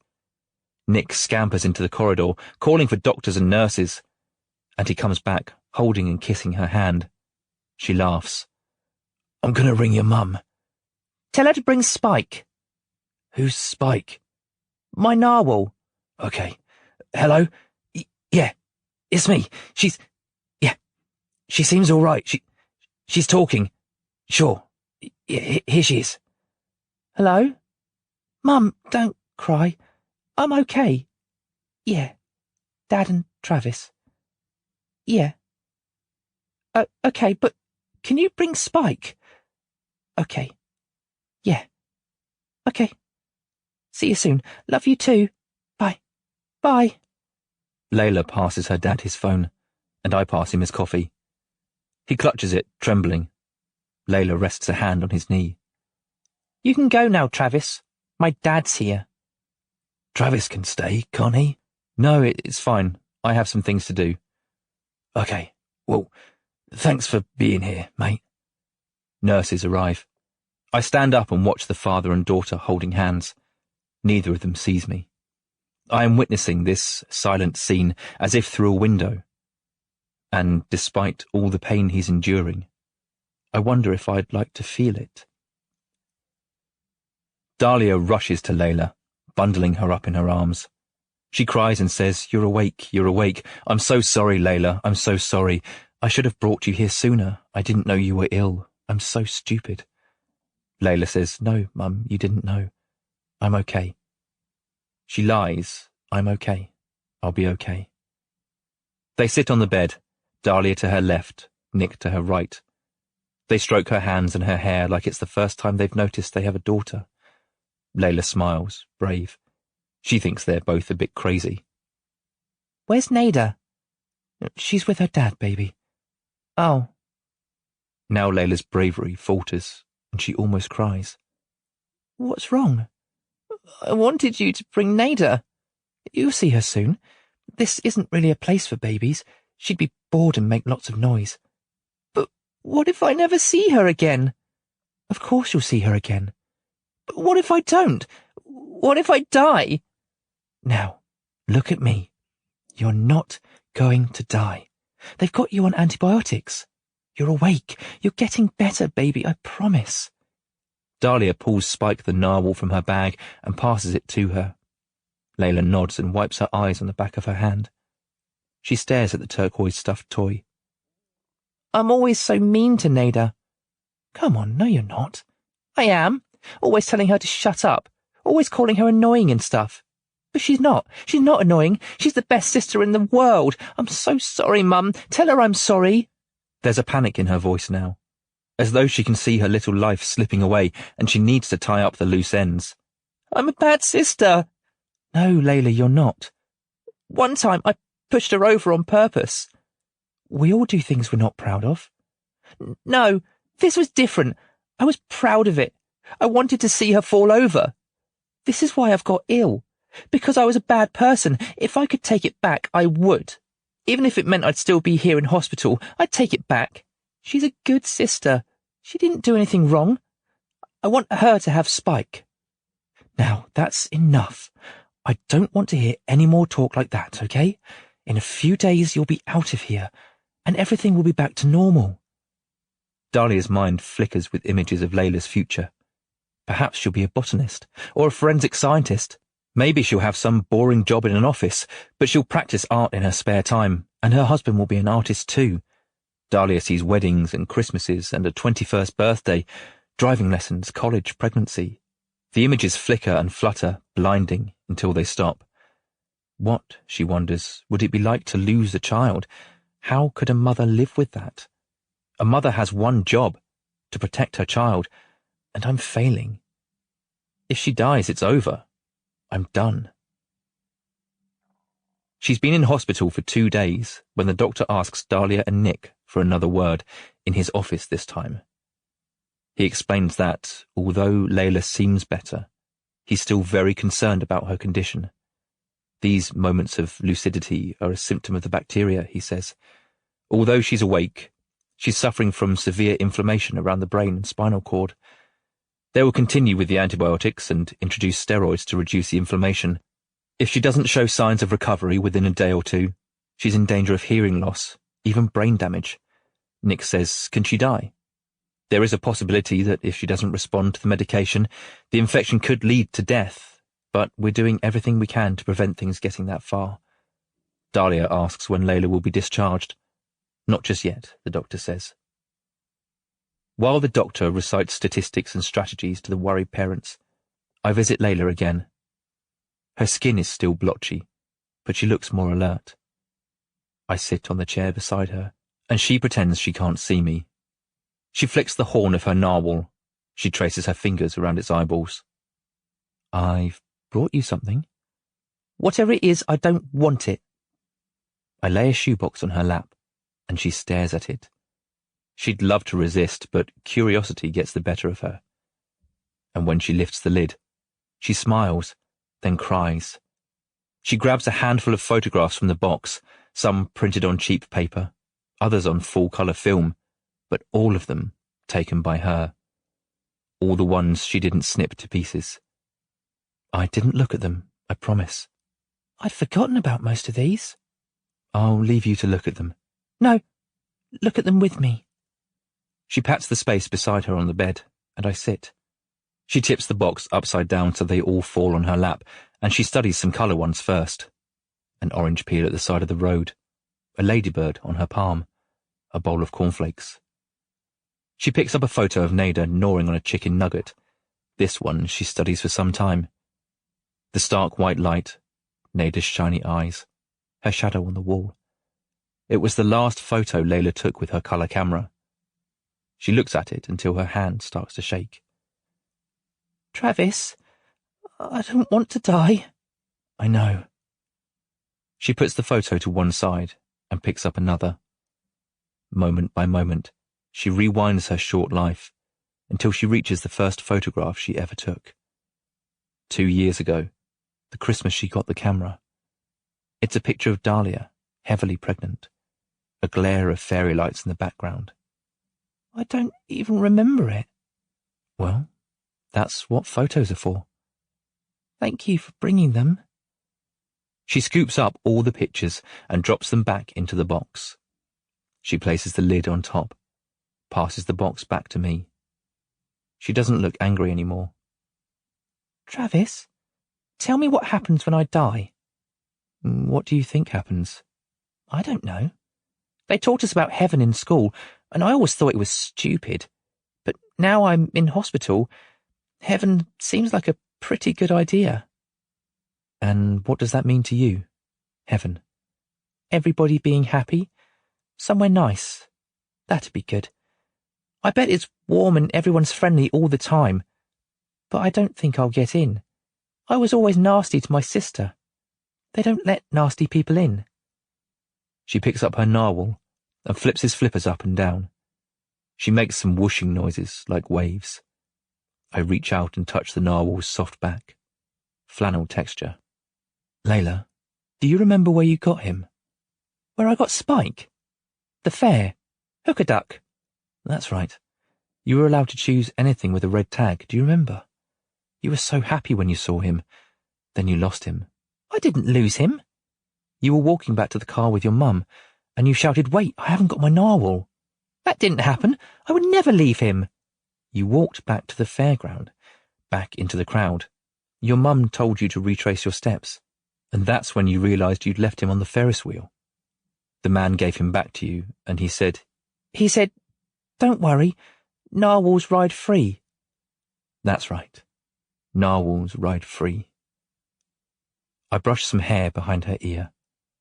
Her lobe is pocked with a tiny hole where her ears were pierced, but she kept losing the studs. She lays the narwhal beside her. Everyone seemed happy there, just having fun and eating candy floss and going on rides. I think when Nada is bigger, I would have liked to take her on a big ride, because she'd be scared, but then I could make her feel better, because I like the big rides, even the upside-downy ones. Is that what heaven is like? Do you even know? I bet you don't even know. A fairground sounds good. It could be like that. Layla leans back against her pillow and stares at the ceiling tiles. She releases a long, slow breath. Travis? Yes? Do you keep a souvenir from each person you take? Absolutely. They're just not things you can see. I'd take something. Something small. You'd have a lot of souvenirs. Well, that's all right, because I'd have a big house to put them all in. I'd be rich, I think, because I'd take loads of photos and people would buy them for loads of money because they'd be such good pictures. They'd put them on the front of magazines and stuff. They'd put them in galleries and they'd say, "How could someone take such a good picture like that?" But the best pictures I'd throw away. They'd be a secret. Maybe I'd show my best friends first. She reaches beneath the covers and pulls out a photo. She must have taken it from the box. I hadn't even noticed. She looks at it now, this photo, stroking her fingers over it. Travis? Yes? Please look after my mum. They move her to a bigger ward around the back of the hospital, overlooking the marshlands and the developing housing estates beyond. There are 2 other beds in the ward, one empty, one occupied by a 40-year-old woman named Nellie with her crossword books. While the nurses settle Layla in, Dahlia and Nick stand in the doorway and watch them fussing her, asking if she's comfortable, asking if she needs anything. She says something and the nurses laugh. God, Nick, she's getting better. That's not what they're saying. I don't care what they're saying. Look at her. She's a strong kid. She's full of life. It will take a lot more than this to bring her down. Dahlia smiles at that. You're right, she says. She holds him close, this scruffy young father, smelling of unwashed clothes and stale chewing gum. They watch their daughter crack silly jokes, showing off to the nurses. Even crossword Nellie watches with a smile. Dahlia hasn't prayed since the school assemblies, where they'd sing hymns and recite the Lord's Prayer. She hasn't prayed since she developed her first crush on a boy and asked God to make him love her back. She's never truly believed or disbelieved. She's never had a reason to dwell on it, but she has a reason now. And, belief or not, she prays in the hospital faith centre, a white room with laminate flooring and rows of uncomfortable chairs. She sits up straight, respectful, head bowed, eyes closed. She prays, and she says sorry, and she says please. She makes promises. She tries to bargain. She'd like to cry for sympathy. She says amen. Layla sleeps. She dreams of the day she forgot her lines in the school play but made up new ones instead. There was a day she watched green caterpillars crawl along the top of the fence. There was a day she stepped out of the back door to see a puddle of maggots where the cat was sick. There was a day she blew bubbles in the sink through a straw. There was a day she built sandcastles in the sandpit at the park. There was a day she opened tins of paint, the chalky smell, and she painted nonsense on the paper on her easel. There was a day she ate microwave chips from the box with a blob of ketchup on the side. There was a day she kissed the blonde boy in the playground and his hands were cold. There was a day she stole a plastic diamond ring from her friend's house. There was a day she acted out every scene of Beauty and the Beast while watching it on the television. There was a day she fell asleep in her mother's arms on the train to London. There was a day she got told off for doodling on the wall. There was a day she made burgers from Play-Doh and her dad pretended to eat them. There was a day she wet herself at school because she didn't ask to go. There was a day she saw the sex education book in the library.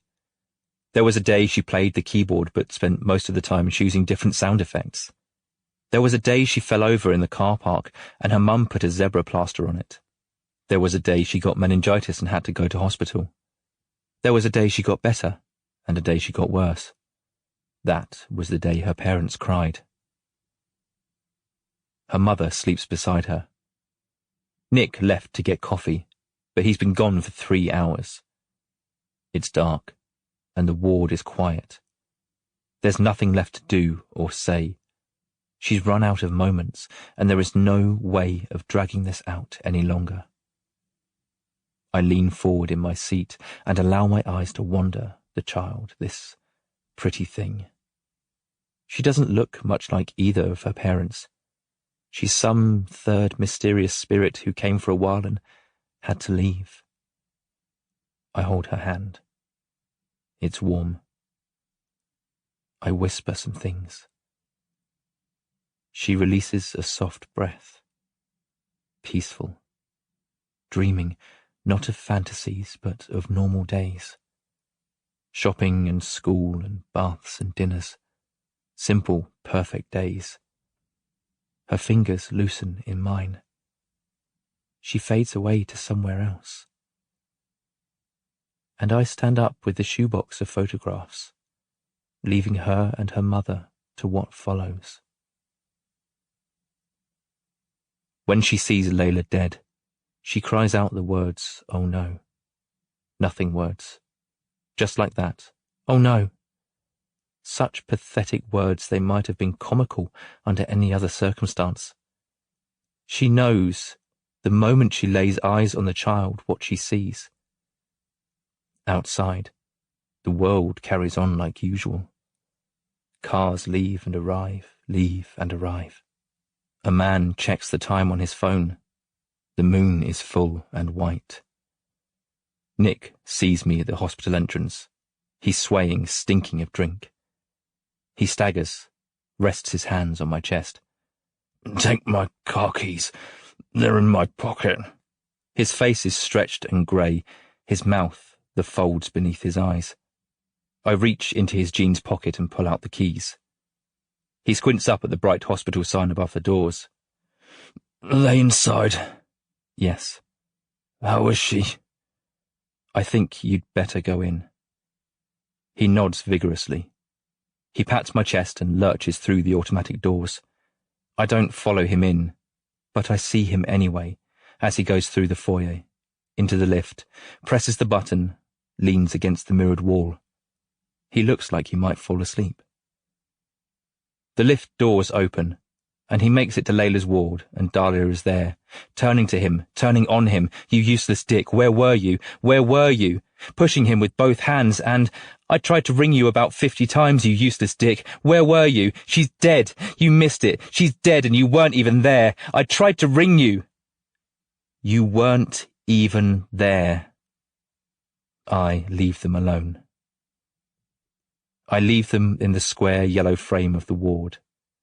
I walk away from it all, away from the entrance, out into the dark of the car park, spitting rain cold needles. I glance around for a thing to do, but there's nothing, so I walk 5 miles to the flat. Before I unlock my door, I stand in the hall and listen to the quiet of no one. The place feels different. I step inside. Quiet again, except for the cat who lands on her paws somewhere and slinks towards me with an inquisitive mew. I crouch and look at her. She snakes around my legs. As I watch her, I'm aware of a great weight, a tension, as if there's something heavy suspended inside me, and I don't know where or how or what will happen if the suspension should break and the weight should fall. Maybe it never will. Maybe it's always been there, and I can only feel it now by the slightness of its swinging, and I hold the cat in my arms, and I stroke her for a minute or two. Then I stand up and carry her to the bedroom. I drop her through the window. She lands on the ledge. I shut the window, close the curtains. I walk to my desk and sit with a photo album. I will restore photos now. In the ward, you're delirious. Your head is so full you're too weak to stand, so you sit in the corridor while Nick mutters nothings beside you. I can't believe it. What are we going to do? And his legs are bouncing. He's bitten his nails to the size of baby's teeth. You hold your head in your hands, trying to contain it, like your head is filling with water, building in pressure until it bursts and leaks from every hole and crack in your skull, and it's taking all your strength not to let it, not to roll on the floor and scream and punch people and jump out of the window. Nick rests his hand on your arm and you flinch. I'm holding a photo of twin boys on quad bikes. The sky is red and yellow behind them. They're Layla's age, riding through a cornfield with pylons in the background. I can smell the dust of the corn. I can smell the two-stroke exhaust. These boys are still alive. They'll die when they're very old men, 3 years apart. A doctor tells you some things, but none of it sinks in. It's like reading a book while listening to music and watching a film, jumbling nonsense. But Nick nods and keeps glancing at you. He listens to all of it. He answers the questions he knows the answers to, and helps you with the ones he doesn't. He's stopped crying for now, but his face is sticky and bloated. There's a photo of an old black dog, a Belgian shepherd named Maxie. A little boy would love her for the first 3 years of his life, and then she'd die, and he'd forget. These photographs would be his only reminder. He'd stare at them so much, he could almost trick himself into remembering. You used to poke her in the eye, his dad said. Starlings roost in the hospital roof. The sun rises over the car park. Layla Preston, 8 years, 6 months, 13 days. A heavy box. On the morning of her mother's funeral, Lucy stands at her bedroom mirror, fastening her bow tie. Her mother always preferred to see Lucy in dresses, but today she wears a black blazer, black trousers, white shirt. She's 22. Her mother, Sandra, died at 63 from all the cigarettes and greasy chips clogging the tubes. She died bedbound and naked, her skin brown and scaly with sores. At least stop smoking, Lucy told her. Give yourself a fighting chance. At 7:45, Lucy rides the bus to the crematorium. The morning is wet and cold, but sunny, and steam wafts from the pavement between the car park and the building. Her 3 older brothers wait outside in their suits. They're smoking, chatting about football. Her sister, Alice, wears a black dress and a pink, swollen face. When she sees Lucy coming up the path, she jogs towards her and holds her tight. Alice sobs into Lucy's shoulder. She's gone. She's actually gone. I know. Are you all right? I'm fine. Just tired. You know you can cry. I'm here. I'm all right. Together they walk to their brothers, and the eldest, Ricky, puts an arm around Lucy. He offers her a cigarette, but she shakes her head. None of these siblings will die today, but they will say goodbye to their mother. The hearse pulls into the long driveway through the iron gates, arcing around the shrub-lined courtyard to the entrance. The driver steps out, tall and solemn. Bloody hell. Look at him. Lurch. You rang? Do you think it's a job requirement to look like that? Ha! Yeah, you can't be a jolly little cherub. The 5 of them watch as the man stoops to the back of the hearse. He opens the door with white-gloved hands. The boys jump as a woman speaks from behind them. Are you Sandra's children? Yeah, that's us. This woman is the Jolly Cherub. 60 years old, squat, with curly brown hair and a sympathetic smile. Has anyone told you about the coffin situation? Coffin situation? Well, usually at this stage, we'd select 6 pallbearers, usually the grown-up children, friends, a spouse. But because there are only 5 of you, and because your mother was quite a bit larger than most people, we have a special trolley we'd like to wheel her in on. Nah, fuck that. We're not wheeling her in. Come on, Ad, take that side. We'll lift her on our own. Yes, but I don't think... The 3 boys stand at the back of the hearse. Adam rubs his hands together. Ricky limbers up against the side of the car. Right, how the hell do we get it out? It's on rollers. What is? The coffin. The floor underneath has rollers. Right. The driver stands aside while the cherub woman fusses, muttering, "This isn't a good idea. We have a trolley. This isn't a good idea. You'll hurt yourselves." "It's all right, love. We've got it." Adam places his hands on one side of the coffin. Right, Rick. You grab the pole on the other side. It's not called a pole. What is it then? Just a handle, I think. What's a pole then? Like a cloth. Just grab the bloody thing for Christ's sake. Tom, you hold the back. It's all right, love. Mind out the way. We've got it. When it's clear they haven't got it, and they'll never be able to lift it with 3 people alone, Lucy approaches. How about me and Tom take this side? You and Rick take that side. All right. With 2 each side, they slide the coffin over the rollers, then kneel down to rest it on their shoulders. Ricky groans. Fucking hell, Mum. I thought you were supposed to lose weight when you die. Don't make me laugh, I'll drop it. Fuck's sake, I can't stand up. The 4 of them laugh while Alice stands aside weeping, chewing the loose skin of her knuckles. The cherub woman asks if Alice would like to help lift it. Alice nods, and the driver takes the other side. That's it, come on, Lurch. Cheers, mate. We've got this. Together, the 6 bearers rise. They lift the dead woman, and she's heavy, but not unbearable. Right, quick, love, where are we putting her? In there, on the table. The cherub scurries indoors, presses play on the music, stands at the table all flustered and red. This isn't how it's supposed to happen. The pallbearers walk slowly, as dignified as they can.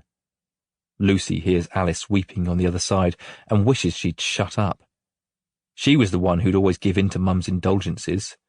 A Chinese takeaway here, a pack of cigarettes there, a pint of ice cream. Lucy doesn't blame her for their mother's death, but she can't stand the weeping. She always preferred the company of her brothers. Still, the 5 of them carry their mother down the aisle. The crematorium is all magnolia and pine. Their mother's favourite song, Every Breath You Take. The lyrics couldn't be less relevant, but somehow the clock-like pluck of the guitar almost teases the tears from Lucy's eyes. They rest their mother on the white draped table.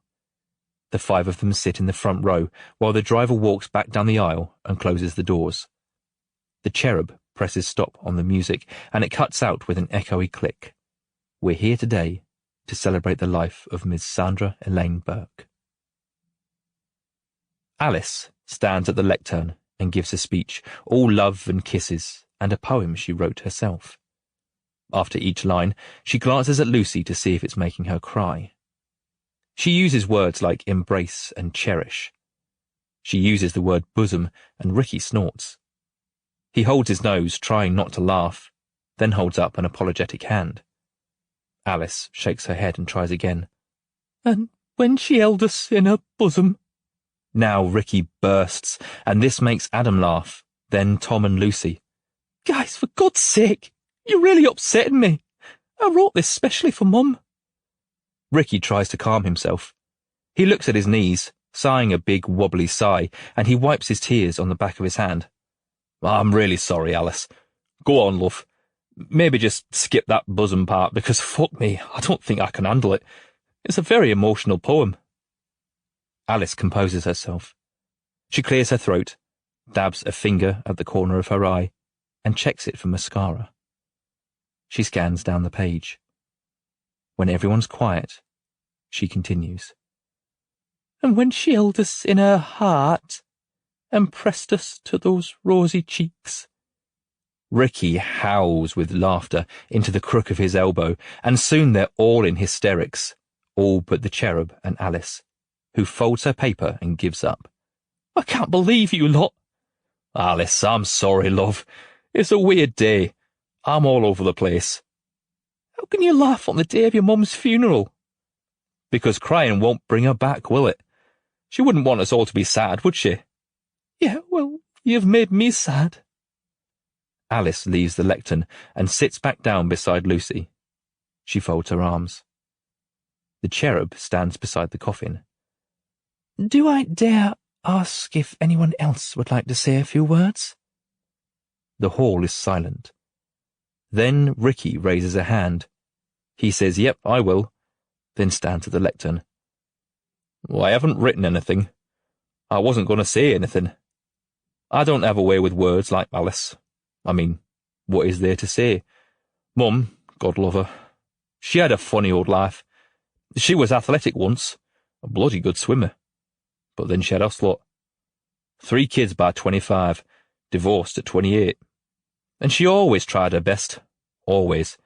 Even in the hardest times. I reckon that's true, isn't it?" Alice smiles. She squeezes Lucy's hand. Ricky continues. "In a few moments, she'll be doing what she loved most. Smoking up a storm." Now Alice lets go of Lucy's hand and buries her face in her palms. Lucy and the boys try not to laugh. "My favourite memory of Mum is when she shat herself at Skegness Beach. Alice, this was before your time, love. But the 4 of us, do you remember? We had to stand all around her, holding up beach towels like 4 little walls while she changed her clothes. Think she'd had some dodgy scampi or something. But she wasn't embarrassed or angry. She laughed about it. I remember thinking she was so strong then. I'd have been mortified if I'd shat myself. I couldn't have lived it down. But she just carried on like normal. She joked about it to all her pals from the cafe. And I think that's the one thing I'll always take from her." He turns towards the coffin. "Mum, we love you. Hope you're doing all right out there, darling. Thanks for everything." When he sits back down, he sits beside Alice. She hugs him. She cries into his neck. And this moment, seeing the 2 of them so different, so alike, her eldest brother, her youngest sister, this is how Lucy's tears finally break. Curl up on your bedroom floor. Bury your head with your arms. Tinnitus screams in your ears. Everything is too heavy, too loud. Everything crushes and grips. Whine, drip with snot, rip clumps of hair from your head, circle around in your hole like a dog.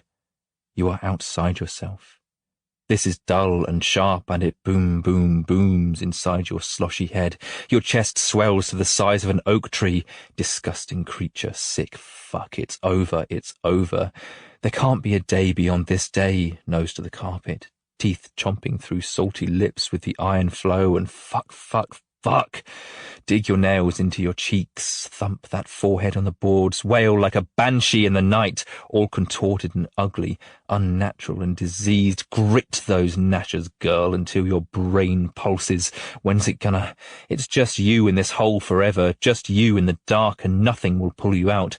It deepens, it closes as the mouth of some great earth whale, swallowing, tightening, and the vertigo rush of falling in your ears and toes, of spinning and the air knocked out of your body, and your bones bending brittle for a snap of some release that never comes, and in all your concentrations you accelerate back to where you saw her, but she didn't see you, and that was the last time, and you are nothing, you are nothing, you are nothing, you are nothing, you stupid sack of shit, you are nothing.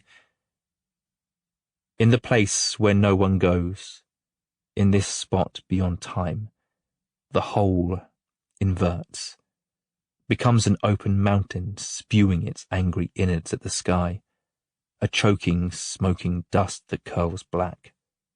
It flegs the fiery phlegm while red veins eat channels through the earth, bubbling and burping, overflowing from hollows of hell, this simmering soup, these burnt rolling folds, slipping out and smoothing over the gnarly cracks of the before world, and no one sees it, loudest forever, but no one hears it. A glory, a proclamation, a changing, shifting, breaking sea, A steaming heap, a boiling, roiling open crater for 100 million years, for nothing, for no one. The woman with no name and no face stands at the kitchen sink with a glass of water in hands that tremble. She sips it, gags, vomits white in the stainless steel plug hole. Never seen a world so sharp, so blurry. Every speck, every sliver of light, every line, but there's nothing beyond any of it. It's all just a blade on almost numb skin. It's the sticky wet wood beneath the bark.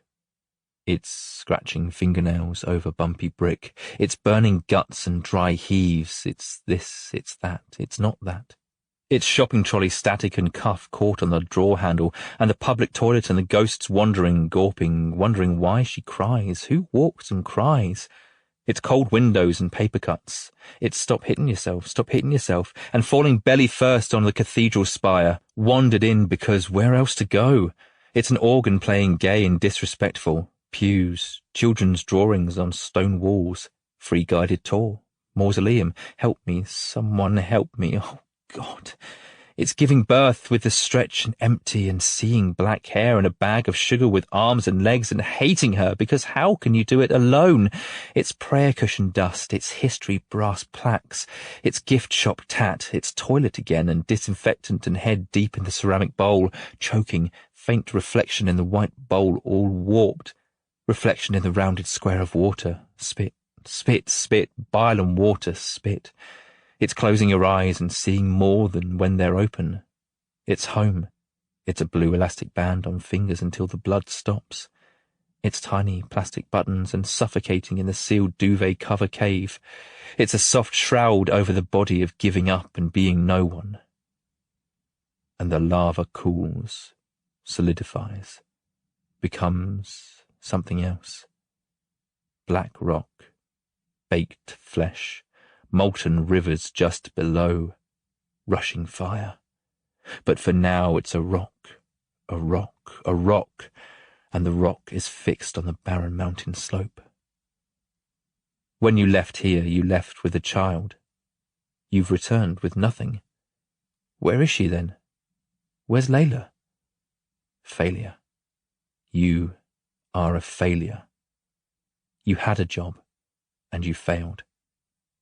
There's her breakfast bowl beside the sink, still spackled with Weetabix like cement. And there's a pink sock on the sofa. Where's the other one? Where's the girl? You promised you'd look after her. You left her in that place. And her bedroom door looms like a vacuum, sucking you in, but you pull away. Her door breathes cold air, framed with smoky tendrils, while the door beside it is normal and dull. There's the other sock. You mucky pup. You messy little tyke, pick it up. There's nothing to do. You left her in that place. There's nothing to do. There's never been less to do. She switches on the television, but everyone's having a normal life, so she switches it off again. She blinks, glances around the flat, and it's a strange place. She tells herself to move. Move your legs. Plant your feet flat on that floor down there. Her body obeys with 10-minute delays, but it obeys, and she's standing. Her next instruction is to give herself the next instruction. Go to the bathroom. Go to the bathroom. She doesn't encourage. She doesn't urge. She orders. Go to the bathroom. 10 minutes, and she's there. There's a woman in the mirror. The water tap is heavy. The toothpaste tastes of mint and chemicals. She can't do the bath. She can't brush her hair. Go to the bedroom. Take off your clothes. The warmth comes off with them. The comforting reek is gone, exposed goose flesh. Stand naked in the not quite middle. Her hands look big. Pull on some underwear. Pull on those jeans, a t-shirt. Cold, scentless, like metal. Standing there in clean clothes, there's a weight of real life. of being ready, of responsibility, of outside, of forward, of normal. Her shoes feel too dry, like moccasins made of baked clay and straw. The front door is impossible. There's a world out there. There's a hallway and stairs and streets and humans. Forward feels like backward. That's the world she came from, before it all changed. But no one knows it's changed. So while everyone else bobs about in their normal world, she's slipped between. She's before the beginning. And it starts with this door. This stupid, ugly, pine laminate door with brushed silver fittings, a twist lock, a peephole, a chain. This doesn't feel like going out. It feels like going in. If anyone speaks to her, she's coming straight back. That's the deal. That's the only way she can bring herself to place her fingers on the handle. She thought the handle would feel cold, but it feels like nothing. The brush of the door along the carpet. Hallway smell, dim light from the window at the end. She steps into the light. She closes the door behind her, but doesn't lock it. She's out. I am waiting in the corridor. When she sees me, she offers a weak smile. Black suits you, she says. It's a small funeral, quiet. Wouldn't be right for her school friends to come. There are no speeches, no anecdotes. It was a life too brief for long stories or old friends. But you did have a favourite song, and they play all 3 minutes of it. Too upbeat, too tinny. No one sitting here thought they'd be here. They thought they'd be long gone. A little chapel. The priest says some things. He speaks of tragedy and loss. He speaks about lives cut short. He mentions narwhals and photography, and he hardly speaks of his God. We sit on the pews that are cold and never grow warmer. Dahlia is surrounded by friends. 2 of them clutch her, while others stare and some look away. Nick has only his dad. And I sit behind them all, watching. I watch Dahlia, who doesn't cry. She's trying to listen to the words of the priest, but they're jumbled and far away, so she just stares at the cracks in the stone floor. And I watch Nick, who doesn't take his eyes from the white coffin. He can't believe he's looking at this white coffin. There's a hymn, a couple of prayers, but Dahlia can't bring herself to sing or say amen. She's waiting for the priest to say, "It's a miracle, praise the Lord, she's alive." We walk behind the hearse from chapel to cemetery. It's a short walk, so the driver makes it longer by driving down the adjacent road, a shallow bend lined with conker trees. The procession drifts, a few onlookers. Dahlia can feel everyone's eyes. She wants it to be over. At the grave, the priest says some final words, and the sky should be drizzly. The world should be sapped of colour, but it's not. Cartoon blue sky, doodle trees. The scaled-down coffin looks almost comical, a Halloween decoration to prop against the front door. As they lower it, Layla's dad opens his jacket and buries his face in it, and he sobs with heaving shoulders, and Dahlia rests a hand on his back. But she doesn't cry. She's barely here. She's watching this through a pinhole in a black box, like someone waking from a dream without remembering ever falling asleep. And the man asks if anyone would like to toss any flowers or soil into the hole, but she doesn't. She walks away and leaves them all to their ceremony. You sit on the sofa, knees to your chest, bare feet, and you stare across at a single grey spider's thread, dangling from the ceiling, furred with dust and fluff. Its identical shadow on the white wall, drifting gently in imperceptible breezes. A fizzled form of a woman in the matte black of the television screen. It's daytime, sometime. Nada is at her dad's for the weekend. He said he'll take her for as long as you need. All is silent. All is still. You hold your toes. Cold. Your face hangs, dark, wet eyes, pink, hanging lips, tangled hair, armpits stink, empty stomach, no tears, nothing. Now I'm at your door with a bag of groceries. When you see me, your face is vacant. I'm a relic from a time that no longer exists. I'm a vague reminder. But you let me in. We sit on the sofa in the nauseating quiet, a cushion between us, the shopping bag on my lap. I've brought baby formula and nappies. I've brought you fruit, vegetables, dry crackers, sugary drinks, fresh cream cakes. You should eat something. Why? You're hungry. I'm nothing. I take out the bag of apples, the carrots, the celery, the cans of drink, the box of cakes, and I set them on the cushion. You don't look at any of it. You sit up straight, hands on your knees like you're waiting. Without your makeup, the acne on your cheeks is exposed and sore. Have a cake. I don't want a cake. Why are you here? I don't know. I want to help. With a bag of apples? There's no venom in your voice, just a tiredness. You grab the bag of carrots, pierce the plastic with your finger, pull out a carrot, start munching on it. I open a can of purple grape juice. The crack, hiss, fizz. It's all too loud. Dahlia, is there anything I can do? You raise your eyebrows and shake your head, casual, as if to say, nope, not that I can think of. I'm fine. You can leave me alone now. I sip the fizzy grape. It tastes like no grape that has ever existed.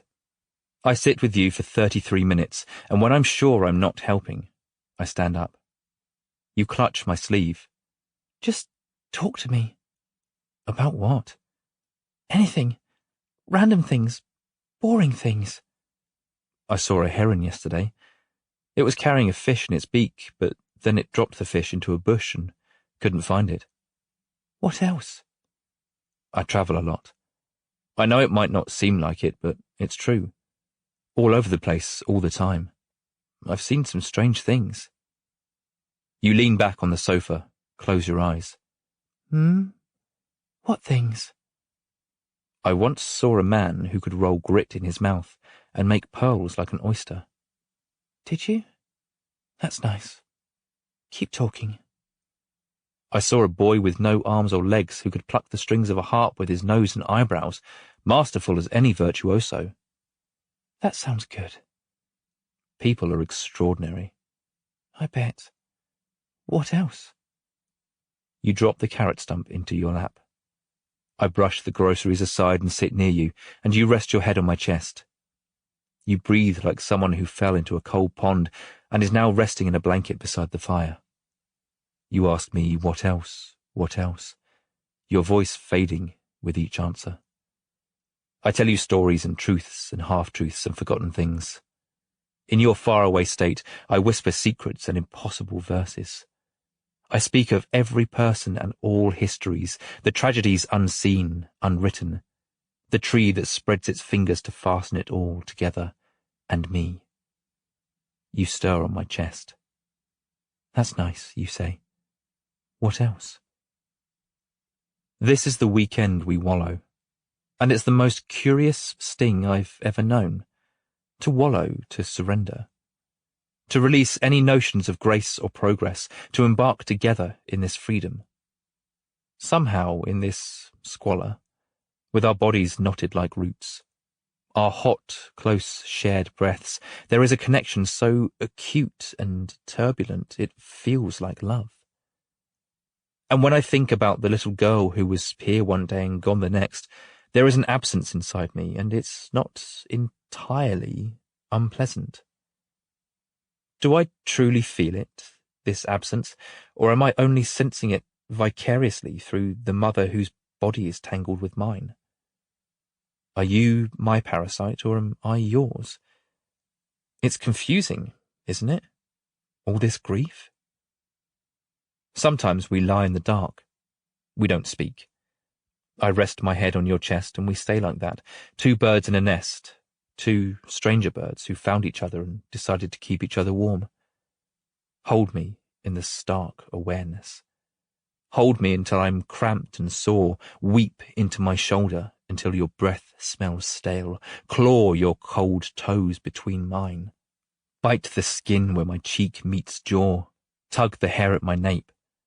You whisper, I want to forget. I want to forget. I want to forget. Your messy bed. Loose sheets stripped back from corners of mattress. Sweat and linen. Lumpy pillows. Old underwear elastic. 40 seconds. Desperate. Gross relief. Quiet shame. Side by side. I sit on the edge of the bed and pull my clothes back on. Nada's dad calls again and you ignore it again. He's calling to see if you're okay. He's calling to ask if you want to see Nada, and you know that's why he's calling. But it makes you dizzy, the thought of speaking about real things. When do you think you'll answer it? When I'm ready. He calls again, your phone lighting up with a picture of Nada in her pushchair, and Layla feeding a goat through a wire fence, and you bury the phone under your pillow. You sit against the headboard and pick the last few flakes of black polish from your fingernails. I say your name, but you don't answer. I ask if there's anything I can do. Stop asking that. That's what you can do. In the light of the morning sun from the window, the shadows cut deep into your face, and you look older and younger. Too old for your age, too young to pine for a daughter. And even with your eyes open, I know you're dreaming. You barely see a thing. Travis? Yes? Would you make me a coffee, please? I go to the kitchen and fill the kettle, and fetch 2 cups from the cupboard, and I make us each a black coffee. We stand in the kitchen, and I wait for mine to cool, but you sip yours right away.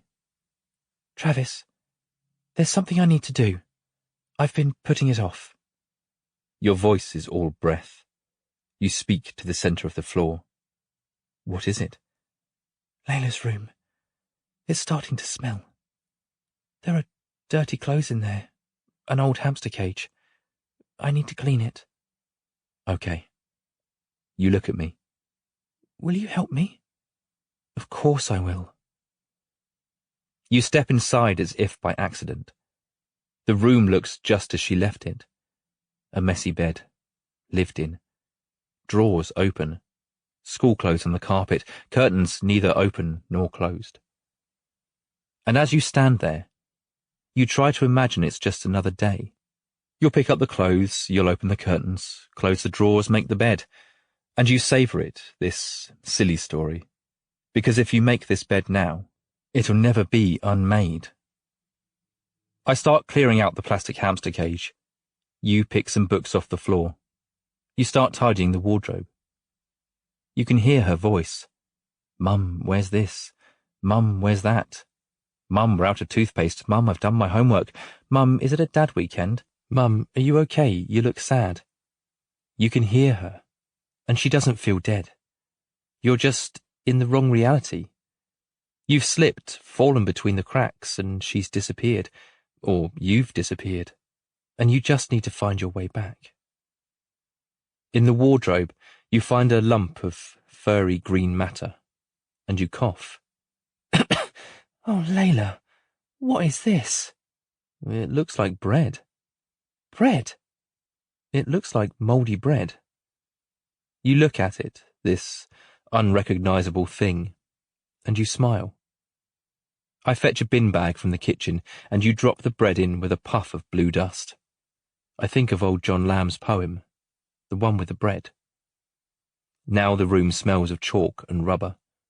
You wash your hands in the sink, and when you come back, you open the curtains and the window. You make her bed. You pick up the clothes, and you sit on the bed with a grey pinafore in your hands, and you can smell the day of her. You can smell pencils and exercise books and grass and buttercups. It's an impossible smell, all swirling and wafting to conjure something so familiar, so present. The leggings are inside out, so you reach inside and find some scraps of paper. Black and white photographs of disco lights and dancing skeletons, a vampire girl, a devil boy, a pumpkin. You feel she's here. She's actually here. I sit beside you on the bed. We gaze at the pinafore and the photos. I'm sorry, you tell her. God, I'm so sorry. It was my job to look after you, but I didn't, and you deserved more. I don't know what to do. I'm so sorry. I don't know what to do. My eyes scan the bedroom. It's tidy, ready for a little girl to move in and mess it all up again. This room has been looming over you, and now it's done. At least now, maybe it'll be easier to move on.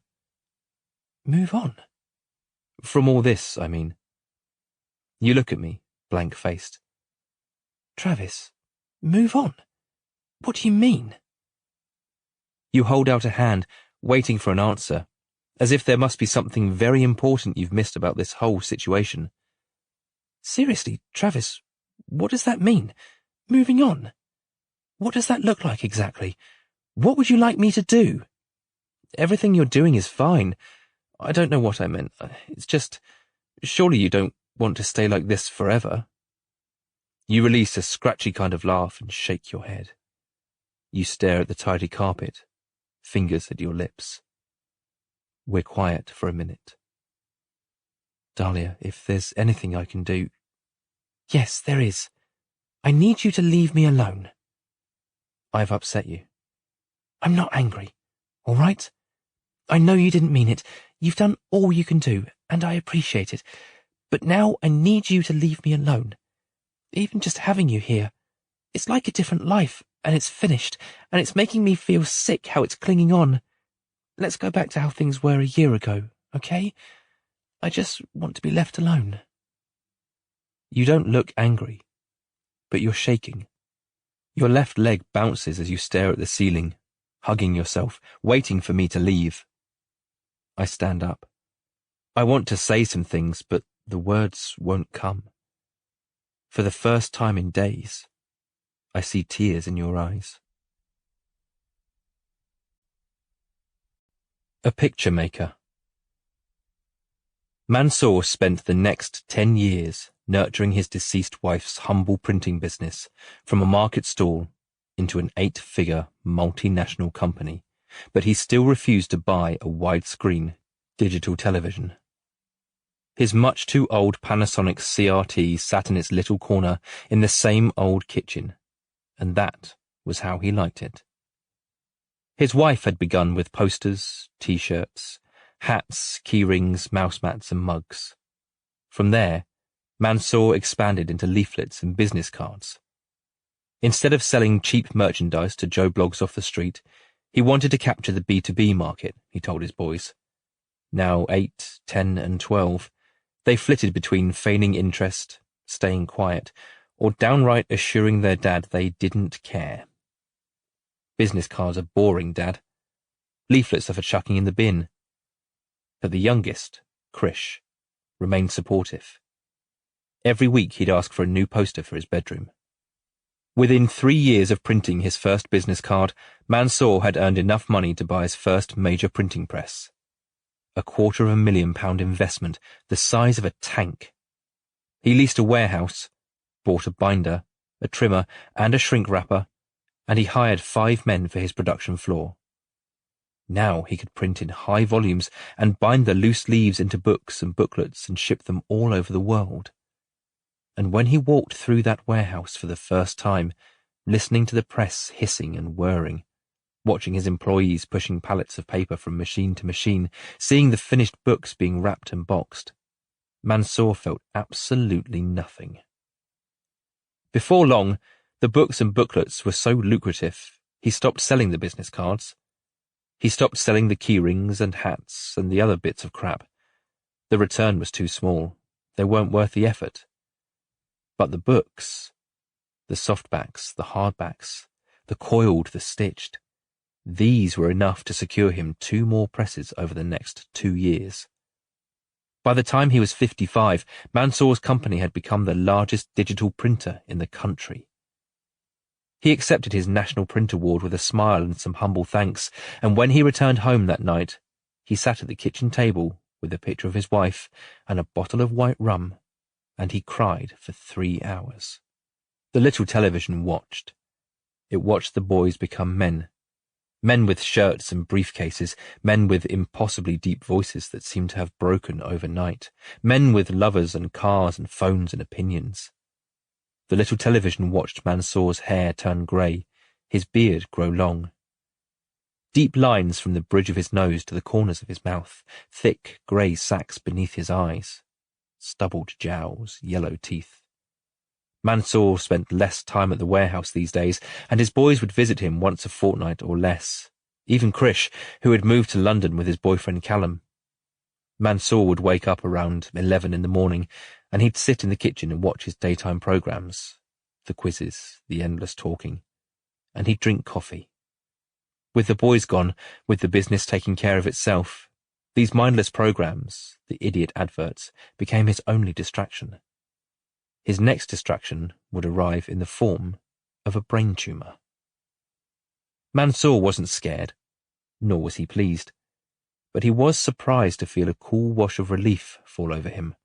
He'd dreamt of death 1,000 times since Mira, but he could never leave the boys, not on purpose. Now, if he died, it wouldn't be his fault. Maybe he'd live. It was win-win. And over the next few weeks, he met with their solicitor, Mr. Smith, to set his affairs in order. When it came time to tell the boys about the tumour, Mansour planned on telling them all at the same time, but their schedules were too hectic. He told Ravi in a cafe. He told Aryan in the kitchen. He told Krish on the phone, and Krish rode the first train home. Krish and Mansour drink coffee in the kitchen, and the television watches. Mansour was expecting tears, but Krish is calm. He's been through all this before, and he's become a man since then. They speak, these two men, about the future. About Mira, about the business, about cancer, and how it's a bloody pain in the arse. And when will they find a cure? Mansour is peaceful, and Krish understands. If Mira was still alive, the tumour would mean something different. Krish, I'd like you to take over when I'm gone. Take over your printing company? It's not mine. It's your mother's. She started it. I just took care of it for her. Now I need you to do the same. Dad, we've spoken about this. It's different now. Someone needs to take over. It's a lucrative business, no debts, plenty of assets. People will always need print, even with the internet. I'm not worried about that, Dad. But I've already got a job in London. I've got a life there. I know. It'd be an adjustment. But you'd enjoy it, I promise. You'd be your own boss. It's not difficult. The place takes care of itself these days. Have you asked Ravi or Aryan? Yes. They're not interested. I just don't think... Don't answer now. Think about it. Everything I've built, I built for your mother. I want to know it's in safe hands when I'm gone. I'm sorry, Dad. Mansour's peaceful foundations begin to quake and break apart. He's been ready to die for so long, but he can't leave Mira's business to a bunch of soulless investors. He stares into his hands now, and Krish stands up and kisses his father's head. He leaves him in the kitchen, alone, but not quite alone. The television watches Mansour reach his 64th birthday. To his surprise, all 3 boys come to visit. It's the first time they've all been in a room together since Ravi left home. They set a giant parcel on the kitchen table, a present wrapped in glittery red paper. Mansour shakes his head, but he's smiling. When he rips away the paper, he sees a cardboard box with a black image of a widescreen television.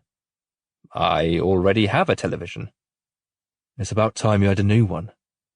That bloody old thing has run itself into the ground. This new one's got all the channels on it. Mansour considers arguing, but he nods. He tells them thank you. They take the old television away, leaving a bright square of worktop where it sat, and they mount the widescreen on the living room wall. That night, Mansour sits on the sofa and flicks through the channels. There are so many, he doesn't know what to watch. I sit beside him. We don't speak. The boys load the old television into a trailer along with a bike, a wardrobe, a record player, a teddy, 3 large candlesticks, a lava lamp, a sack of coat hangers, and a colourful mass of other shapes and textures. It's all dumped at the tip, onto the mountain of discarded objects.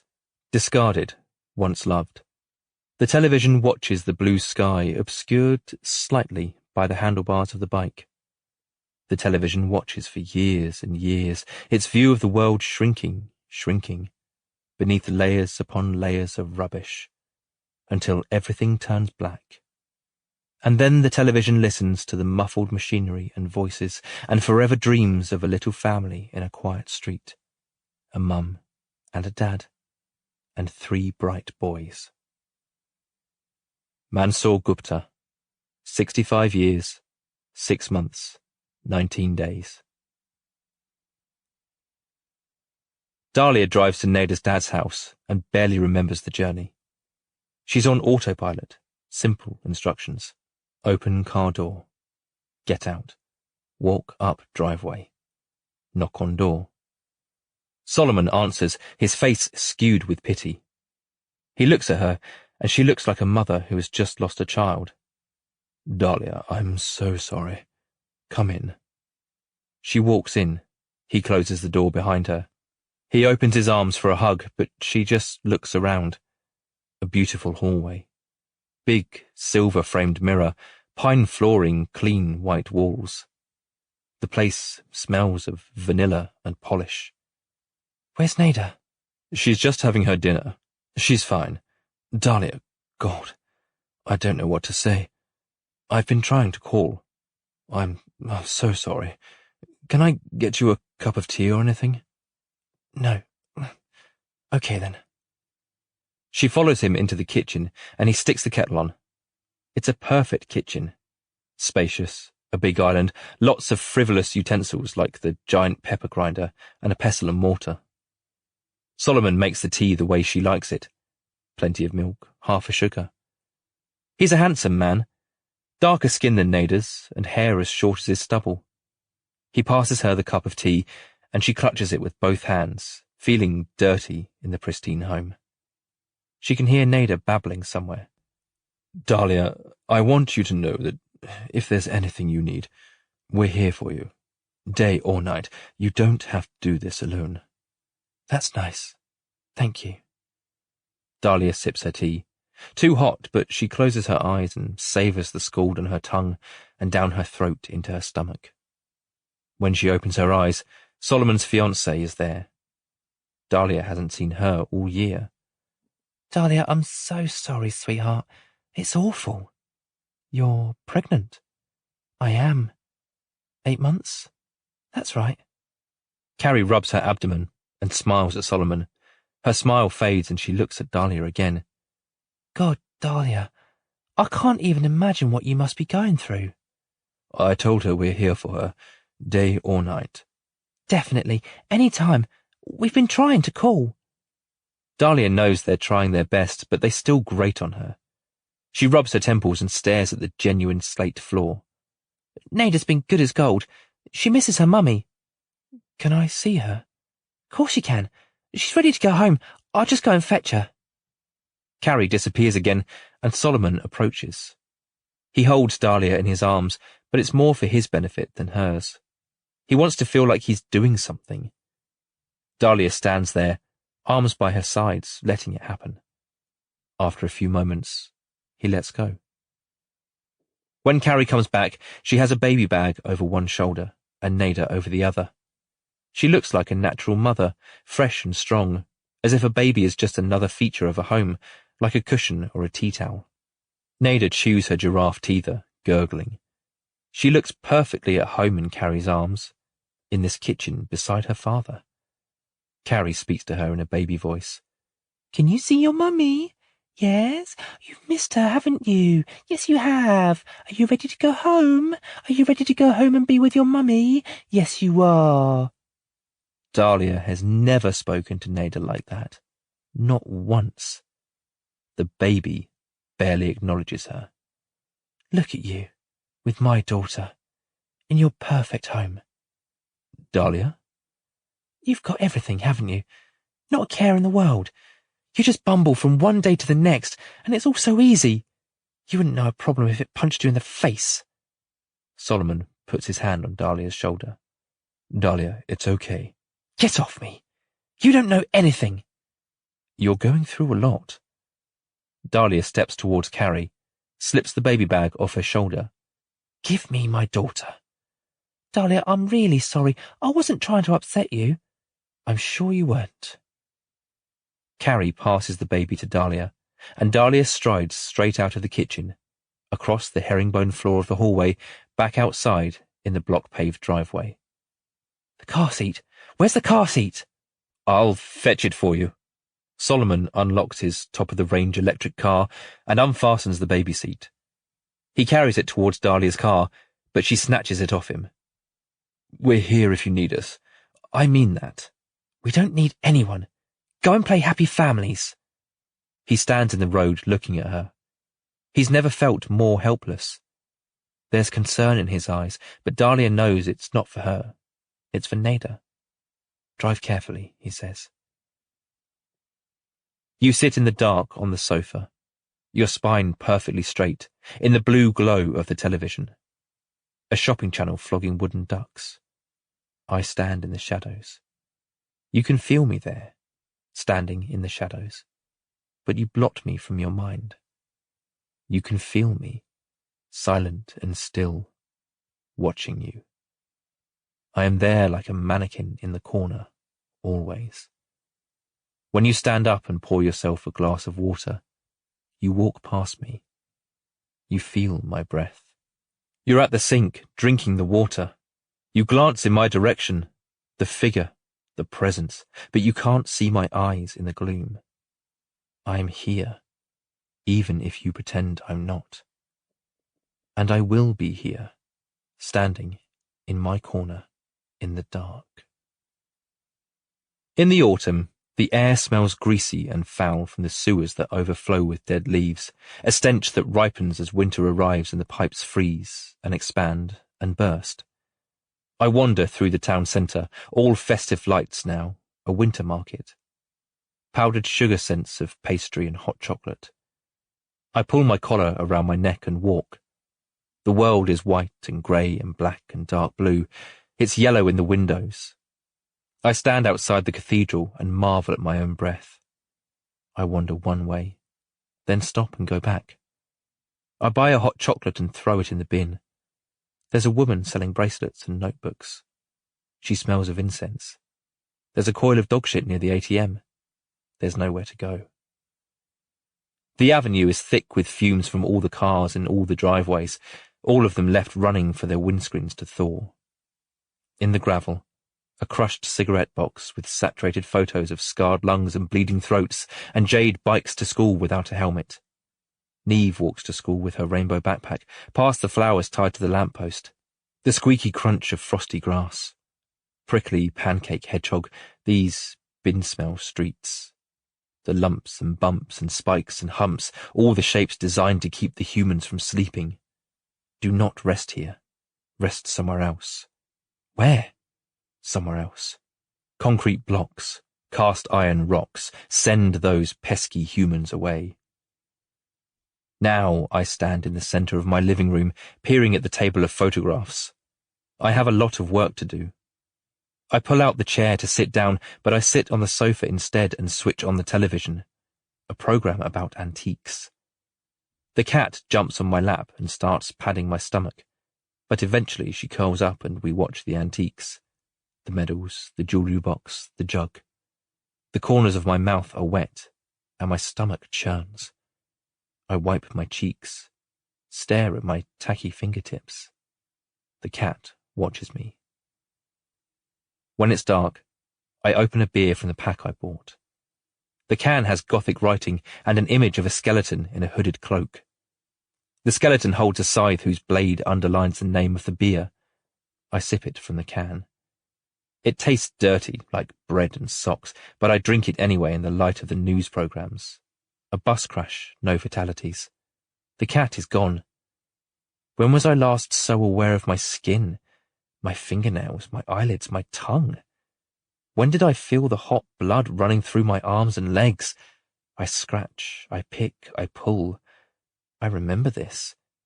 Yes, I remember. By the time I finish the can of beer, The taste has grown on me, and I crack open another. A month after the funeral, you pack everything into cardboard boxes. The flat is making you ill. You can't breathe. You need to get out. First, the kitchen. Every drawer and cupboard. Every plate and spoon.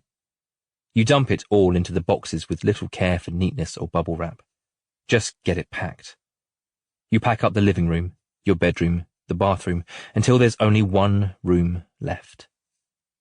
Her t-shirts, jeans, her skirts and leggings, school books, reading books, felt-tip pens, notebooks, a wad of blue tack, hamster cage. Toys she grew out of but couldn't part with, the mountain of teddies on her bed, things Nada could use but never will.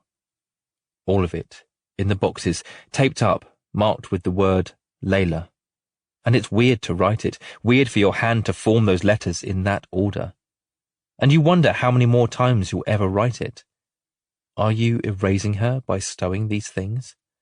Are you silencing her by sealing them away? Or is it protection? Keeping them safe and sacred, unexposed to the world, not binned or sold. These are her things, and they will always be her things.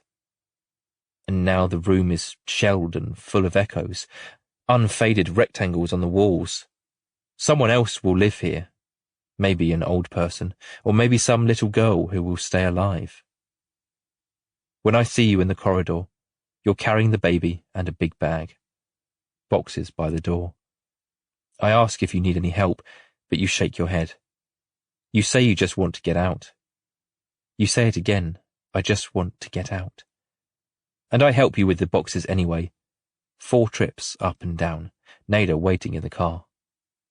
You close the door of your flat for the last time, and you don't even indulge in one final glance around the place.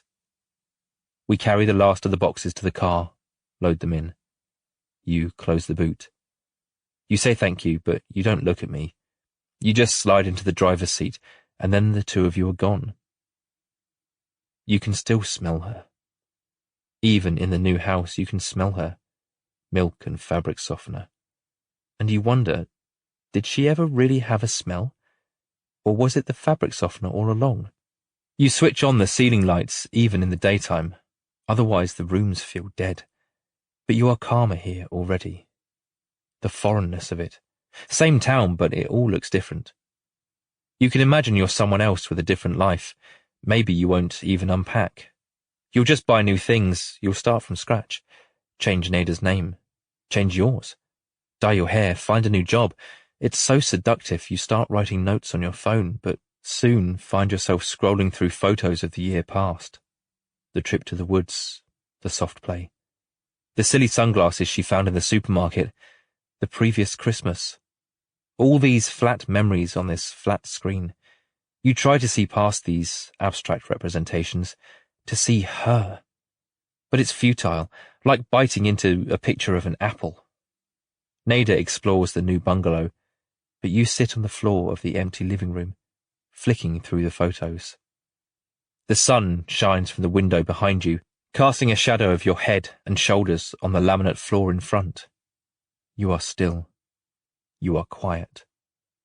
As long as you stay still and quiet, things cannot get worse. I find myself spending fewer nights restoring photos in the lamplight and more nights wandering the dark of the town and the warm glow of windows. Ground floor windows, living rooms that seem bigger on the inside than out, where the families huddle among cushions and blankets and watch television. The silent motion of characters and words, and the bedroom windows with the wardrobe tops, the silhouettes in pulled curtains. On weeknights, I find myself wandering the winter market, and on Fridays and Saturdays, I follow the booming sounds of music, the club with the sticky floors. I order a cup of water, and when he asks if that's everything, I say yes, and I turn towards the dance floor to watch the heart attacks, the cancers, the dementias, the pneumonias, a car crash, a suicide, a drowning, an overdose. I watch them writhe in the lights, so overwhelmingly alive, so young and beautiful, so present, and it aches but not enough. It's a dull, grinding ache like a blackened tooth begging to be pulled, begging for the hot release of a more intense pain. The barman looks bored. He's waiting, and they're all waiting. And when I ask the barman for my fourth cup of water, the girl with the pink dreadlocks slumps beside me. Elbows on the bar, each hand fiddling with the bracelets on the opposite wrist. She nudges against me but stares straight ahead, swaying. She orders a triple vodka bitter lemon and asks me why I'm drinking water. I like water. Are you driving? No.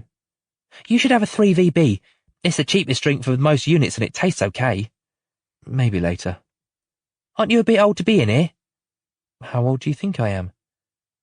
She looks at me. She's short and her eyes are winged with thick black triangles. You're a clever one. A clever one? Yeah, I know people like you. You get bored because you're clever. You don't want to dance or talk because it's too boring. Her 3VB arrives and she slides it towards me. She says, try that, and I say, no, I'm okay. So she takes the drink and holds it near my chin. Her name is Jess and she won't die for a long time. She won't know any of these people in 10 years. She won't remember this night or this moment. Her hand smells of cigarettes. I take the drink and sip it. She takes the drink back and grins. She takes my hand and tells me to come and dance, and I tell her maybe later. She joins her friends. I sip my water to take the taste away. One of the other women takes my hand. She's older than the others. She guides me into the fray, and she holds my waist and makes me move in uncertain ways. She calls a taxi and takes me to her home on the outskirts of town. It's a quaint house, a bungalow, a front garden with a pond and pebbled path. It's dark outside, but everything shimmers with frost. The window ledges, gutters, and she grabs my hand and leads me to the front door, this woman in the grey dress, this young widow, and she unlocks the door, and it's cold in the hall with the tiled floor. She leads me to the living room, where she switches on the light, switches it off again, switches on a lamp instead, and she switches on some festoon lights hanging on the mirror, a blue glow from the fish tank.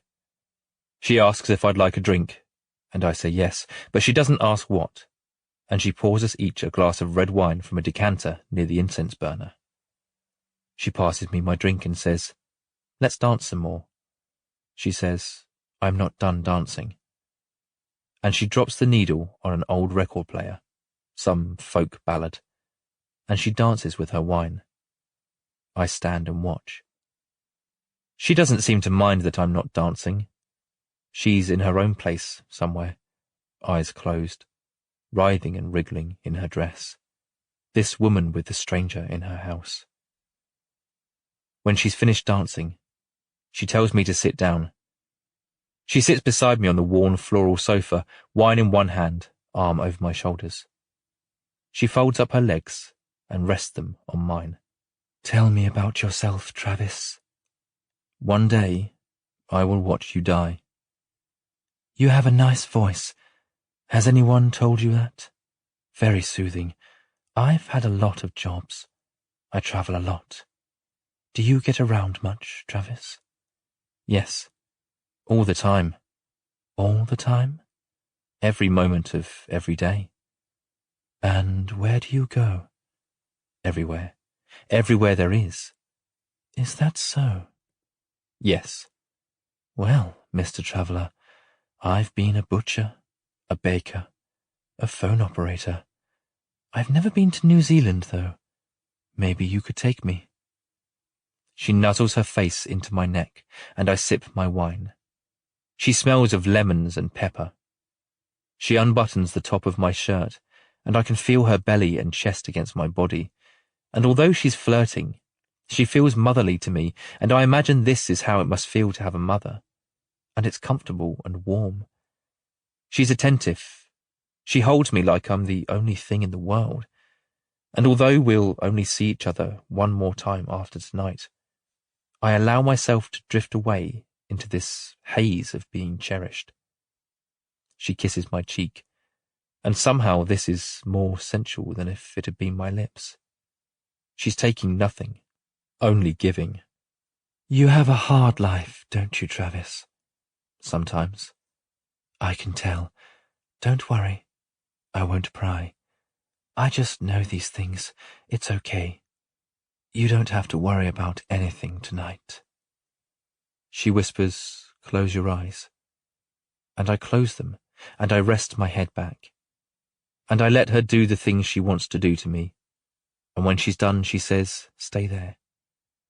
She disappears for a few minutes. I finish my drink, and when she comes back, she's wearing a thin grey nightdress.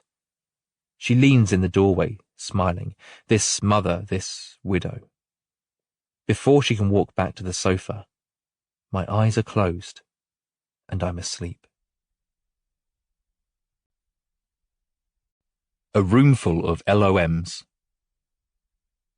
The line operation managers sit in the coffee room beside the signal box. The windows are steamed up from the cold outside, and the little heater hums with its glowing bars. 4 of them sit around the square plastic table, 3 oldies and the new kid, drinking the overbrewed coffee, yawning. The new kid sits with his hands in his lap, wondering what the hell he's gotten himself into. He only took the job to appease his mum, and because he couldn't stand one more day of college. Now he's here, plonked between these middle-aged train-line veterans with their newspapers, their sunken eyes, their farts, and the new kid asks himself if this is what they meant by real life. Is this it? Am I an adult now? Is this how it'll be for the next 50 years? All his friends are at university, scattered across the country.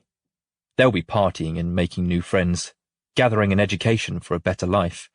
But he's stuck here, and there's a heaviness in his stomach.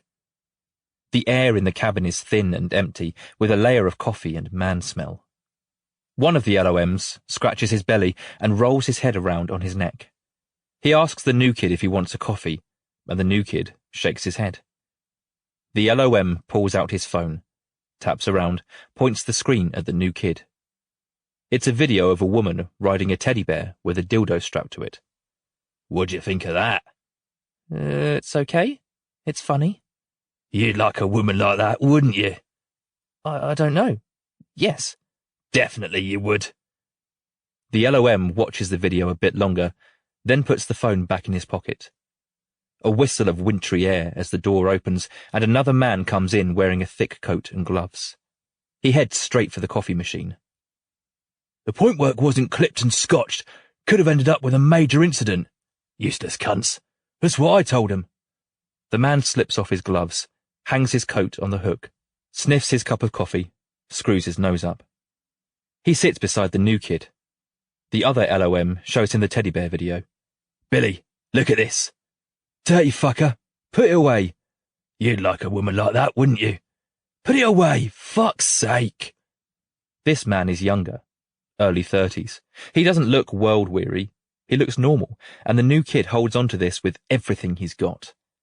If the job didn't break this man, if I could become like him, maybe everything will be okay. They sit in the cold, warm quiet for a few minutes, sipping their coffee. The younger man looks at the new kid. You want a coffee? No, I'm all right. I don't blame you. Tastes like metal. How are you finding it so far? The job? It's good. I like it.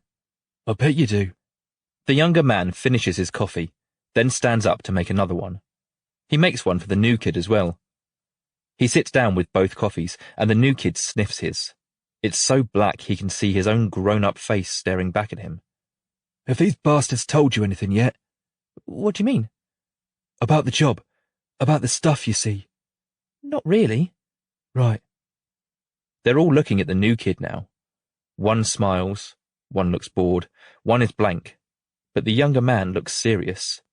What's the worst thing you've ever seen? The worst thing. I don't know. Well, think. I'm not sure. I saw a dead duck at the side of the road once. Its guts were all spilling out. I saw a video of a man shooting himself in the head. Okay, that's a start.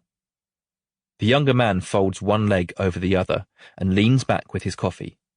He looks at the other LOMs. There's a lot of people out there who think the railway is a good way to kill yourself. They see it as their own personal suicide service. One of the LOMs laughs, but the younger man doesn't.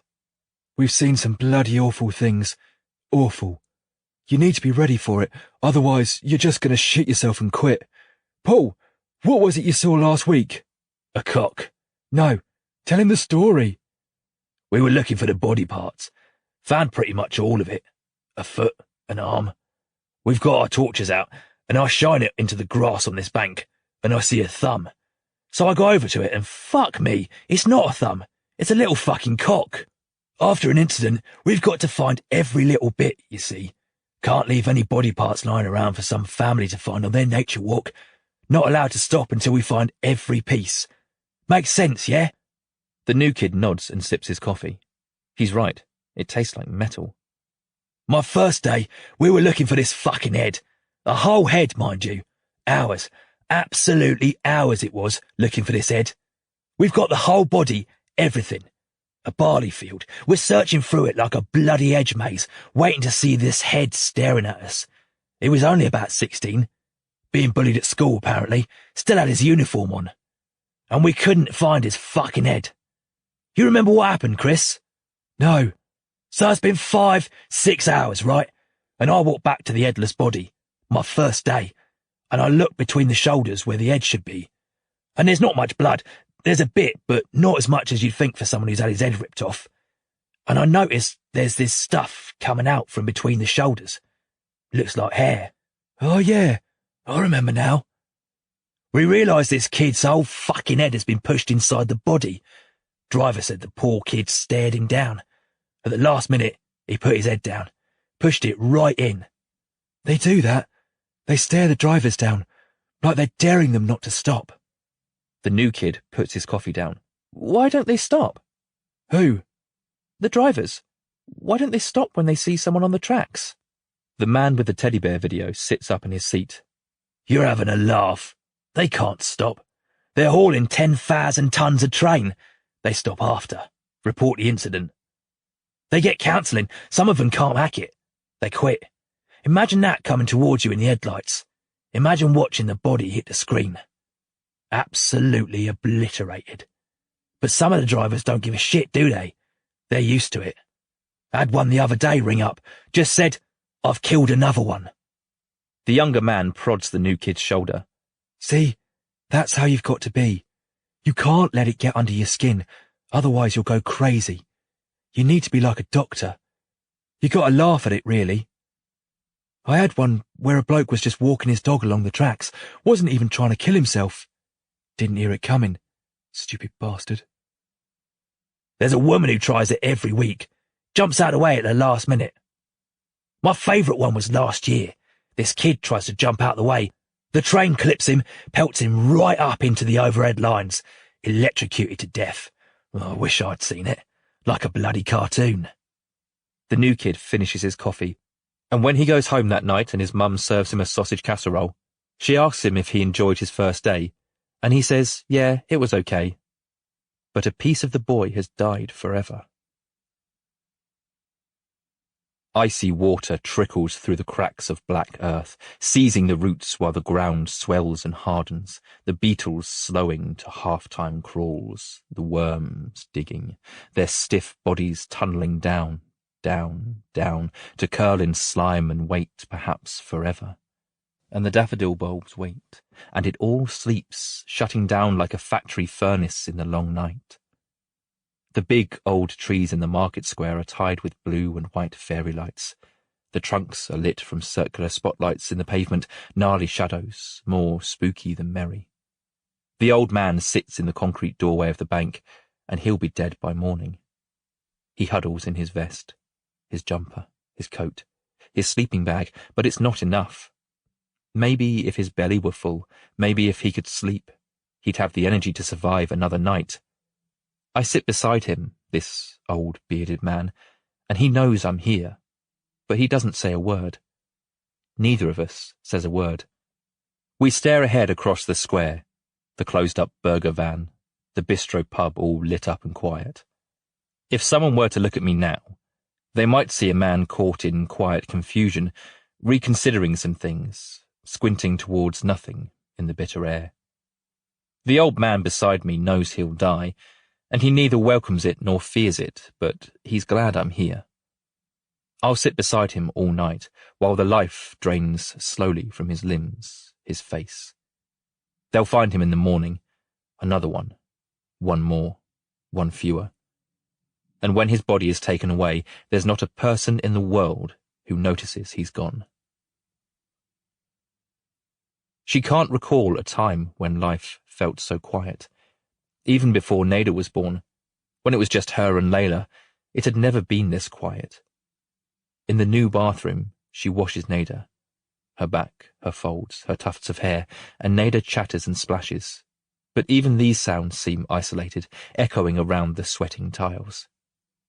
The sounds are miles away, like she and Nada are in the middle of some snowy tundra, and this bath is the hot spring they've found, and there's no civilization for miles in either direction. She rinses Nada's hair with the shower head. She dries her. Nada stands up, holding the side of the bath for balance, and her legs look too small without her nappy. Dahlia dusts her with talc, nappies her, dresses her in the little red pyjamas with the snowflakes. And for 10 minutes she just sits on the bathroom floor with Nada in her lap. She wants to speak to her. About anything. About the future. About Christmas. She wants to say, "Are you excited? Shall we sit by the window and watch for reindeer in the sky? Shall we leave out some milk and a carrot for Rudolph? Do you think you'll get many presents?" But she doesn't say any of these things. There are no presents, and even if there were, she wouldn't have the strength to say those things. All she can do is listen to Nada's tiny noises in all the silence. Nick sits on the tatty floor of his little house. He's picking the dried patches of carpet with his fingernails, patches where sparks from the fireplace melted it to plastic. It was his mother's house.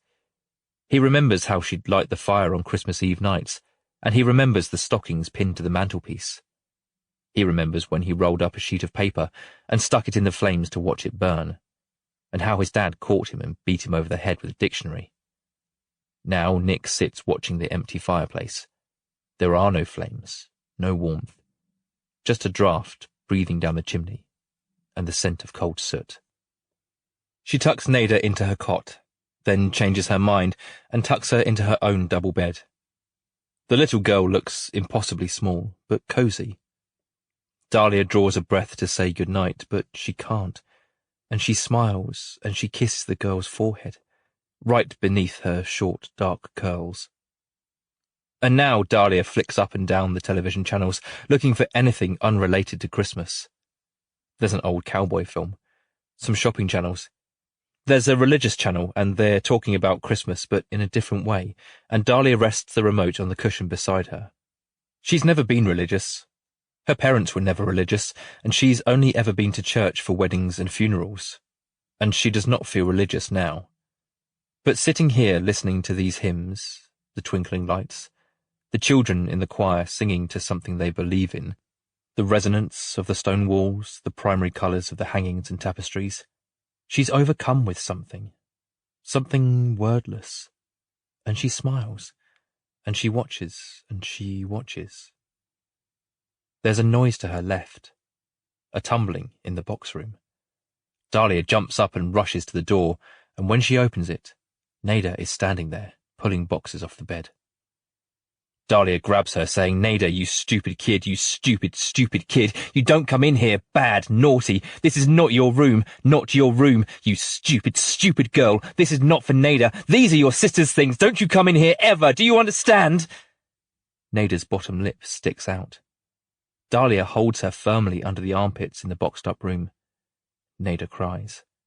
Her face screws up and her mouth is so wide Dahlia can see down her throat, and she cries at what her mother has done, shouting at her, scaring her, making her jump. And as Dahlia watches her daughter, her alive daughter, crying in the hands of her own mother, she weakens. She drops to her knees and stares at the floor. "God, Nada, I'm sorry. I'm so sorry, baby. Come here." Now she holds the little girl to her chest. Nada has stopped crying, but Dahlia cries.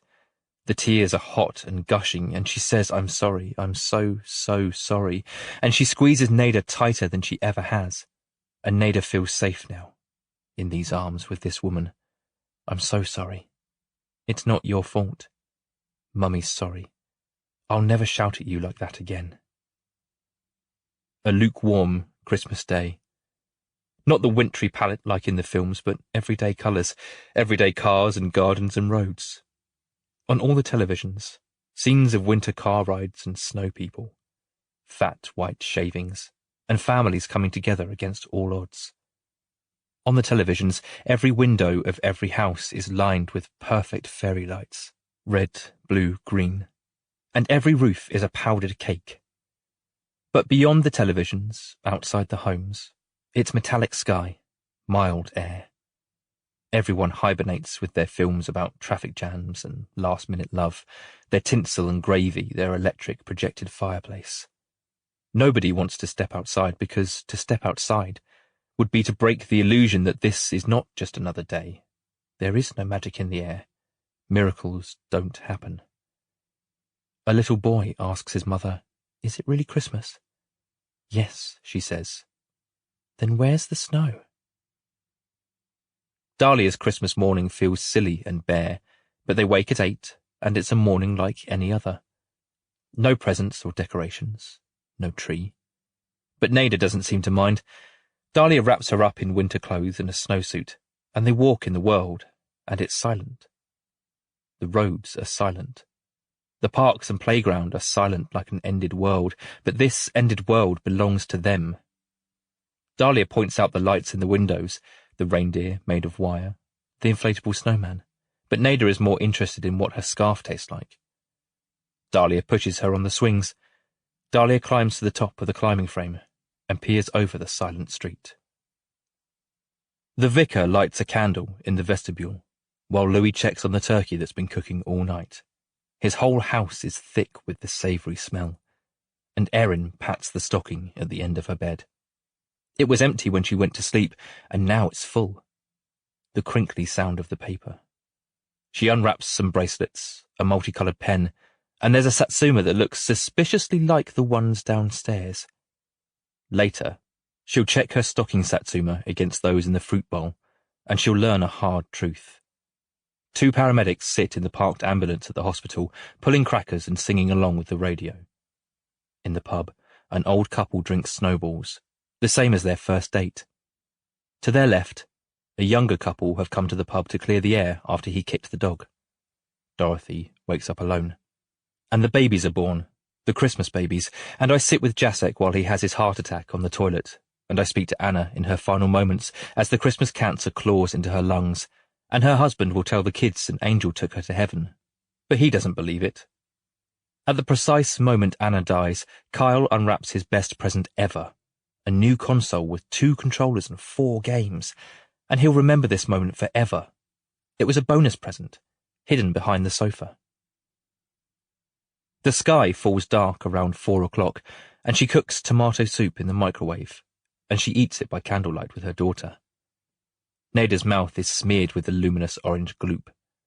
And at 6, her dad comes to pick her up. He stands in the doorway with Nada in his arms, and a pitying expression that makes Dahlia queasy. And he glances around at the lack of decorations, but he doesn't mention it. "How have you been doing?" "We've been okay." Nada reaches for her mum, but Dahlia doesn't move. Solomon hangs about on the doorstep, trying to think of anything else to say. She knows he wants to help. "I'm okay, Solomon. I promise. I've got a box of chocolates and a nice glass of wine to keep me company. Just have a really nice couple of days, okay? I hope you've got her lots of presents. She deserves to be spoiled, and I'll see you on the 27th, yeah?" "Why don't you join us?" "No, thanks, but really, I'm fine." "All right. Well, I'll see you in a couple of days.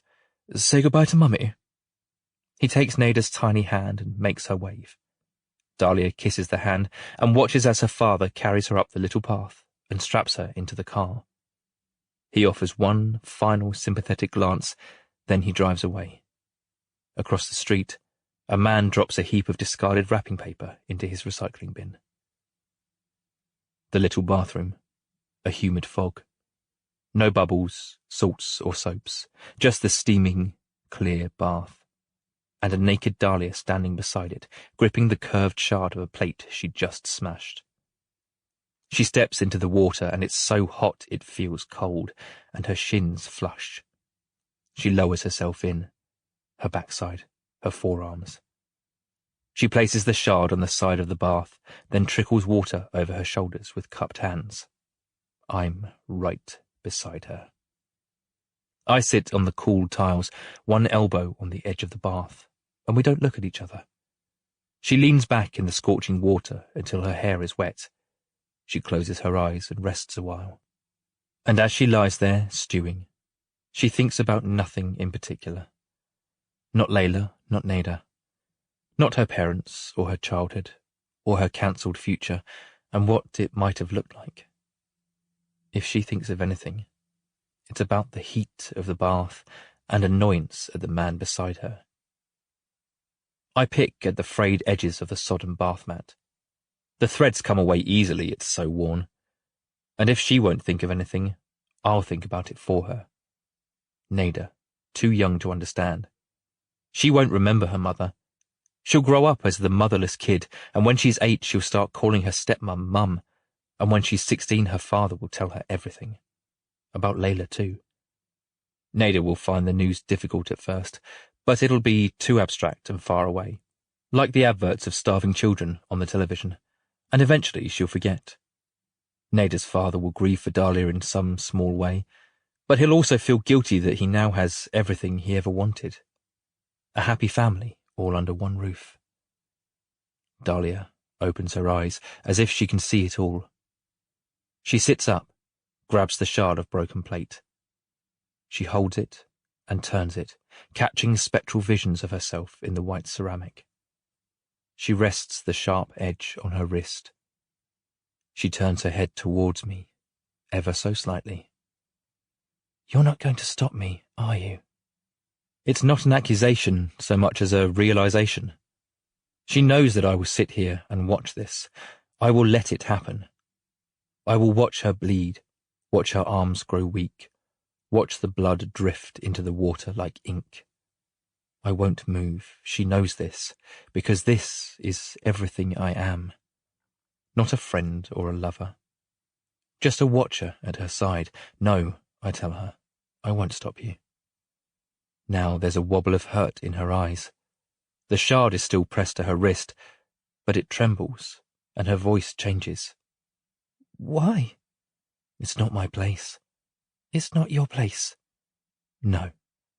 What does that mean, Travis? It means I'm not here to change anything. Right. For a moment, she looks determined to slice her skin. She brings her wrist closer to her face, bites her lip. But she glances at the ceiling with dampening eyes. She swears to herself. So you're not going to say anything? You won't do anything? Would you want me to? I don't know. I can't do it when you're watching. I'll look away. You're such a useless knob, do you know that? Why are you even here? What good are you? Why don't you just leave me in peace and then come and clean up the mess? Travis, will you bloody look at me? Her eyes are fixed on me now. This anger seems to have given her some energy. For the first time in weeks, she has a focus. She points the shard at me. You're pathetic. Do you know that? You don't give anything. You just come along and take things away. You ruin lives. That's literally it. That's all you're good for. I look at you and all I see is this pitiful, weak man. How can you live with yourself? It must be very lonely. Yes, it is. Those 3 words knock her off guard a bit. She blinks. She breathes. The anger wanes just for a flicker, then returns, but it's a little forced now. Well, good. I hope it is. You deserve to be lonely. You make people lonely, Travis. That's what you are. This bath is still too bloody hot. She leans forward and turns on the cold tap. And while it runs, she doesn't lie back down. She sits with her dark hair dripping down her back, and she sets the shard down again on the side of the bath. You took everything from me. I know. Do you even care? I draw a breath to answer, but it wouldn't mean anything. No, of course you don't. You can't. People die every minute of every day. If you cared about each one, it wouldn't work. She turns off the cold tap. She stares towards the tiny fogged-up window, the sun screaming through, lighting up the steam. She's thinking about what it must mean to be me. She's thinking about all of it, but she stops and shivers. Her back is goosebumped in the tepid air. She turns to me. She loved you, you know. Layla. She thought you were brilliant. I thought the same about her. Did you? Yes. Dahlia squints, still looking at me. The anger has crumbled and, in its place, a different kind of sadness. She looks at my hand on the bath. It looks for all the world like a man's hand, with hair and cuticles and fingernails. She considers holding it, or simply touching it to make sure it's real. If you tell me not to do this, I won't. I can't tell you that. Why not? It's not my... Right. It's not your place. I will kill myself, Travis. I'm certain of that. Maybe not today, but it will happen. I know it in my heart. And it scares me, but I can't live with this. How am I supposed to live with this? What about Nada? Oh, Nada is better off without me. I mean that. That's not just me feeling sorry for myself. She really is. Her dad has more money. Her stepmom is more patient. Nada doesn't need to grow up with a broken mother. She deserves more. I'd rather she just forgot about me. She didn't realize the truth of her words until she spoke them out loud. She nods, as if that's settled. And she sits in the water until it's cold, and she asks me to pass her the towel. Dahlia and I eat lunch in a dreary hut called the Sunshine Cafe. I have a black coffee and a slice of carrot cake. She has a latte and a toasted tuna panini. And as we eat, she asks me about myself, my true self. They're not questions of what's going on inside me. She knows I won't answer those. They're academic, technical. Questions about geography and motivation and logistics. These are the easiest questions to deflect, but it's a welcome distraction, so I try. For her, I try to answer each one thoughtfully, with respect, but in a manner that would sound coherent to a person who isn't me. She's not bewildered by any of it. She nods. She frowns as if to say, that makes sense. And for now, she's satisfied. The bath seems to have awoken her appetite. She eats her food fast, and she steals the last few bites of my cake. And after lunch, we meander through town. Along the river, the jetties, through the smell of goose shit and the reeds, past the embankment. A drizzly sky. The green dome of the mosque like a hill in the rainy haze, and she tells me things. Truths she's kept from herself until this moment. About motherhood. About grief. When I was 12, I saw this picture in the newspaper. It was a man, a father. He was crying because his daughter was killed when they fled the war. I can't remember which war. But I couldn't stop looking at this picture. God, his face was crushed with so much misery, so much disbelief. It was the most powerful thing I'd ever seen. More disturbing than pictures of aeroplane crashes. More shocking than any photo of violence or gore. This one father who'd lost his daughter. I couldn't imagine feeling love like that. We walk to the lock and we lean on the railings and watch the brown water. And years later, when I'd lost the picture, but it was branded into my brain, when I gave birth to Layla, I finally understood it. I still didn't know exactly how that man felt, but I understood how he could feel it. I understood the weight of the love behind his screwed-up face. I didn't care about anything except that little girl in my arms. She releases a breath that sounds almost like a laugh, with a puff of condensation. She shakes her head and rests her hands on the railings. Travis, I wish I could feel what you feel. I want to see it all as if I'm looking through a window, and I can't reach it, and I don't care. I never said that I don't care. But you don't. Not truly. I can see it in your eyes, and I don't blame you. How could you? We watch the canal boats come and go, the fan of ripples behind them. She stands up straight, as though she's shed a heavy burden. She looks at me. I think a part of me always knew who you were. I help Dahlia wash the dishes. She scrubs, I dry, and we don't speak. The radio plays dreary tunes, and I help her dust the shelves, the window ledges. I wipe the toast crumbs and the coffee puddles from the kitchen counter, and I start making a cup of tea. The radio man says he hopes everyone's made their New Year's resolutions, and he wonders how long he'll keep his. Probably 5 minutes, he says, and while I wait for the kettle to boil, Dahlia stands in front of me. She doesn't hold me, nor I her, but she rests her ear on my chest, and we stay like that, and she doesn't say anything about what she can or can't hear inside my chest. And the kettle finishes boiling. I move, but Dahlia tells me to stay. Let's just stay here a minute. Furniture polish and tea bags.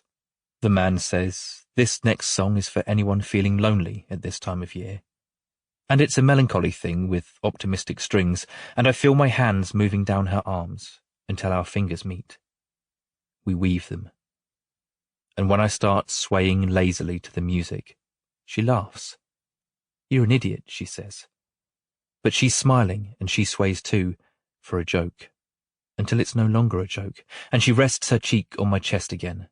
And we're swaying to this bittersweet tune in the kitchen, with the kettle cooling in the last few hours of the year her daughter died.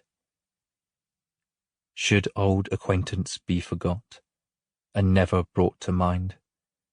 Should old acquaintance be forgot for the sake of auld lang syne?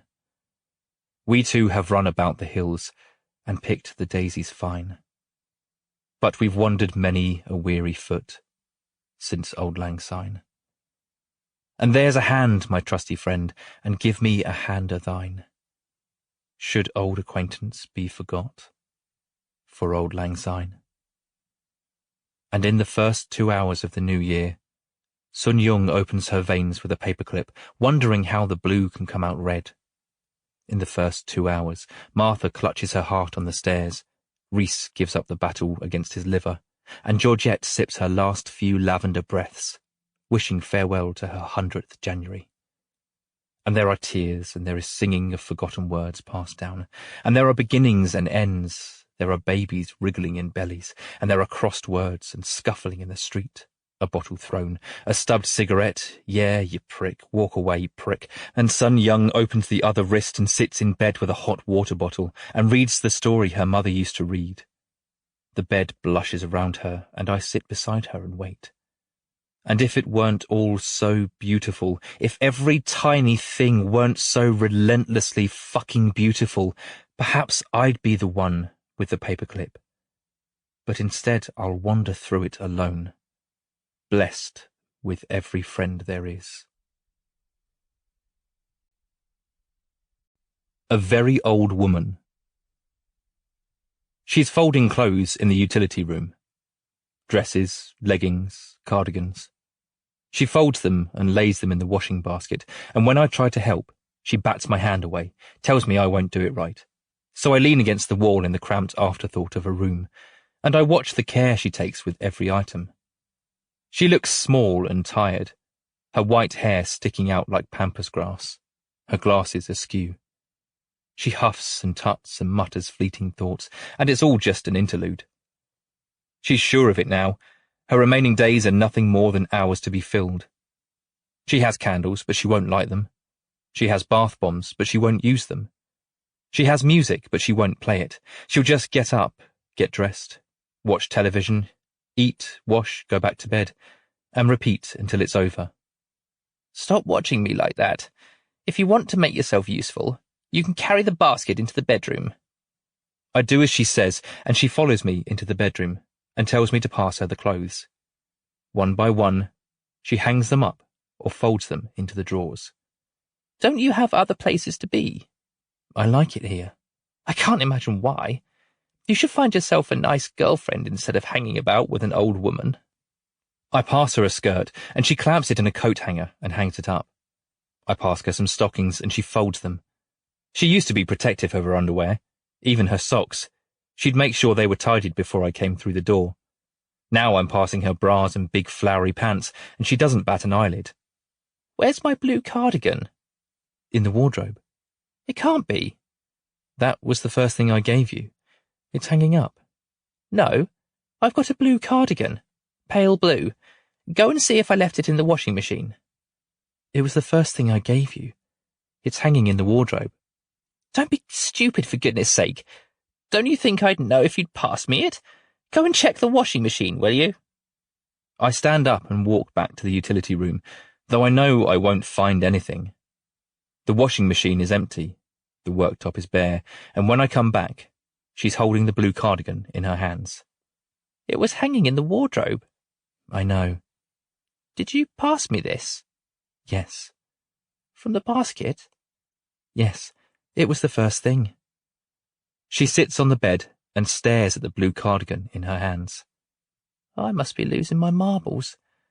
Don't remember seeing it. Oh well. Take the basket back to the utility room and make us a cup of tea. Okay. She brushes her hands along the weave of the cardigan, trying to remember where she got it. Did she buy it? Or was it a gift? How long ago? Was it last year or the year before?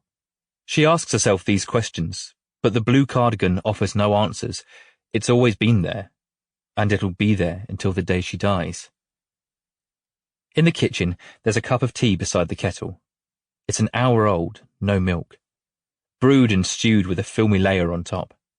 I pour it down the plug hole. What are you doing? Pouring this tea away. What tea? It was on the side. You must have poured it and left it. I suppose I... She turns her head and closes her eyes, trying to retrace her steps. Trying to remember filling the kettle, clicking it on, waiting, fetching a cup, dropping the tea bag in, pouring, but there's nothing. She holds the worktop for support. Oh, God, Travis. I drop the bloated tea bag in the bin and fill the kettle again. I fetch the milk and take my favourite cup from the hook, the one with the sunflowers, and we listen to the rumble of the boiling water. I knew this would happen. I knew I'd start falling apart. You're 89. It's to be expected. No, it's more than that. I can feel it. I took the remote to bed with me the other day, got in bed, curled up, and I'm like, what's that? Bloody remote in the bed with me. Get out of the way, you can't put the milk in straight away. You need to let it brew. Come on, move. She takes a teaspoon and stirs the bags into the water, and I watch the tea diffuse like brown smoke. She wipes her forehead with her cuff. I tell her to go and sit down. I'll finish up here. She's about to argue, but she nods. She glances around the kitchen in case there's anything else she'd meant to do. I stir the tea, and she places her old hand on mine. I'm frightened, Travis. Why are you frightened? I don't want to lose myself. This is the worst thing. This is what I've been dreading. I want to leave this planet while I still remember everything and everyone. She squeezes my hand. She touches my hair like a mother with her son. Please, Travis, you've got to let me go. Show some mercy. You owe me that much. A faint smile on her lips. She nods, urging me to do as she's asked. I spoon the tea bags out of the cups and drop them in the bin. I pour the milk, stir some more. Today isn't the day. I'm sorry. The old woman scrunches her eyes shut, and she looks like she might collapse. And behind the dark of her eyelids, she imagines the final day of her life, when she barely knows her own name, when the grandkids need to feed her and clean up after her, and she's nothing but an empty brain and a broken body. Go and sit down, I tell her. I'll bring the biscuits. The hospital building sits in the crisp air, the sparkling black wisps of trees, frosty pavement, glitter brushes, the upper stories lost in fog, white sky, a robin on the steps, and the foyer is warm and bright. The air hums with anticipation and a smell of heaters. The this way, that way of people at the entrance, like a train station, almost festive, and some of them leave with things they didn't arrive with, a sleeping babe, a looming knowledge of cancer creeping up the colon, leaving, arriving. And now Dahlia arrives with her work bag and a lump of ice in her stomach. She steps through the yellow light, the big yellow echo space. She rides the lift to the maternity ward. Standing in that little metal box, feeling her weight shift as the lift descends, she tries to ignore her reflection on the stainless steel wall. She tries to ignore what happened last time she was here in this hospital. But although she ignores it, it's right there, right behind those sliding doors. And for one moment she almost expects the doors to open and reveal Layla standing there in the black shaft, her zombie makeup now real, rotting in the flickering light. But when the doors open, they belong to the long corridor of the maternity ward, the waiting area, the reception desk. Susan at reception spots Dahlia, and she gets up from her seat and rushes around the desk to embrace her. "Oh, Dahlia," she says. "Oh, Dahlia, Dahlia, you poor thing, my God." And Susan cries and hugs her, while Dahlia stands there dry-eyed, arms by her sides. "My God, you poor thing. I am so sorry, you poor, sweet thing." When Susan lets go, her pudgy face has melted with mascara, and she fetches a tissue from the box on the counter, and she passes one to Dahlia, but Dahlia just holds it. "I'm okay, Susan. I just want to get back to work." "Of course you do, sweetheart. I'll make you a cup of tea. Nothing's changed since you were gone. Same madhouse. Ruby's split up with Josh again. Sit down, I'll make you a tea." Dahlia stands in the middle of the queuing area, beside the sign that says, "Wait here." There are no patients waiting, but Dahlia can hear an infant screeching. She can hear the murmurs and footsteps, all those familiar sounds from another kind of home. Susan comes back with 2 cups of tea, and she urges Dahlia to sit. Dahlia does as she's told, sitting on the blue swivel chair, while Susan sits on the reception desk, cup of tea on her lap. The mascara is gone, the pitying look is gone, as though she's forgotten already, and Dahlia likes it. She drinks her sugary tea, allows Susan to fill her head with empty gossip. She slipped back to 1 year ago, before everything. She delivers 3 babies before lunch, and they're overjoyed, these families. They cry and cuddle and take pictures. They call their parents on the phone and say it's a boy, it's a girl, you've got a granddaughter. They dress the babies in their first impractical sleep suits, and they smile like they're high on morphine. They exist in a separate world from everyone else, a fuzzy warm world all pink and blue. And they thank Dahlia, and Dahlia just nods. The new families load their babies into car seats, and they disappear forever.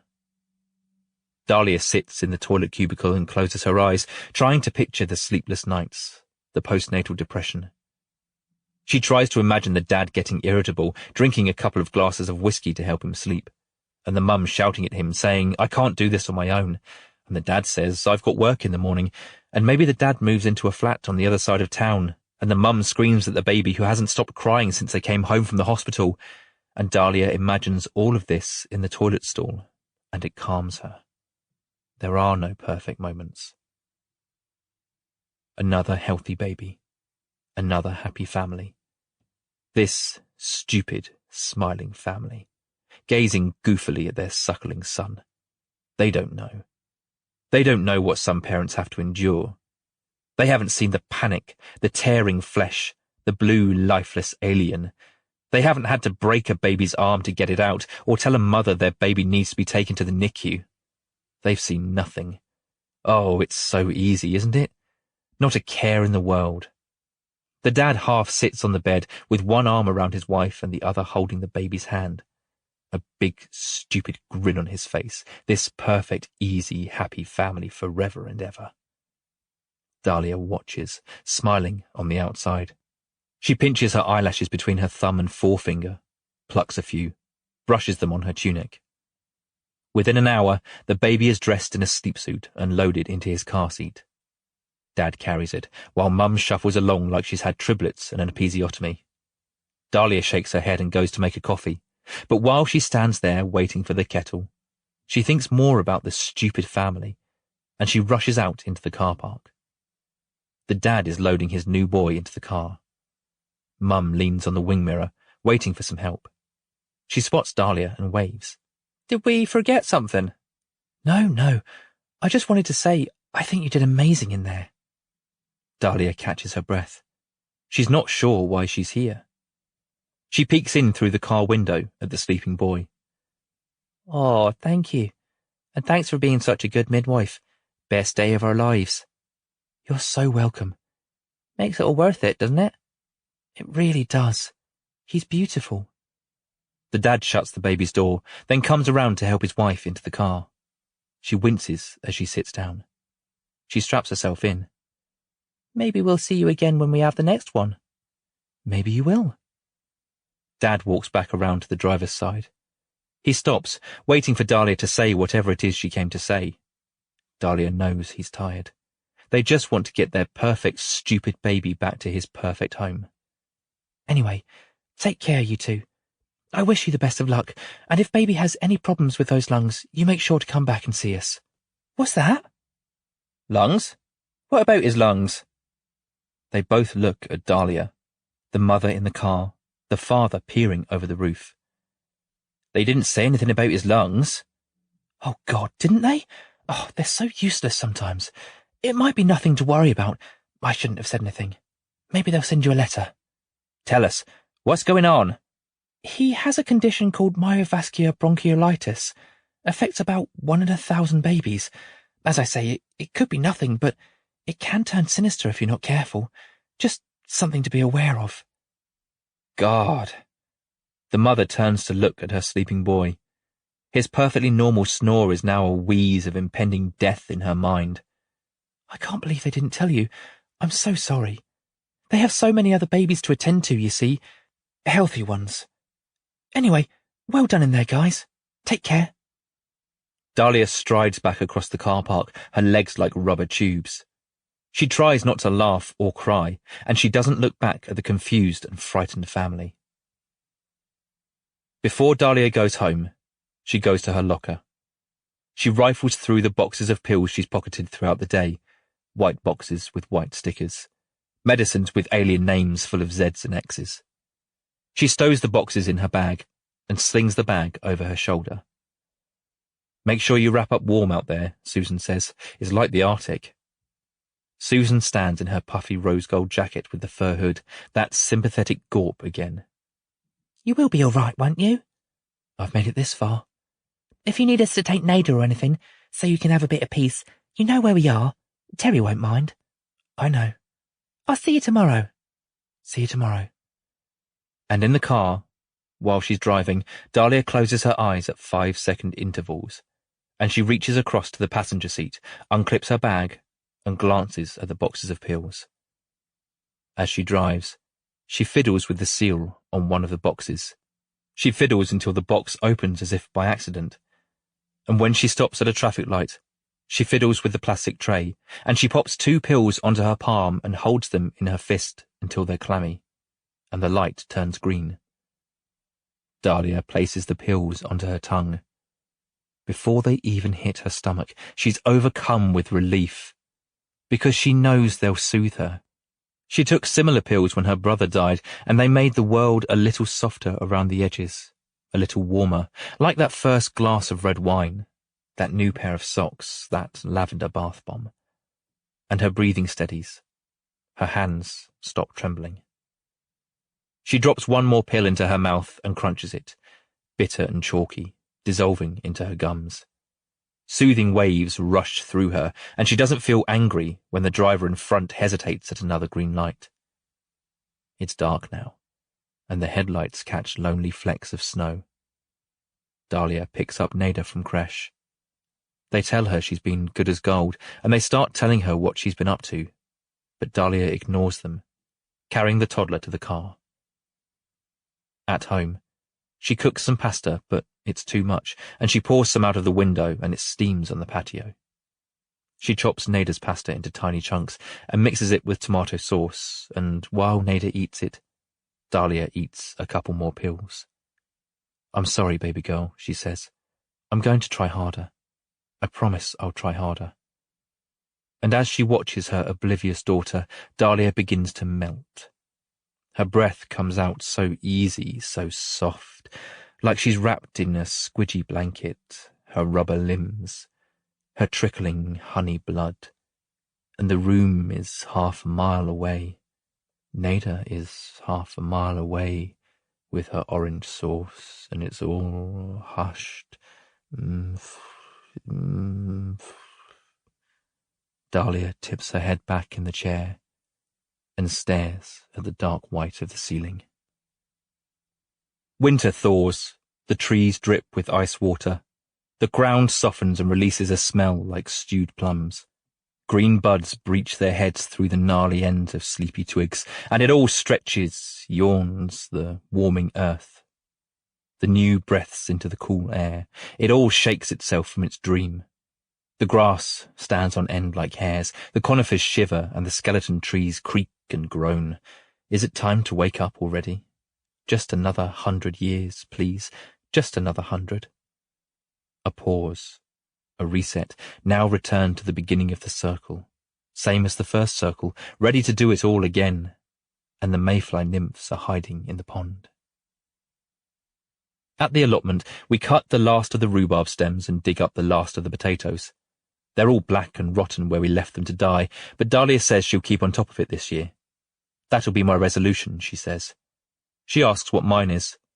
She says, let me guess, you don't have one. And she's right. She says you need to think of one. And we leave the allotment and walk through the town.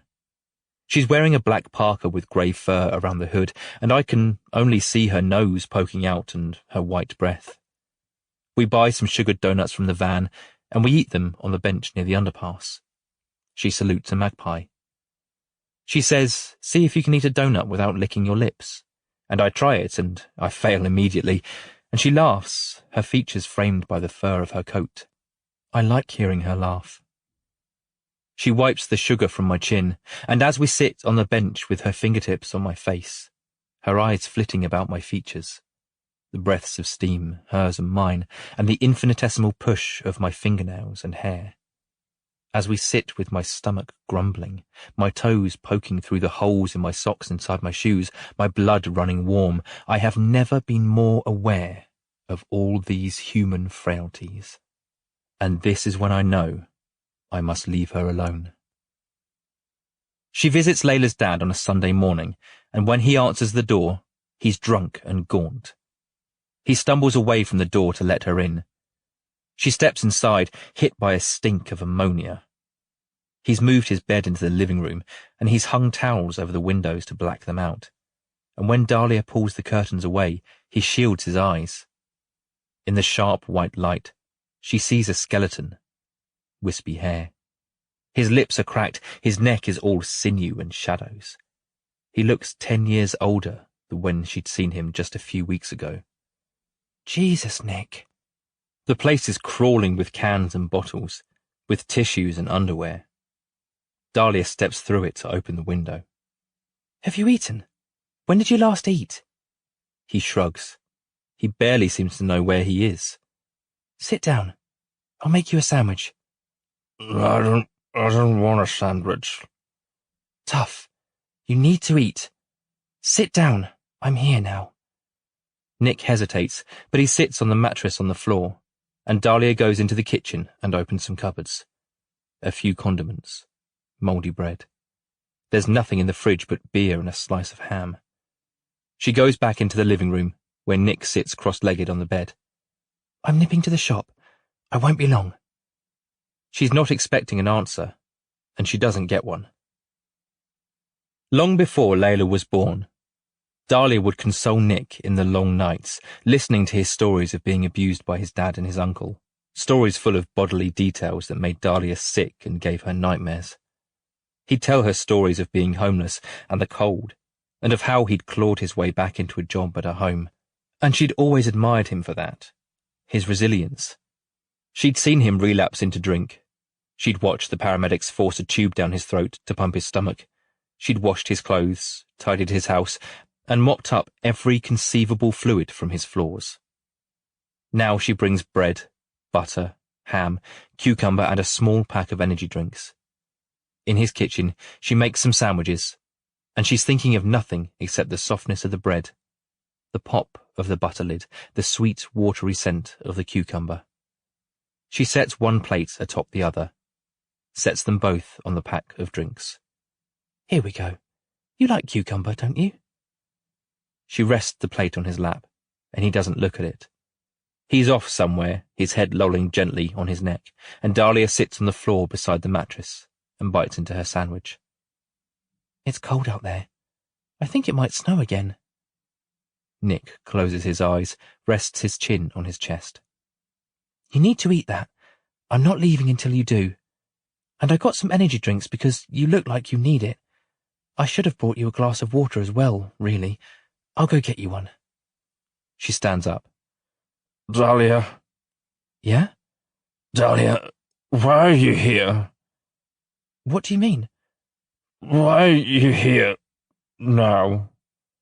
I wanted to make sure you're okay. And you should be glad I did. You're a mess. You've barely spoken to me since Layla. Well, no, I couldn't.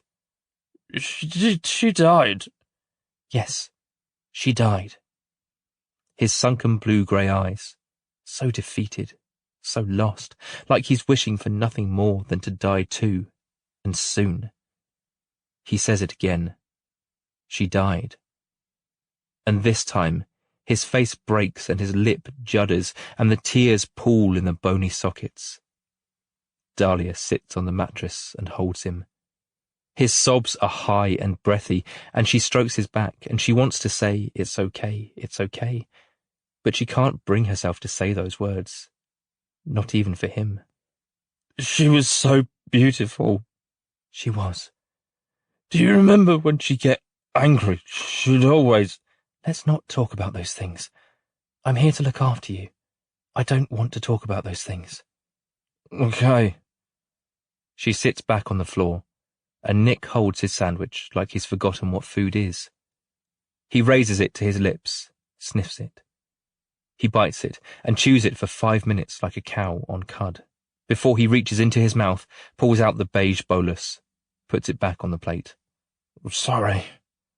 Don't be sorry. Why don't you try a bit of cucumber on its own? He looks at the sandwich again, lifts the slice of bread, pinches a slice of buttery cucumber between his thumb and forefinger, and drops it into his mouth. He chews, swallows, smiles at her. That's it. She cracks open an energy drink and passes it to him. He holds it but doesn't sip. Dahlia? Yeah?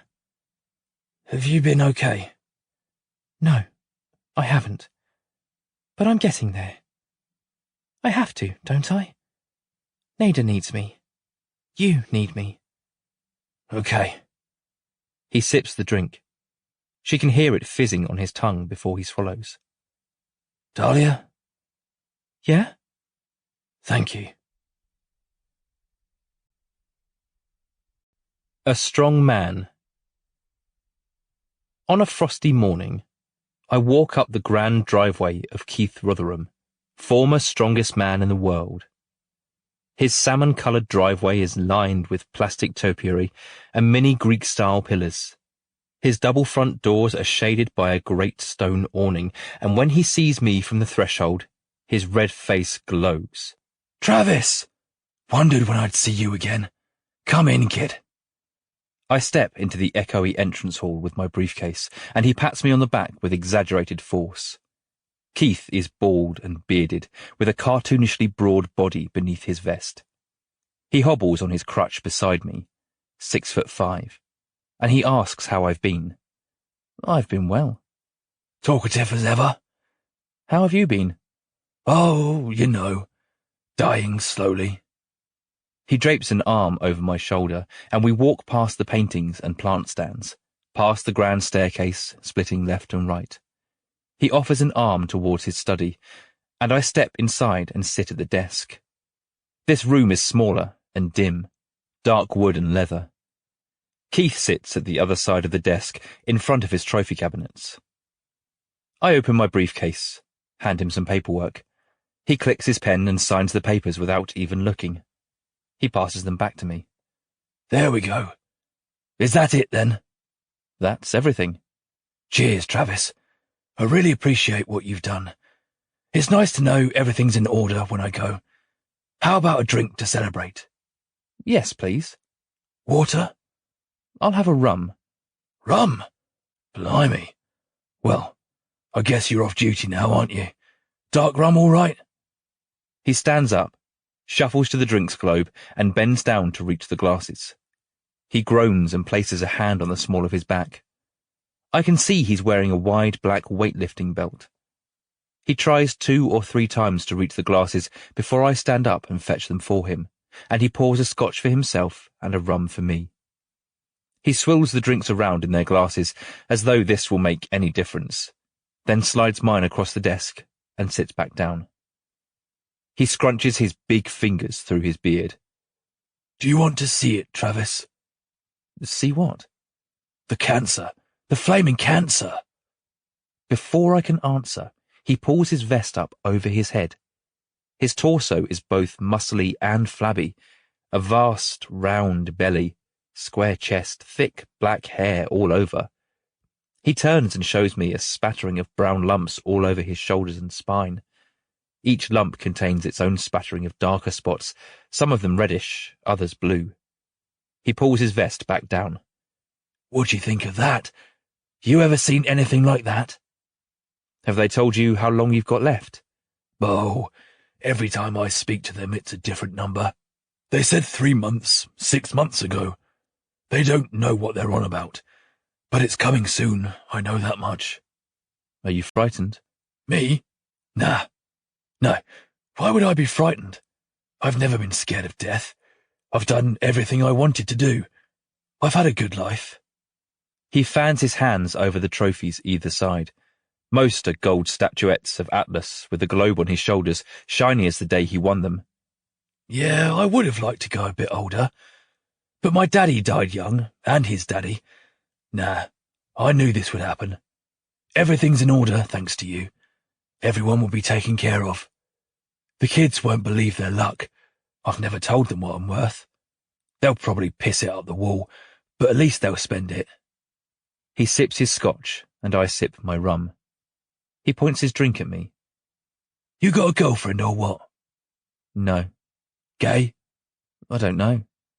You don't know? Christ, Travis, you're worse off than I thought. My daughter would have liked you, I think. Maybe you should speak to her when I'm gone. He leans back in his captain's chair, peering at me like I'm a magic eye picture, trying to see something. And we sit there, looking at each other across the desk, and slowly his face changes in a way I've seen countless times. The squint softens. The mouth loosens. He clears his throat. Tell you what, come with me. Keith stands up, grabs his crutch, and I follow him through a side door into the garage. It's a clean garage, white walls, every tool in its place, and in the centre sits a gleaming black Lamborghini. There. What do you think of that? It's very nice. Nice? Flowers are nice, Travis. This is a machine. One of the most beautiful machines man ever created. A true feat of engineering. They only made 100. Climb in. She's unlocked. No. Driver's side. That's it. I open the door and sit behind the wheel. The seat is low, and it's dark and cramped as a coffin. Leather and air fresheners. Keith climbs in the other side and closes the door. He looks squished in the little cockpit. He's hunched, the back of his head almost touching the ceiling. Shut your door, kid. That's it. So, come on. What do you think? Feels powerful, doesn't it? You feel like a strong man now, don't you? A man in control of his life. I tell him yes, to make him happy. I've only driven her a couple of times. Why? Dunno. I always wanted a car like this, ever since I was a kid. I'd dream about it. At school, they'd always take the piss out of me for being fat, and I thought, you know what? One day, I'm going to be the strongest man in the world, and I'll buy the most expensive car I can find, and then you'll see. I'm the one who's laughing now, aren't I? Keith takes a little device from the dashboard and presses a button. The garage door clangs, then pivots, revealing the vast, bright driveway and the rows of topiary. I squint into the light. Well, go on, kid. Turn the key. Take her for a spin. I'm okay. Come on. Just round the driveway. No, I'm okay. All right. That's all right. I didn't think you would. You know, when I was doing all those competitions, lifting those bastard tyres and logs and boulders, I never thought about the weight. I was thinking about this car. I'd be tugging a lorry on a rope, and I'd say, come on, Rotherham, put your fucking back into it. You want that car, don't you, Rotherham? Tug harder, lift higher, throw further. And then, on my 30th birthday, I bought her. He glances around the interior, nodding. Do you know what I felt when I bought her, Travis? Nothing. In fact, it was worse than nothing. I drove her home from the showroom. The seat didn't go back far enough, brakes were squeaky. Windows didn't go down all the way. I thought this car would fix some things, but it didn't. Probably why I've hardly driven it. He pats the dashboard. Oh well, my daughter will get the car now. She'll like it more than I did.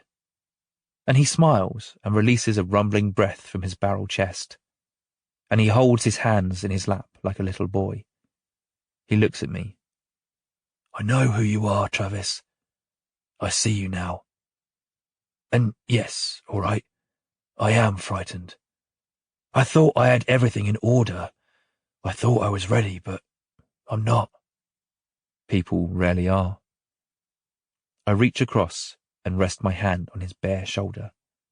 It's firm and warm, with a tattoo matching his trophies, the man with the world on his back. On his other shoulder, Sisyphus pushing the boulder up the mountain.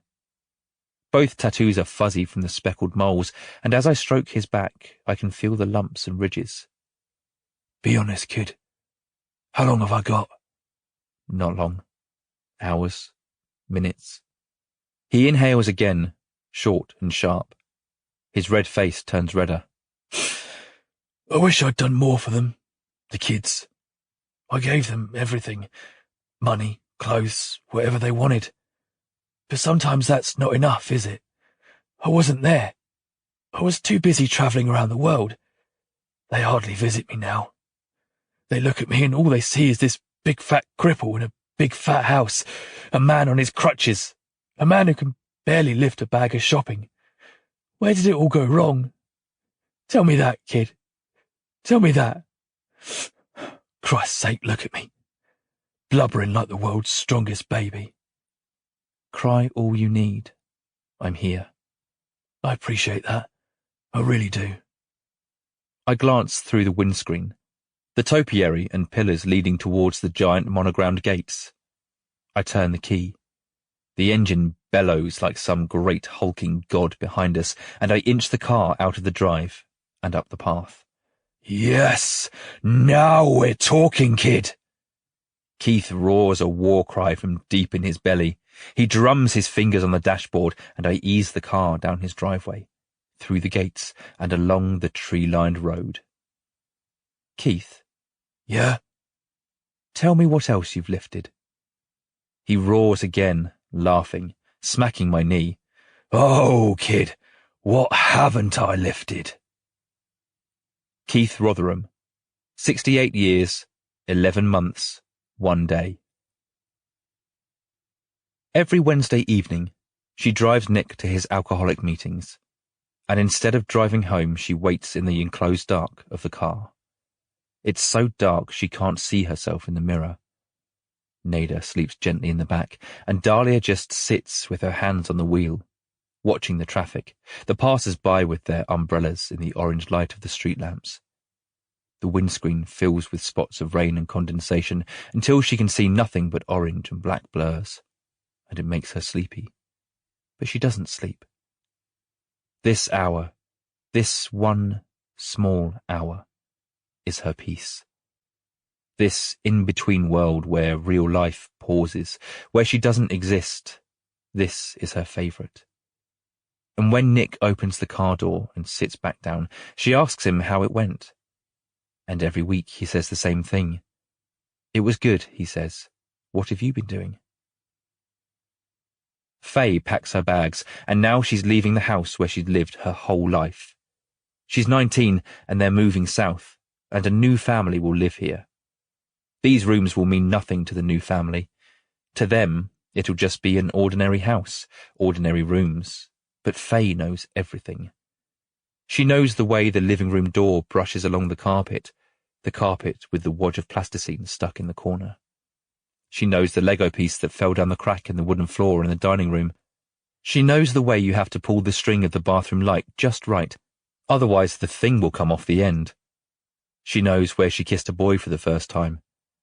She knows every birthday, every Christmas, every argument. It's all still here, and the new family have no choice but to live amongst it. But the loft has always been foreign to Faye. It sat above her head all her life, but when she pokes her head through the hatch, it's like another house, a topsy-turvy, unfinished other space. Faye spends her whole afternoon in the loft, her final afternoon in this house. She sits among the rafters, the insulation, the draught, the bricks, the slightly damp smell, and she soaks it all in. She feels guilty for not spending more time here. It's not a remarkable loft, just a storage area, but somehow she feels like she wasted it, like an old friend she never spoke to. And when she leaves the house that day, with her mother and father and her younger brother, she rubs her bare wrist, and she knows her bracelet will always be up there in the loft, a piece of her left behind, nestled beneath the fiberglass. Patricia spends more time with the dead than the living, and she wants each of them to look their best. Today, she applies makeup to an old woman who died of a stroke on Thursday. She applies lilac eyeshadow to the wrinkled eyelids, a subtle dust of blush upon the mottled cheeks. Sometimes she speaks to them, or sings. Today she sings. There's nothing morbid about it, she tells her friends. It's just a mark of respect. I can't let you leave this world looking like corpses, can I? Giselle stands naked before her floor-standing mirror in the bedroom. She's surrounded by macrame and monstera plants, hanging moons and watercolour foxes. She sighs. When she was in her 20s, her body was tight and smooth. Now it's saggy and lumpy as an old cushion. A bulge here, a stretch mark there, a wrinkle, blue veins. Her nipples are large and extended from 3 lots of breastfeeding. There's a pouch between her crotch and belly button that never used to be there. That's the part she hates the most. This gelatinous pouch that doesn't seem to shift no matter how many hours of Pilates she does. She's approaching 50 now. She sighs again, staring at this unfamiliar suit of fat and skin. She's disgusting. Her husband walks from the ensuite into the bedroom in his boxer shorts.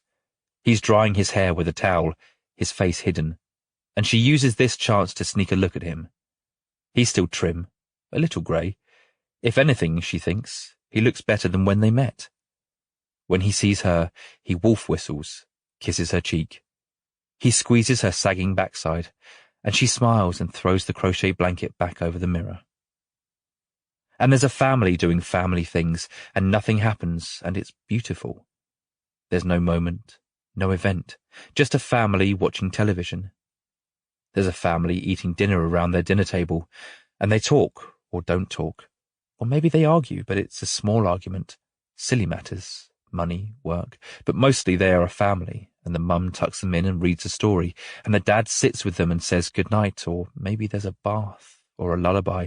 And there's a family, and there's a family, and it's perfect, and it hurts, and I can never stop watching. Never stop peeking like an urchin through a sweet shop window. And I'm not there, but I am there. I'm with them. I'm on the sofa. I am a silent guest at their dinner table. I'm sitting at the end of the bed. I'm there with them, and I suck it all in through my mouth.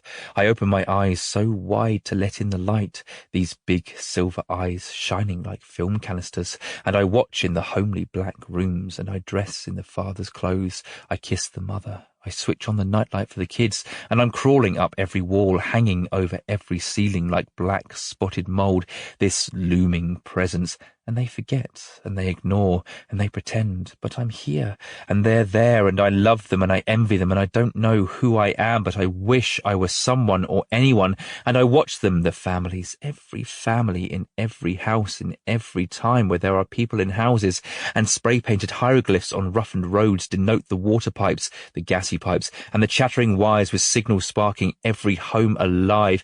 Please let me in, it's dark out here. Please let me in. Tap, tap, tap on the window pane. Please let me in. And there are joyous moments. The boy with the itchy leg where his cast was removed, and he scratches it, and it's bliss. Or the girl with the certificate for excellent reading after struggling for half a year. There's the blind woman with the new dog, and the man whose cancer disappeared into the shadows, and the other man who paid off his first house after being told he'd never amount to anything, and the woman who finally found the courage to step outside her house. There's an escape here. It's all here. It's here. Stuart has the worst day of his working life, but he smiles when he walks through the front door and hears the kids calling "Daddy, Daddy, Daddy." James sits on the end of his bed with his school trousers around his ankles, making sure he knows how a condom works because of Kelly and the camping trip on Saturday. And as he tears open the squidgy packet, his big sister Charlotte has a miscarriage in the bath. Beneath the house, a family of mice makes a nest from shredded magazines. One of the articles is titled, "My husband is a ghost and he's cheating on me." And outside there's a man in a tatty jumper and jeans, and he's wandering these restless streets. When Nick visits Dahlia's new home for the first time, he walks around the rooms checking the light switches and taps, as if he has a clue what he's doing. Dahlia lets him get on with it. She knows he's only trying to make himself useful, maybe as a thank you for her help over the last few weeks. He wraps his fingers on the walls. Now he's in the bathroom, running his finger along the grout between the tiles. "You're starting to get some mould here." "Yeah?" "You'll need to be careful or it will take over. I've got some spray at home. I'll bring it round." Dahlia stands in the bathroom doorway, arms folded. She watches as Nick turns on the hot tap, holds his hand beneath the running water, and looks at his watch. He nods, dries his hands. Dahlia laughs. "What? "Just you. Just me what?" Do you actually know what you're doing?" "I'll have you know.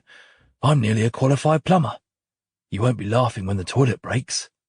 "I can fix a toilet, Nick." "Yeah, all right." They both smile, and Dahlia is glad he's looking healthier. More shape in his cheeks, less sunken around the eyes. She asks if he wants a cup of tea. And while the kettle boils, he tells her about his apprenticeship at the plumbing company. He lays out his plans for the next 5 years, about starting his own company, hiring a couple of people. He's even come up with a name, Nick's Plumbing. Dahlia passes him his tea. "It sounds brilliant. I'm happy you're doing better." "How about you? Are you all right?" "I'm all right." "You know, if you ever want to talk about things, about what happened, I wouldn't mind having someone to talk to. You're the only person in the world who knows what I'm going through. I've been thinking about it a lot." "There's not really much to say." Dahlia considers sitting with him on the sofa, seeing what words come out, but instead she leans against the kitchen worktop and sips her tea. She watches Nick, as he watches her, two grieving parents with a million things to say, and no way to say them. The country park is a haven in a quiet spot of town. A protected land of public footpaths and lakes, a couple of cafes, some wooden playgrounds, a miniature train ride. The air is sharp and smells of pine. Nick pushes Nada in her pushchair while Dahlia walks alongside with her salted caramel coffee, and they don't speak, but they enjoy the views of the woods, the lake with the wild island in the centre, the swans. They take the long route around the largest lake, hopping a fence and cutting through a field of cows that stare at Nick, forcing him to pick up his pace, and Dahlia laughs, and they walk across the mini railway crossing, to a play area of wooden seesaws and swings, a plastic tunnel through a man-made hill. "How are things with you and Travis?" "I'm not sure. I think he's avoiding me." "Oh." And he puts Nada in the baby swing and pushes her. She looks bored, so he pushes her harder, and there's a moment where she gets scared. Then she giggles. Dahlia sits on a concrete boulder and smokes a cigarette, watching the other families, watching a little girl on the zipline. She watches a mother chase her daughter through the tunnel, and she wonders, did I ever do that? Did I ever chase Layla through a tunnel? Would I even have chased her through a tunnel if she'd asked me, or would I have said, "Not today, baby. It'll be all dirty. I've got a coffee. I don't fancy running around today." She sips her coffee. She's been trying to avoid thoughts like this. It's a sharp, sweet torture, like digging your fingernails into your cheek. But no, ignore it. We're having a nice day. Nick is really trying. Look at him with Nada.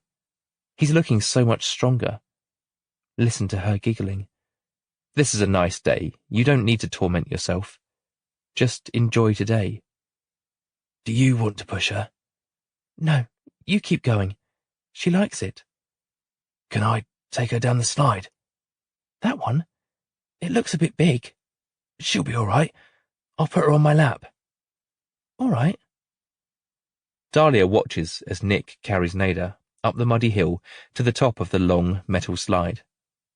He sits her on his lap, and they descend, slow and squeaky from Nick's boots, and Nada doesn't look impressed. When they reach the bottom, Nick straps Nada back in her pushchair, and they're off again, away from the playground, past the field where families try to fly kites, but it's not windy enough, and along the twisting gravel path where geese honk, and there's a swan caught halfway between its adult feathers and its grey baby feathers. And there are signposts pointing to the cafe, the car park, the nature trail. Toadstools grow like scales on the rotting fallen tree, black earth, banks of stinging nettles. Magpie eggs, cracked, discarded. A 40-year-old crisp packet, its colours washed away by sunlight and rain but for the cyan. There's a scent of ducks and algae, and for the first time in months, Dahlia can breathe. They stop at the cafe, and Dahlia orders another coffee and a milk for Nada. Nick buys a slice of carrot cake and a water, and they sit by the big windows. He takes his boot off and rubs his toes. My feet hurt like shit. I think these shoes are too small. And they gaze out over the lake, at the families in the pedal boats, the dinghy tied to the jetty. When I was at my alcoholics meeting the other night, I was thinking about how life can be good, and then just be awful. Oh, you're not wrong there. I always thought life was a bit like a house. Right? People buy a house and they spend their whole lives trying to make it perfect. They decorate the rooms the way they want them, make it a happy place to be, make it somewhere they could die in. That's what I used to think.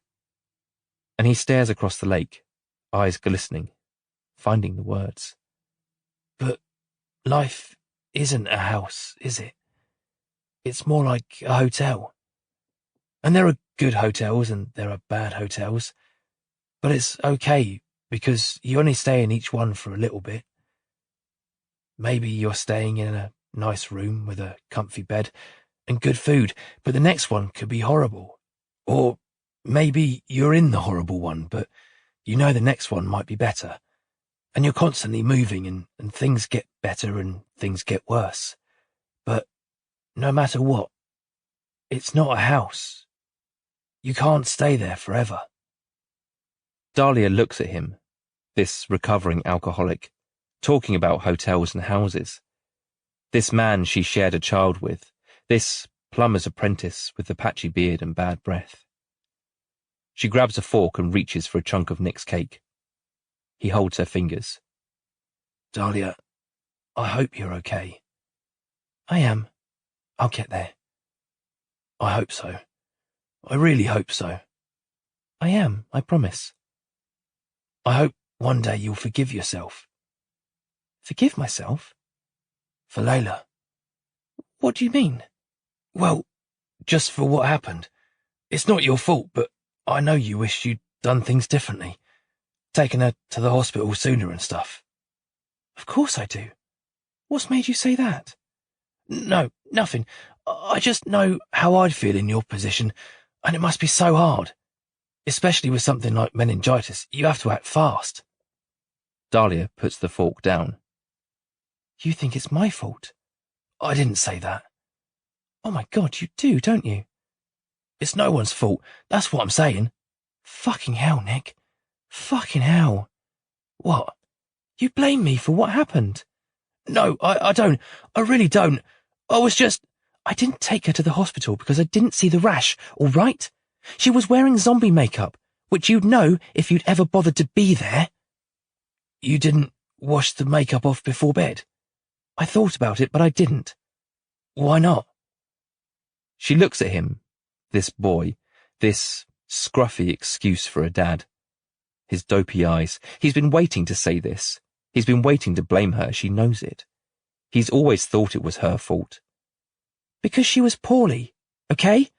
I didn't wash the makeup off because she was poorly, and I didn't want to disturb her. And you're right. I should have known. I should have done more. You're right. It's my fault. She had a sore neck. Her muscles were aching. I should have checked. So yes, thank you, Nick. Thank you. It is my fault. Dahlia looks at him. He tries some half sentences but gives up. In the lake, two families collide softly in their pedal boats. They laugh, and one of the dads nudges the other family away with the heel of his boot. These days, I ride the bus for the smell of it, for the reek of people and their lives. Every person on this bus would rather have stayed in bed. It's 5 a.m, and the world outside is black. Black enough for the big rectangular windows to reflect our misery back at us. And it's bright in here, and yellow, with a cold metallic tang and a superficial warmth from the vents behind our ankles. The bus rattles and clatters like an old projector, the film strip of windows with the dust and scratches of a world flickering by, black and white. And no one says a word but for the little boy to his father. The boy is 6, and he's asking questions about electricity, and the father is tired, and he responds but realizes he doesn't know all the answers, and maybe no one knows. The old woman crochets a scarf using a video on her phone. The scarf is absurdly long, but she won't stop until she runs out of wool. The woman beside me has a bag at her feet and one on her lap, and she's wearing 2 coats and a red beret. She's Googling her symptoms. When she looks at me, I look out of the window, but there's nothing. Just our mirror images. And this is our shuttle of sleepy strangers, and the boy says, "But where does it go when it's not in the wires?" An office man. Barry Lightfoot has never needed a piss so badly as he does right now, in the monthly managers' meeting at the hotel. A white conference room with a smell of carpets, a large table, a laptop plugged into a projector, an accountant reeling off figures from a spreadsheet, and Barry's bladder pressing against his belt buckle like an overripe peach. He would ask to be excused, but he's already dipped out twice in the last hour. Once for a phone call from his ex-wife, and once for another piss which he'd rushed so he'd have time for a cigarette. Only 20 minutes until lunch, he tells himself. Might as well hold it. A co-worker asks if the minuses on the spreadsheet are good or bad. The accountant scrolls up and down the spreadsheet before deciding it means good. Means we're under budget. So red is good, the co-worker asks. In this column it is, she says.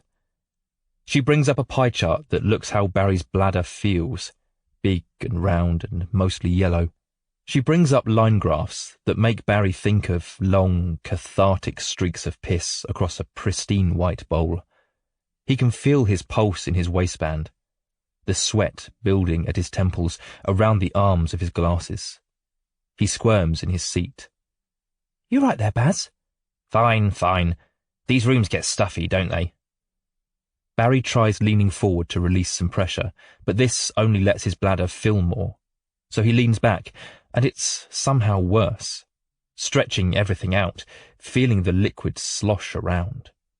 He stares at the digital clock in the bottom right of the projected computer screen, but it doesn't display the seconds, and every minute is impossibly long, cruel even. 12 minutes until lunch. Then there's the 30-second jog to the toilet. No, not a jog, a kind of glide. We don't want to bounce the bladder. 30-second glide, then 3 seconds to unzip and aim. Imagining that sweet release almost makes him release it there and then. "Barry, what do you think?" Barry hasn't heard a single word of the conversation that's been taking place in front of him, so he delivers his trusty go-to line. I think it's all about margins. A few murmurs of approval, some nodding, and the conversation flows from there. It flows like a trickling stream, a stream so clear you can see the pebbled bed. Barry imagines his bladder like a great yellow demijohn, heavy with homemade cider. Only instead of apples, it's fermented from instant coffee and the espresso back at the office. Espresso, Sheena had called it, not the brightest PA in the world. Shall we call that lunch, guys? Is that all right, Barry? I suppose so. They all stand up from the table, moving at half speed, nobody wanting to appear too eager to leave. But Barry pushes past them and makes the world's longest trip down the hotel corridor to the toilets. Smooth strides, Barry, smooth strides. Maybe if you start releasing it now, by the time you're standing at the urinal, it'll be ready to flow. Around the corner, past the little buffet table, into the toilets. These toilets smell more beautiful than any Barry has ever remembered smelling, disinfectant and urinal cakes. By the time he's at the urinal, his belt is loosened, his zip is undone, his penis is out. It takes a moment. Pent up for so long, his body has forgotten how it all works, or the piss has solidified into yellow calcite. But no, here it comes. The relief shudders through him, hot and glorious. The longest piss of Barry's life. Certainly in the top 10. He releases an involuntary moan, and it was almost worth it for this catharsis. And it's done. He's empty. He gives it a shake, composes himself, stands at the mirror to wash his hands. And as he catches sight of the bald, porky man in the reflection, that's when Barry Lightfoot has his first massive heart attack. When they discharge him 4 days later, and when his mum has stopped fussing over him, Barry goes home and cooks a curry. He fries the chicken and chops the onions before realising he doesn't have a jar of sauce, so he orders a kebab instead. While he waits for the delivery, he sweeps the chopped onion into a Tupperware box and wraps the chicken in foil. And when the food arrives, he eats it in front of the 9 o'clock news with a can of cider. And the kebab is fat as a Yule log, stuffed with doner meat, mayonnaise, salad, chili sauce, and wrapped with care by the lads at Super Kebab and Chicken. Barry opens the polystyrene tray of chips and dumps them onto the plate. His home is quiet but for the drone of the journalists, the intermittent fanfare and gongs to accompany the headlines. His skin looks blue in the wavering television light. He finishes the kebab and chips, licks his greasy fingers, carries his plate to the kitchen. He takes the pint of ice cream from the freezer, another cider from the fridge, and he sits back down with a cigarette while the newsreader talks about a former world's strongest man who died in his home on Sunday night. Barry taps ash onto the brim of the can. I watch him, this grisly creature, on his grisly sofa. I've always prided myself on my impartiality, even with the worst of people far more nefarious than Barry Lightfoot. It has never been my place to judge or interfere. But sitting here now, a part of me is sick. I'm trembling as I watch him. You haven't looked after yourself, have you, Barry? Barry jumps, spilling cider on himself. It fizzes into his polo shirt. I'm in the armchair in the shadows. He looks at me, horrified. He wants to ask who I am, but he already knows. They all know at the end. How are you feeling, Barry? Much better. I'm better. Do you think so? Yes, they said I am. That's good, that's good. Is that all they said, Barry? It's none of your business. I think you'd better leave. What did they say? Tell me what they said. They just said I'd need to take it easy, stop getting so stressed at work. What else did they say, Barry? To stop smoking and drinking, to eat better, to do some exercise, get some fresh air, all the same old shit. I'm not stupid, I know these things, but who's got the time? And I'll try, I've said I'll try, but flippin' heck, I'm 50. I can't change my ways now. No? No, I don't think so. You might be right. He spoons up some cookie dough-flavoured ice cream. He brings it to his lips, holds it there for a moment, then drops the spoon back into the pot. Are you just going to sit and watch me eat? What would you like me to do, Barry? I don't know. It's rude. You're being rude. I'm sorry. I turn my head to the television, and we both sit and watch the weather. Spring sunshine is on its way, and Barry doesn't touch his ice cream. He doesn't put it to one side, either. He sits with the pot on his lap, letting it melt, and he smokes his cigarette and drinks his cider. I bet I'm the unhealthiest bloke you've ever seen. I've seen far worse. I only have a couple of cans a night, if that, and the ciggies help me relax. They help me sleep. There's a bloke at work. His dad has smoked 20 a day for 50 years, and he's 98, still going strong. I know. I have tried to stop. I'll try harder, all right? I'll try harder. That's a promise. That's good. I think of Layla and Dahlia, and my fingernails cut into my palm. Barry stubs the butt of the cigarette into the top of the can, and he fiddles with his wedding ring. She divorced him 18 months ago, but he couldn't bring himself to take it off. What would she think if he died? She'd be sad, probably. Even after everything they went through, they're still friends. They'll always be friends. Barry mutes the television. Are you even here, in this room, or are you in my head? It's those hospital drugs. I'm probably talking to myself. But whatever, either way, I get it, all right? I need to change. I understand. That's good. No more smoking, no drink. I'll eat better. Walk to work. He unmutes the television. I stand up and sit beside him on the sofa, our thighs touching, and I can see he's uncomfortable with me sitting so close, like a sudden chill. He tries to ignore me, but his eyes wander. He looks at the cushion pressing beneath me. He looks at my face. I draw a slow breath. Barry, in 10 minutes, you're going to suffer another heart attack. You're lying. This one will kill you. He says no, and he turns his head slightly, but he still stares at me. He says it again, no, and his eyes shimmer in the glow of the TV, and he shakes his head. I've told you. I'll change. It's too late, Barry. Rubbish. Anyone can change. Look. He reaches into his pocket, pulls out the box of cigarettes, scrunches each cigarette in his fist until the tobacco sprinkles over his lap. He tosses the crumpled carton across the room, a defiant face, tight lips and a high chin. He's made up his mind. He will not die. You didn't look after yourself. I just let things slip.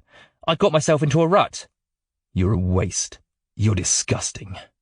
No, I'm a good person. I just need to sort myself out. You're a pathetic creature. You deserve nothing. This is a wake-up call. All right? You've got me. If you're trying to scare me, consider me scared. Congratulations. You have 9 minutes, Barry. What are you going to do with them? Please, I swear I'll change it. Now he's sweating. He unbuttons his polo shirt and sits up straight, glancing around for something to save him. He pops the lid back on the ice cream and places it on the arm of the sofa. He stands up and drops his cider in the bin. He opens his arms as if to say, "There, is that good enough?" He's wheezing. Better not get yourself worked up, Barry. What do you want me to do? Why are you here? If you're not going to change anything, why are you here? What's the point of it? You'll see in 8 minutes. Barry bounces on the spot. He glances at pictures of his kids on the walls, pictures of them as toddlers, and graduations and weddings. Their whole lives flit through his mind, every single thing he wishes he'd said and done. He grabs his phone from down the side of the sofa and calls his ex-wife. Sonia? Sonia, I'm not feeling good. She says some things. She asks some questions. Just listen, Sonia. I don't think I've got long. I just wanted to say I'm sorry for everything. I'm really, really sorry, Sonia. I was stupid. I'm a stupid man. Always have been. Tell the kids I'm sorry too. I'm so sorry, Sonia. If I could take it back. God, I'm sorry. And thank you. I lost sight of things, but thank you. You were always there. You... No, I don't think there's time. I'm okay, though, Sonia. I'm okay. I didn't look after myself. I'm sorry. Barry ends the call before she can respond, and he looks down at me from where he stands. I sit with my hands on my knees, looking up at him from the flickery shadows of the screen behind him, and he drops his phone into his pocket. How many minutes? 5. Not long, is it? No, Barry. It's not long.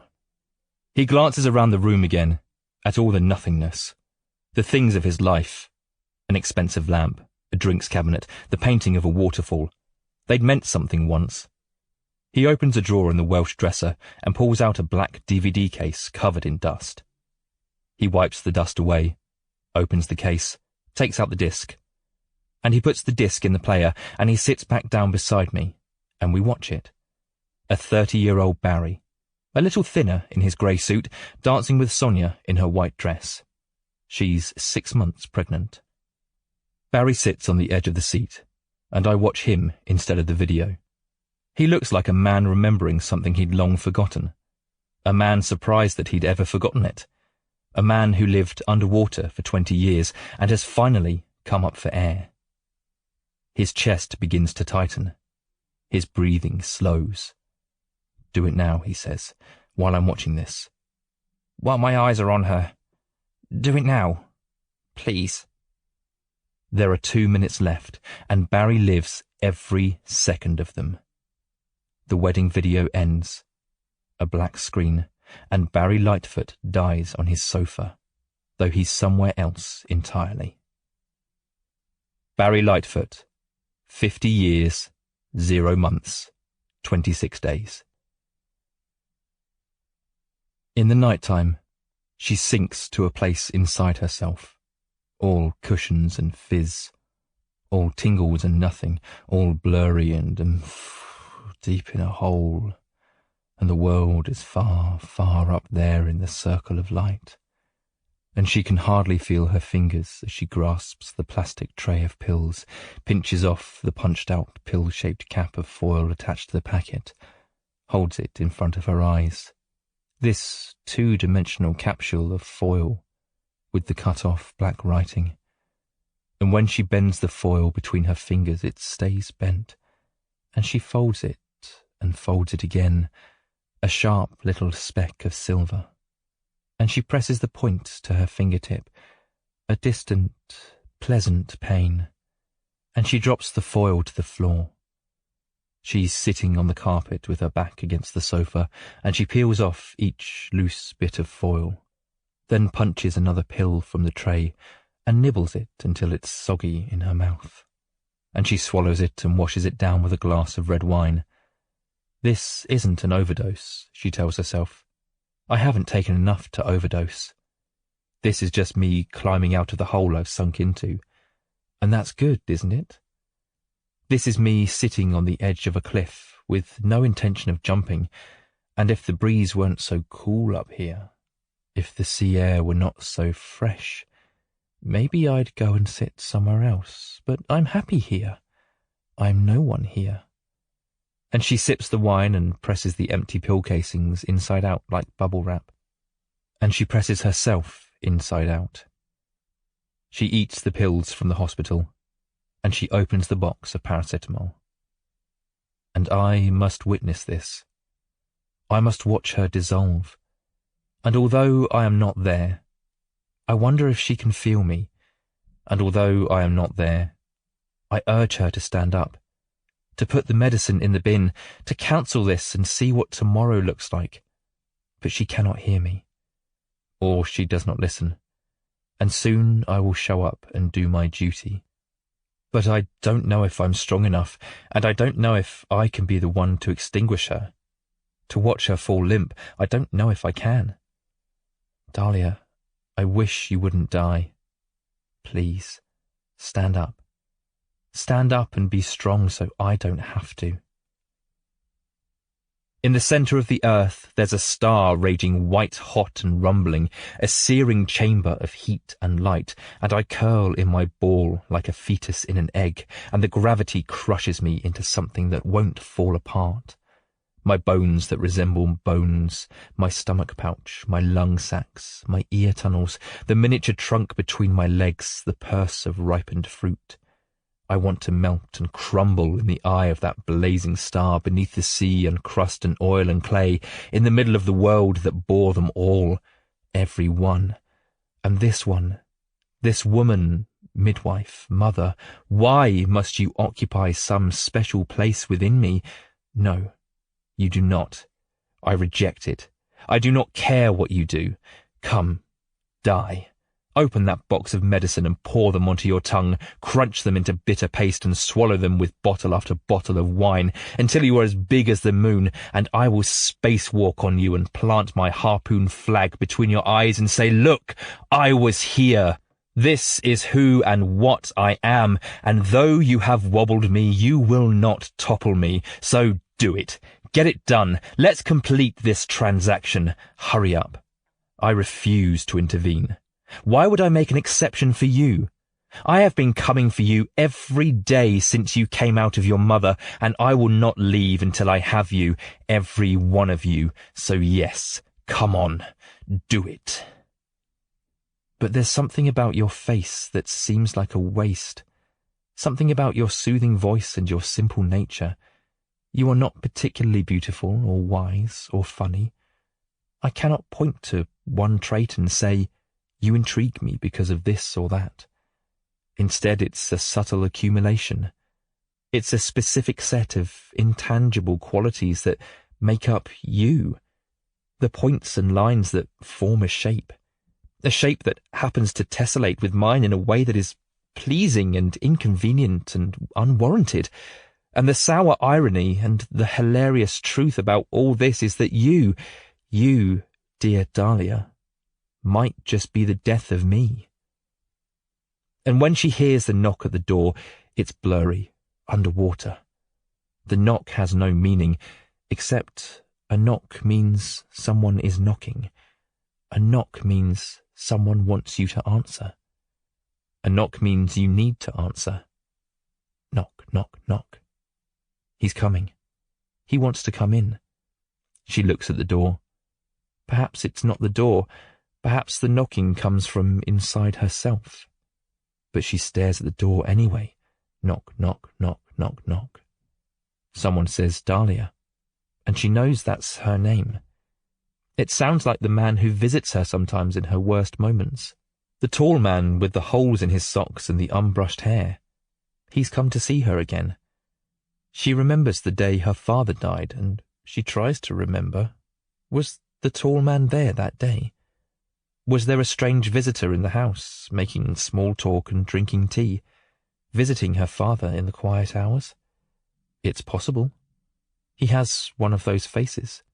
She feels as though she's seen him on every street corner, in every shop, in every school, library and pub, just looming, waiting. Knock, knock, knock, knock. She pushes her pills beneath the sofa and stands up. The room is a football field, but she crosses it, her soles brushing the carpet. And she unlocks the door and opens it.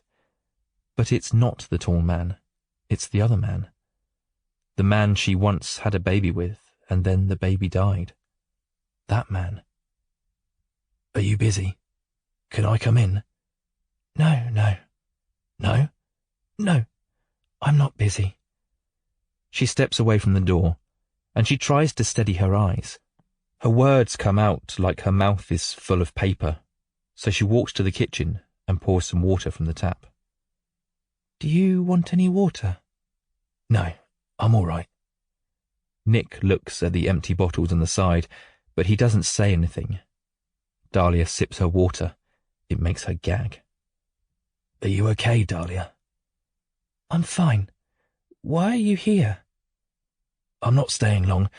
I just wanted to apologise. For the other day in the cafe. Travis said I should apologise, and he's right. I'm sorry for what I said. It was horrible, and I'm sorry. Travis said that? Yeah, When did you see him? about an hour ago. Bumped into him on the street. I haven't seen him for a while. Well, I just wanted to say sorry. Thank you. Nick looks at her, but she looks at her feet. She leans near the sink with her glass of water, and she looks drained, half asleep. Nick stands beside her. I shaved the beard off. What do you think? Oh, I hadn't noticed. It looks good. He rubs his sore cheeks with his palms. The stubble is already growing back. I had a really nice time the other day, walking around the lake and stuff. I hope we can do something like that again. We will. I liked seeing Nada. She liked seeing you too. He holds her hand. She can barely feel it. The tap drips onto the stainless steel sink. Drip, drip, drip. I've been feeling a lot better. Have you? You're done grieving, are you? Well, no, of course not. I guess you're never done grieving, but I feel clearer, like I can start living some kind of normal life. That's good. That's really good. And they stand there, the two of them, the one full of wine and pills, and the sober one there in the kitchen, the tap still dripping. Dahlia makes a noise. Nick holds her, and she breaks down in his arms. He strokes her spine and tells her it's okay. Shh, it's okay. And she says some words, but they come out as gibberish, and she tries again. I'm scared, Nick. I thought I was making things work. I thought I was okay, but I don't think I am. I don't think I'm well. You have everything together, Nick. How are you doing it? How are you doing it? And he says, it's okay. I'm here. I'm here. I'm here. And it's all there. The hidden life, all the teeth and tongues, every sock in every drawer, and all the books under the beds, and I am tired, so tired. But it never stops, it never shuts up. And if I could die, then I would die. But I can't, and I won't. And it's all there, every plate in the cupboard, all the junk, every scrappy drawer packed with batteries and screws and blue tack and string, and instruction booklets all falling down the back, and it's there under every set of stairs, in every loft, down the side of the sofa, under the oven, under the carpet, under your fingernails. It suffocates in that same grueling way, the way without ending, a rising pitch that never falls. I was there before you knew anything. I was there when it started, all of it, and I will be there in those few cold moments when everything that can ever be done will finally be done and I can rest, because I adore it and you. But if only I could rest, that might be nice. After all, you can, why can't I? But it's okay. It's okay. Yes, it's okay. It's okay. It's okay. Curl naked in the copse, with my thumbs in my ears, middle fingers pressing on my eyelids, mouth shut, the itchy grass around my neck, my waist, my buttocks, my ankles. Perhaps if I stay here, it'll all grow around me. The little shoots and roots will dig inside and through me. Maybe I can decompose. I am done. I reject the responsibility. Let me sink back to where it began. Let me become a part of it again.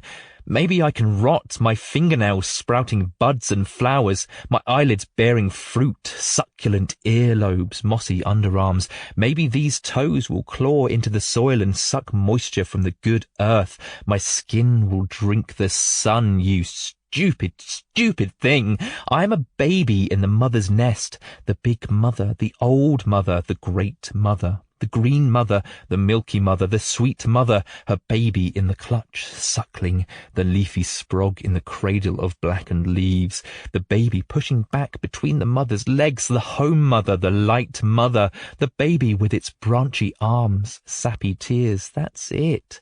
Sob into her heart, curl up tighter if you think it will help. Has it ever helped? Has it ever stopped? How about you continue the work, the sequence? The paths leading out like woody fingers, lightning-forked and mollusk trails, and how about it? How about it? But hush, stay a while in the brush with the snails and the ants. Stay with me and the woodlice. I can't do it, not yet. I cannot take her. Hush, yes I can. I will, I always have. The warm mother, the one mother. Hush now, hush. And on a bright pink morning, I visit her grave. I'm not one for visiting graves, but this morning I do. It's a small white headstone, rectangular, and there are flowers, but they're dead. I take the dead ones. They crumble in my hands, and I don't know why I'm here, but I crouch and study her headstone, the name in gold cursive. Layla Preston. The year she was born, and the year she died. The same decade. And the numbers seem too close. The text itself looks crowded, like a joke, and it says daughter, and it says sister. And her body, that tiny body she drove around in for a few years, it's there in the ground beneath my bare feet. I didn't bring flowers, it didn't cross my mind. I brought nothing. Some people speak to the gravestones, I know that. Some people cry. But I don't do either of those things. I lay my hand on the top of your headstone, Layla. I close my eyes and, in the dark, I wish you a happy birthday. And in the spring the storm drains overflow and bubble with rain and raw sewage. It's a mild morning when she walks to the allotment and cuts 10 fresh daffodils from the soil. The daffs are still closed up in their yellow petals, but in a few days they'll open. Dahlia takes them from the allotment, past the council houses and the parish and the field, where the lads play football with their coats as goalposts. She takes the flowers to her daughter's grave. She'd almost forgotten what it looked like. She'd barely glanced at it for the funeral, and hasn't been able to muster the courage to visit it since. But she kneels beside it now, poking the daffodils into the metal holes, and she looks at the white marble, the dirt and the flecks of green, and the splat of bird shit. She picks the mess away with her thumbnail, then wipes the green with her cuff until the whole thing shines. She'd like to say some things, all the normal things, she thinks. Sorry and thank you and I miss you and I love you. But the words fall short, as they always do. So she stays quiet, and this feels right, this quietness. She traces her fingers over the recess of the child's name. She closes her eyes and breathes. In the flat, I pack up my photographs, my tools, my brushes and glues, my bottle of deionized water. I dump them into sacks until the room is a white shell with a white cat. I pick up the cat and cradle her, and she enjoys it at first, but then she squirms, and I carry her across the hall to the man who lives there now. He answers the door in a dressing gown and furry slippers, and he will die by drowning. I tell him, you must look after this cat. He asks why, and I say, this cat doesn't have an owner, and I'm going away, and this cat needs a home. I lay the cat in his arms, and it pounces straight to the floor and sniffs around at the last few scent traces of a girl it used to know. And I leave the man with his new friend, and I carry the sacks of rubbish to the bins, and I don't look back. And when she stares at the grave, something's out of place. She plucks 3 daffodils from the plinth and carries them to the other side of the cemetery, where another headstone waits. She's only visited this stone once. The name is Samuel Preston, a reckless soul, a risk-taker blessed with so much life it bursts from him, this rolling boy, this brother beneath her feet. And although she's been angry with him since the day he died, she remembers him now as a loving thing, a brother who would listen, an uncle who would tease. He was there when Mum died, and Dad, and although he was stupid and brazen and he could have killed someone, he only succeeded in killing himself. And that, in itself, is a kind of redemption. She lays the 3 daffodils at his grave. She stands up, peering across the field of stones. Now her mind is clear. As Dahlia drives away from the city, she remembers the streets where she grew up, before her father got bored and moved them to a quiet rural village. She was 7 then, her brother barely a year old. A small country house with a couple of outbuildings and a workshop where he could fix his cars. The closest neighbours were the barns and garages on the horizon, and she would spend her weekends wandering the fields, climbing fences into meadows that didn't belong to her, finding dirt tracks and ditches and thickets. All through autumn, Dahlia would watch her father in his workshop. She would sit on the bench with her legs swinging beneath and watch him build new shelves for the workshop, and she'd smell the sawdust, the motor oil, the sugary scent of two-stroke petrol from the quads he rode around the field for the fun of it. She always thought he'd rather be somewhere else. Sometimes her father would lift cars on his old forklift, and he'd spend hours tinkering around in the guts of wires and pipes. Dahlia couldn't imagine how one person could understand it all. It looked like a giant mess. And she hated that forklift. It was yellow and patched with rust and crackling paint, and its chain was brown. Her father would lift a car twice the size of the forklift itself, and he'd stand in the car's shadow, a ton of machinery over his head, just a chain keeping it from crushing him. He didn't seem frightened, not even a little bit. Sometimes she said, "Dad, I don't like you going under there." And he'd say, "What, under the forklift?" And he'd smile, handsome, bearded, skin slicked with oil. More than once he told her to come and stand under the car. And she did, crouching slightly, as if this would allow her more time to escape when it inevitably came crashing down. But it never did. That would have been a quick death. The forklift lasted another 20 years before being sold for scrap.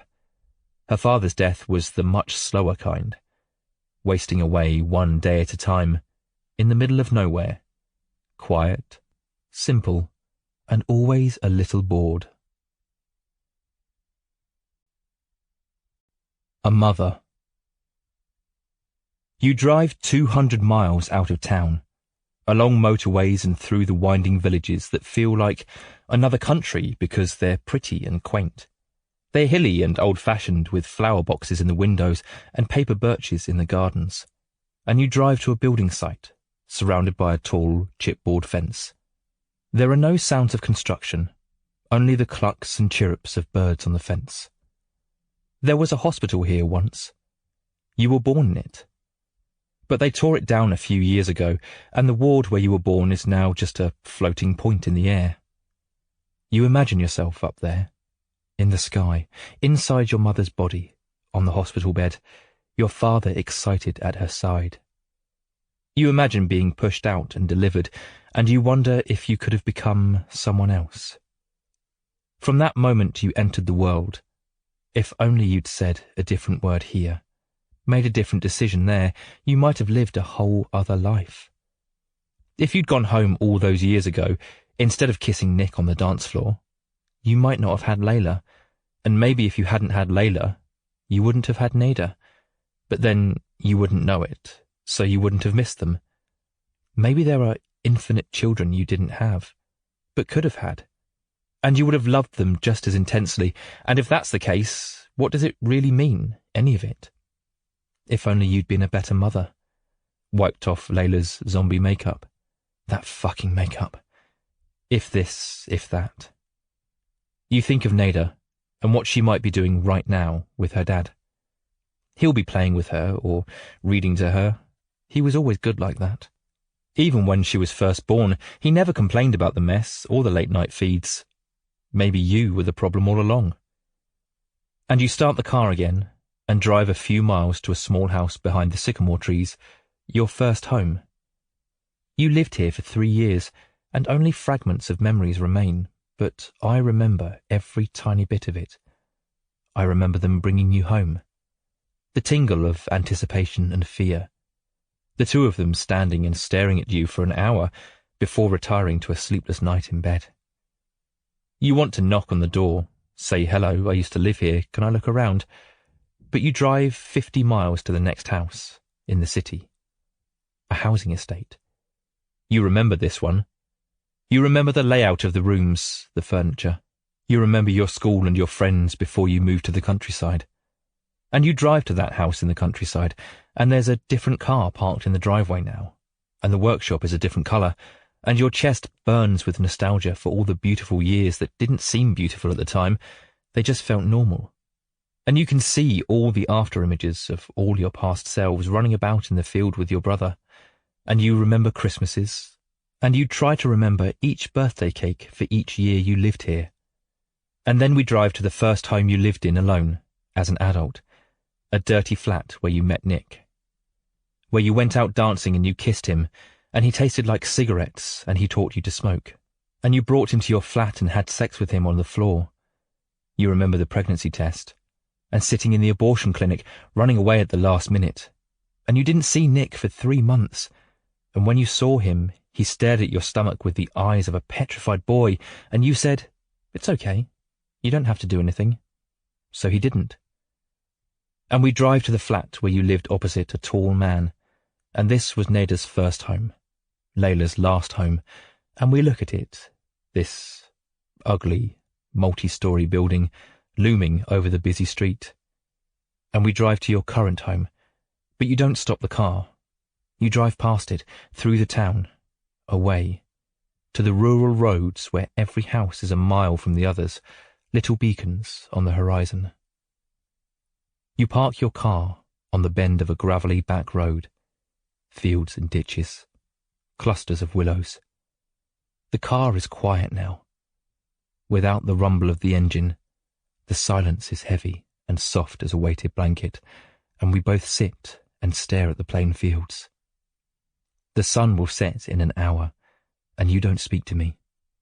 You open your window a crack and watch the breeze roll over the cropped acres. Dahlia, be quiet, please. You step out of the car, fetch the hose and funnel, and gaffer tape from the boot. I watch you in the rearview mirror, and from every angle, as you attach the funnel to the exhaust, wrapping layer upon layer of tape to keep it in place. You squish the hose onto the end of the funnel, then feed the hose around the car, through the open window. You sit in your seat again, shut the door, and close the window until it stops at the hose. You tape up the gap in the window, and without a moment's hesitation, you start the engine once more. You close your eyes, rest your head back. We're facing east, unable to see the sun as it falls. All we see is the shadow it leaves, inching across the flat, golden land. A silhouetted flock of starlings bursts from a tree, then swoops back into it. Dahlia, I said shut up. The air ripples over the fields, turning the grass to silver ribbons, and with each ribbon, you try to recall another one of your birthdays. The one with the burger cake, the one where you broke your arm, the one with Pass the Parcel when your dad let you win the final surprise. These memories reel inside you, but you don't let it show.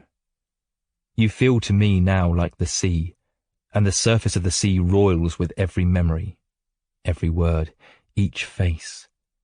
But beneath it all is a deep stillness, a heavy, screaming nothingness.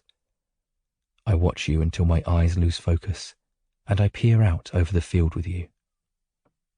Dahlia, I know you don't want to hear from me. I know your mind is made up, but if you're doing this, I need to tell you some things. On the horizon, a tree stands alone. The tree is tall and bare, with yellow-grey bark and bronze branches bending in the breeze. People amaze me. All of you. Every single one of you amazes me. The things you're capable of. The pain you're capable of enduring. I've witnessed moments that perplex me. Moments I would have thought impossible. You are resilient, adaptable, capable of so much love it astounds me. I would give anything to feel what you feel. Then what do you feel? Nothing? I don't know. I feel a great many things, maybe everything. But that in itself is a kind of numbness. I'd like to be smaller. I would die for that. Do you mourn them? All the people you take? Do you mourn any of them? I gaze back out at the burning sky, the tree in the distance. Something spooks the starlings again, and they flutter from the branches and settle back down. I look at you. Every single one. I hadn't expected you to cry, but you cry at that. Your eyes are white with the reflection of the sky, and your mouth hangs with the unfairness of it all. You glance about as if to find an answer in the air, the voice of a woman running out of time. Every breath is a conscious effort, a decision. How do you do it, Travis? How can you bear it? All those people. How can you keep all that inside you? I'm struggling with just one. I see the desperation in your eyes. The answer seems of vital importance. You want me to spill the secrets, some ancient wisdom to set everything right, as though my next words could make or break you. I hold your gaze for as long as I can. Then I look at my hands because it's a question I'm rarely asked, and I hate it and I have no words. How do I do it?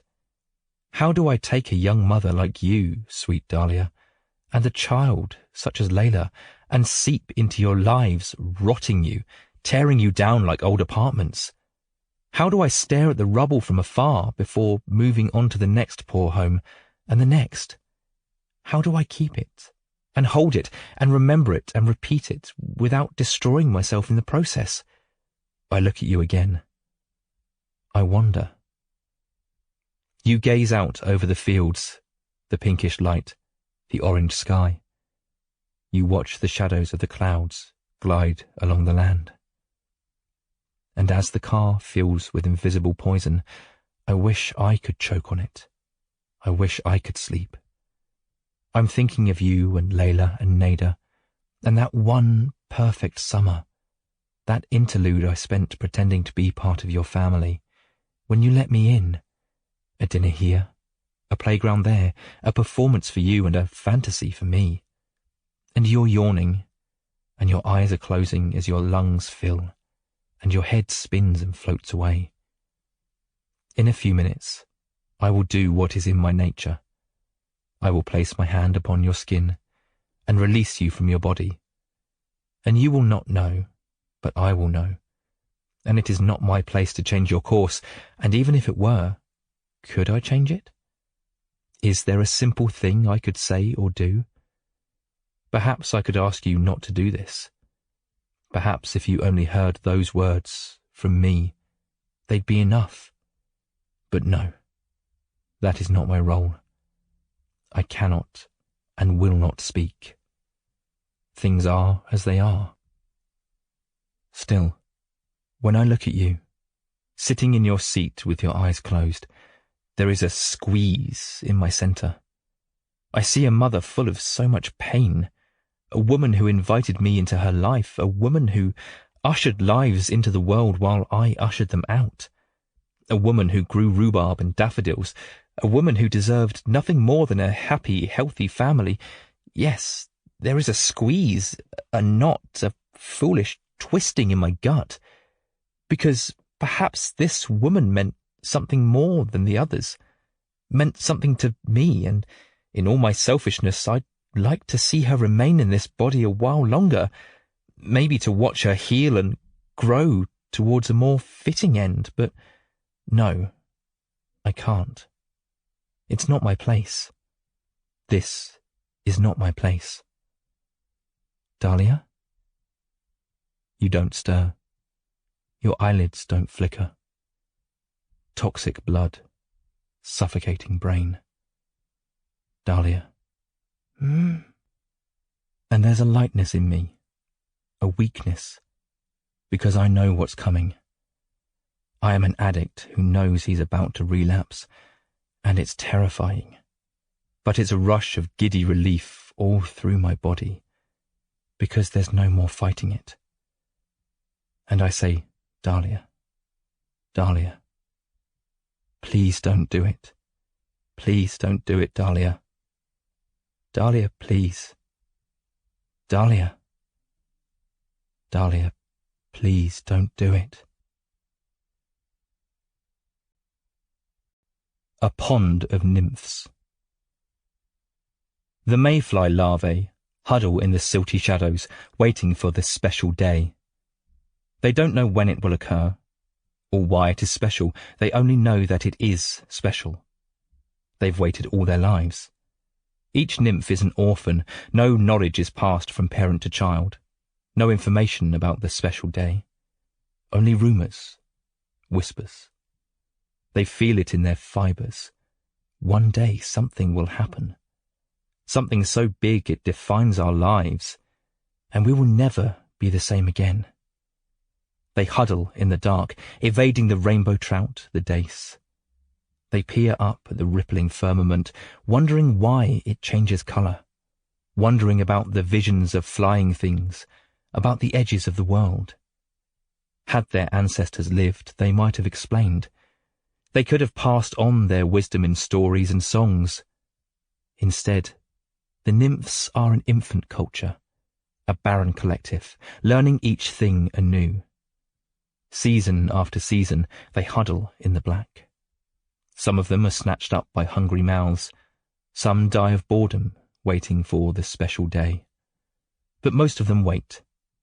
A quiet anticipation, building, building, building inside of them. When will it happen?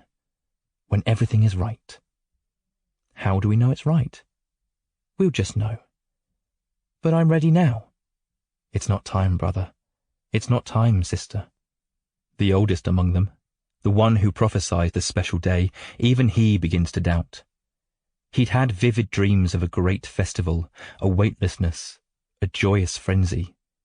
He'd dreamt of his forefathers and foremothers. He'd dreamt of spinning thread in the moonlight and living for 1,000 years after the special day, fostering the next generation and the next, passing their stories through the ages so they might never be infants again. But the dreams have slowed. The dreams cease altogether. And Elder Nymph doesn't know what this means. Does the special day approach? Or were the dreams only ever dreams? Maybe we were doomed to lie here in the mud, blind and heavy and stupid. The nymphs huddle in the dark, dreaming of a special day. A very old woman. When she wakes on the morning of her 90th birthday, she rolls over and stares at the calendar on the wall.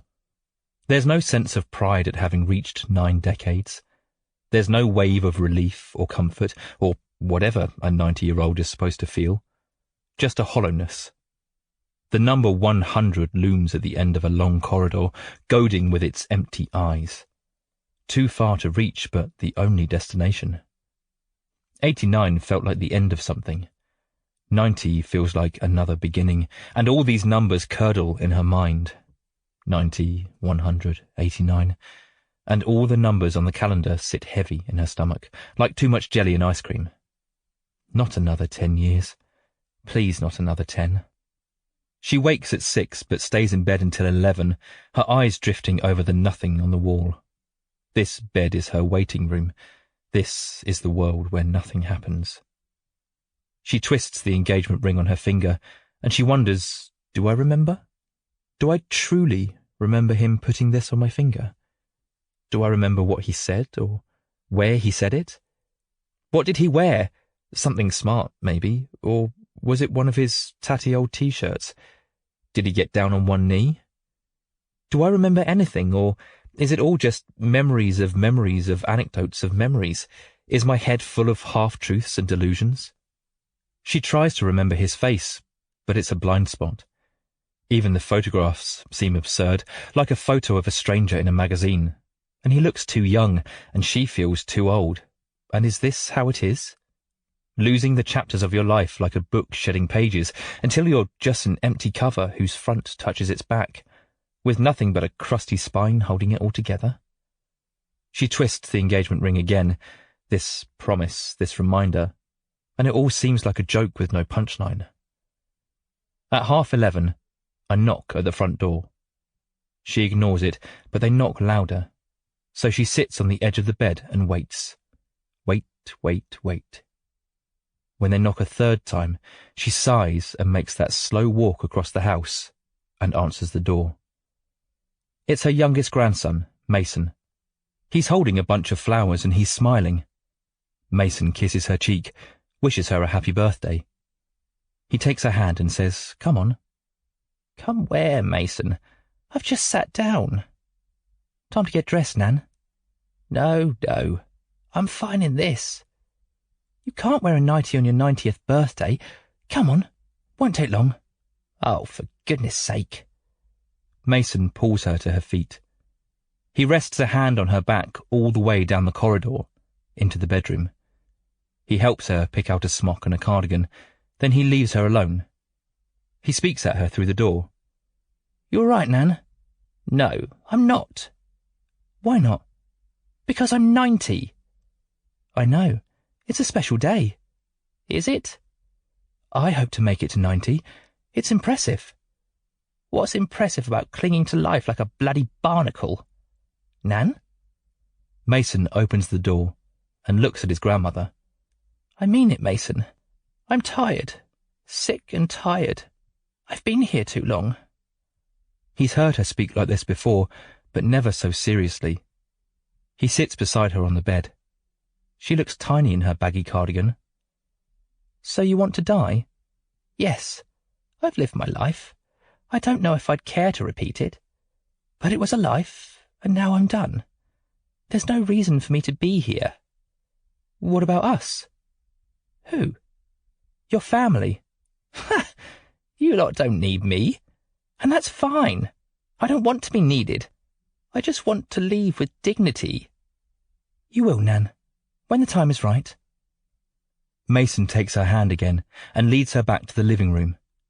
He's looking concerned now, his angel face all creased and hardened. He helps her into the armchair. Oh, here they come. What? Who? Mason, who's here? He stands at the window and watches the rabble walking up the driveway. She can't see them, but she hears them. Her daughter, her daughter's husband, their 2 boys in their 20s, 3 friends from the book club. She can hear them all chatting and laughing. For God's sake, Mason, I said I didn't want any fuss. It's not fuss. It's your birthday. I don't care what pissing day it is. They come in without knocking, all rustling with presents and balloons. The boys first, the son-in-law. Her daughter carries a white box that could only contain a cake. Mason stands in the corner, sheepish, putting all the flowers in a vase. Hello, Nan. One of the boys leans over, almost falling on her, kissing her cheek. She hugs him. He smells of aftershave.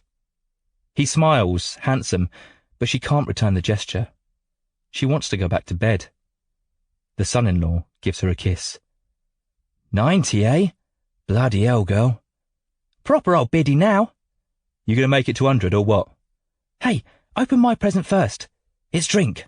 I'll have one. You all right, Mum? I'm all right. I just didn't want all this fuss. I told you I didn't want all this. But you're 90. So I keep bloody hearing. You've got to have a little do on your 90th birthday. They pile the presents and cards on her lap. Another grandson perches a plastic tiara in her hair.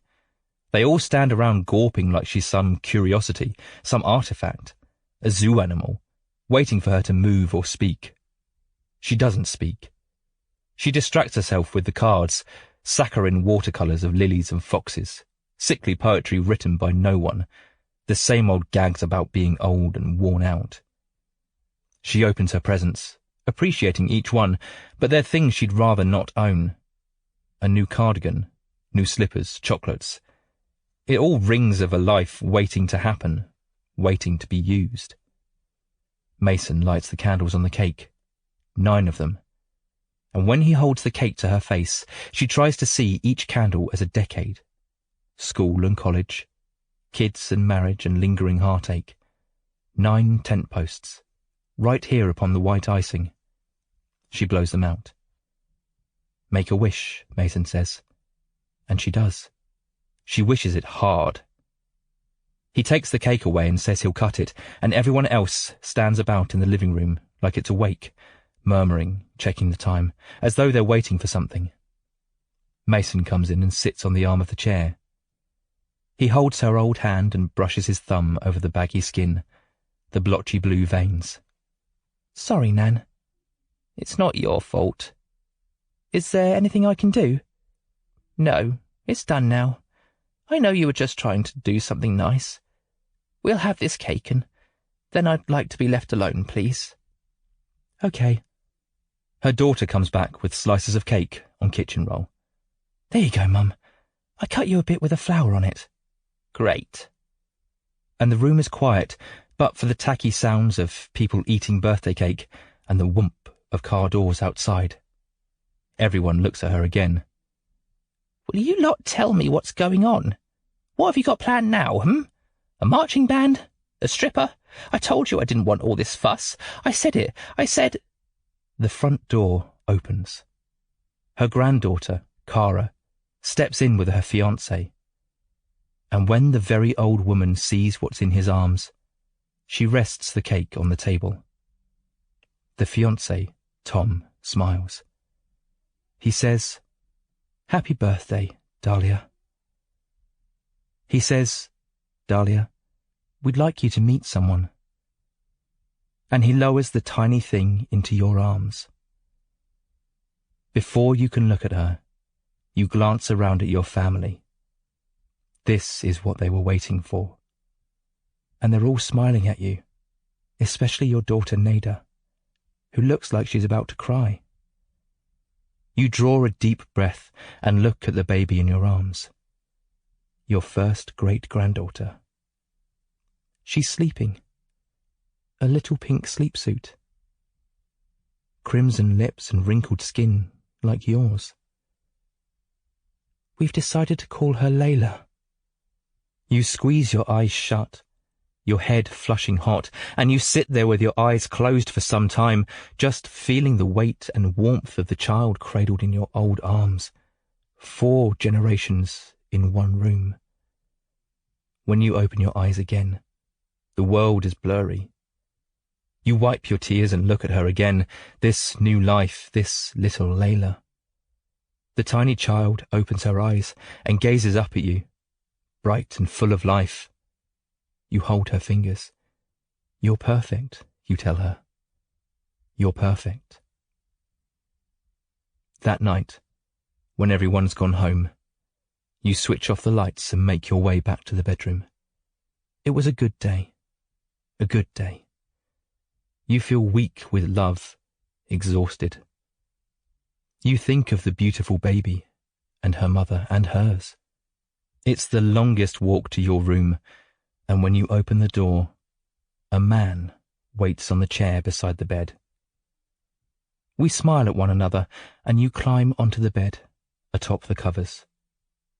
You sit against the headboard and turn your head to me. You reach out and touch my cheek. I look different now. I have a new face, new skin, a new name. But you know, with all your heart, who I am. Everyone knows at the end. I lay one final present on your lap. A photo album.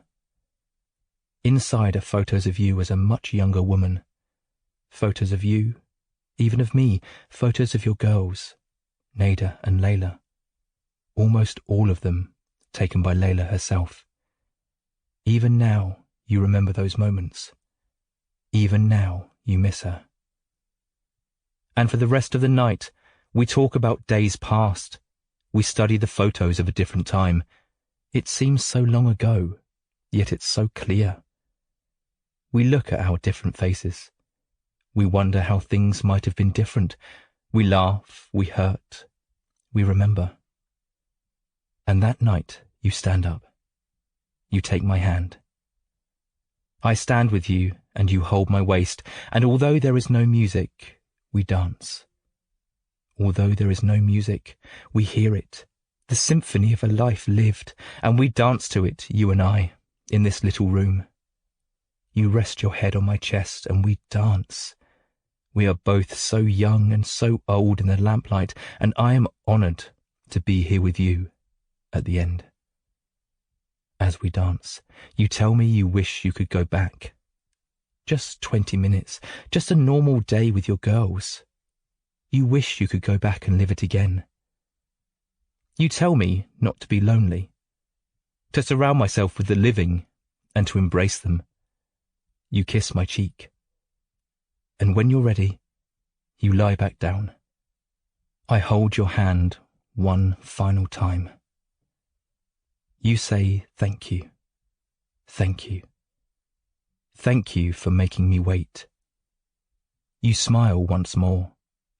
Thank you.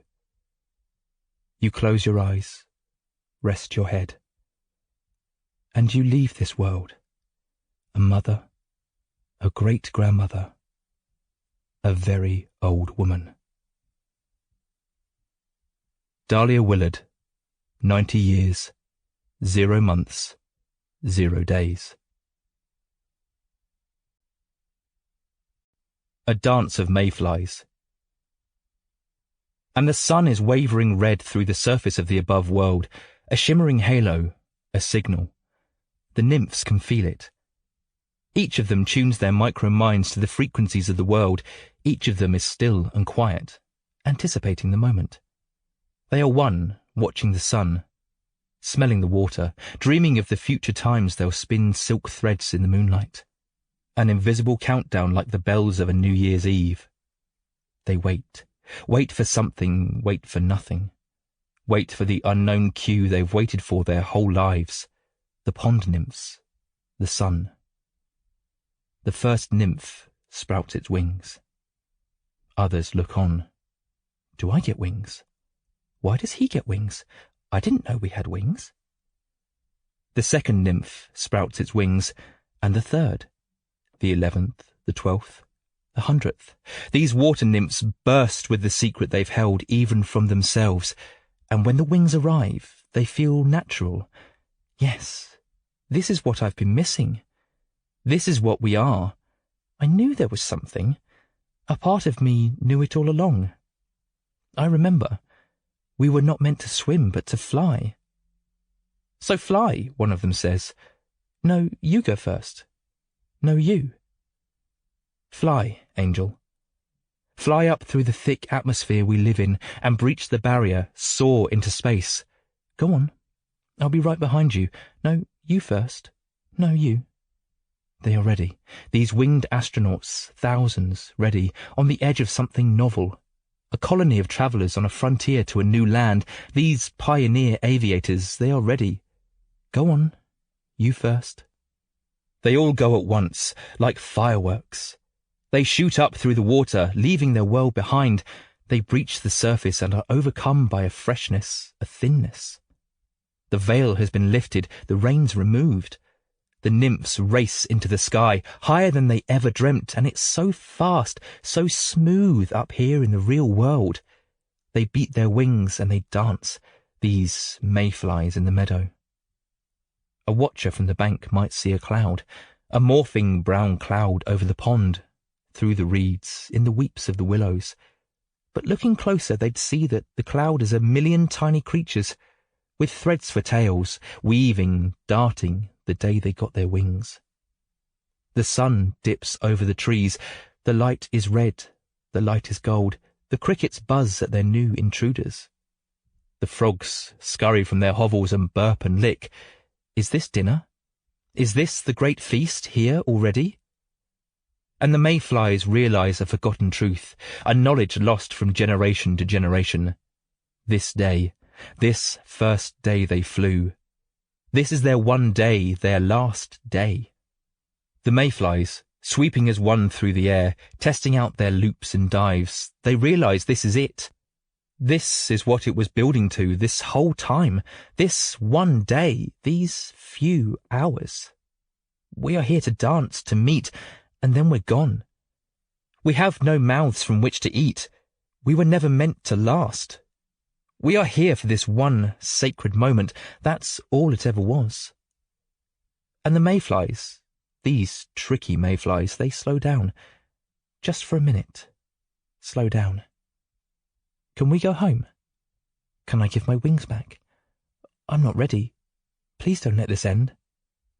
Come, one of them says. If this is it, then let's sip every splash of sun from the air. Let's rinse every drop of life from our bodies. Let us dance and love and collide and make new nymphs just as we were made, so they can learn everything we learnt all over again. Yes, let's do that. And the mayflies are ecstatic once more. Spin with me. Show me how fast you can go, how high. This is our ballet, our opera. Spin with me, spin. 2 mayflies collide and a human baby takes her first breath. 2 mayflies tangle in the golden curtains and twin brothers unwrap matching bikes on Christmas Day. A mayfly weaves through the reeds and a father hugs his son for the first time since the coma. A mayfly rockets up, up, up until the meadow is a miniature, and a young woman graduates from university after leaving her homeland 7 years past. 2 mayflies tussle, and a father traps his daughter's fingers in the car door. 3 mayflies ring a rosy over the pond, and a man kisses his new husband in the library after dark. 4 mayflies skim the water's edge, and a little girl starves to death on the dusty road. 5 mayflies are snapped up by frog tongues. 6 mayflies kiss with wings and tangled tails in the fiery sky, and every inch of air is an inch of life, and it all twists and unfolds in impossible fractals. These beautiful, agonizing minutes, these frightening, lovely hours, slipping, fading, rushing, a cloud of insects, unholdable, uncapturable. They fly with their special birthday wings. The sun pushes through the blur, an opalescent haze, these shimmering rainbow mists hanging over everyone, the burning of the pond.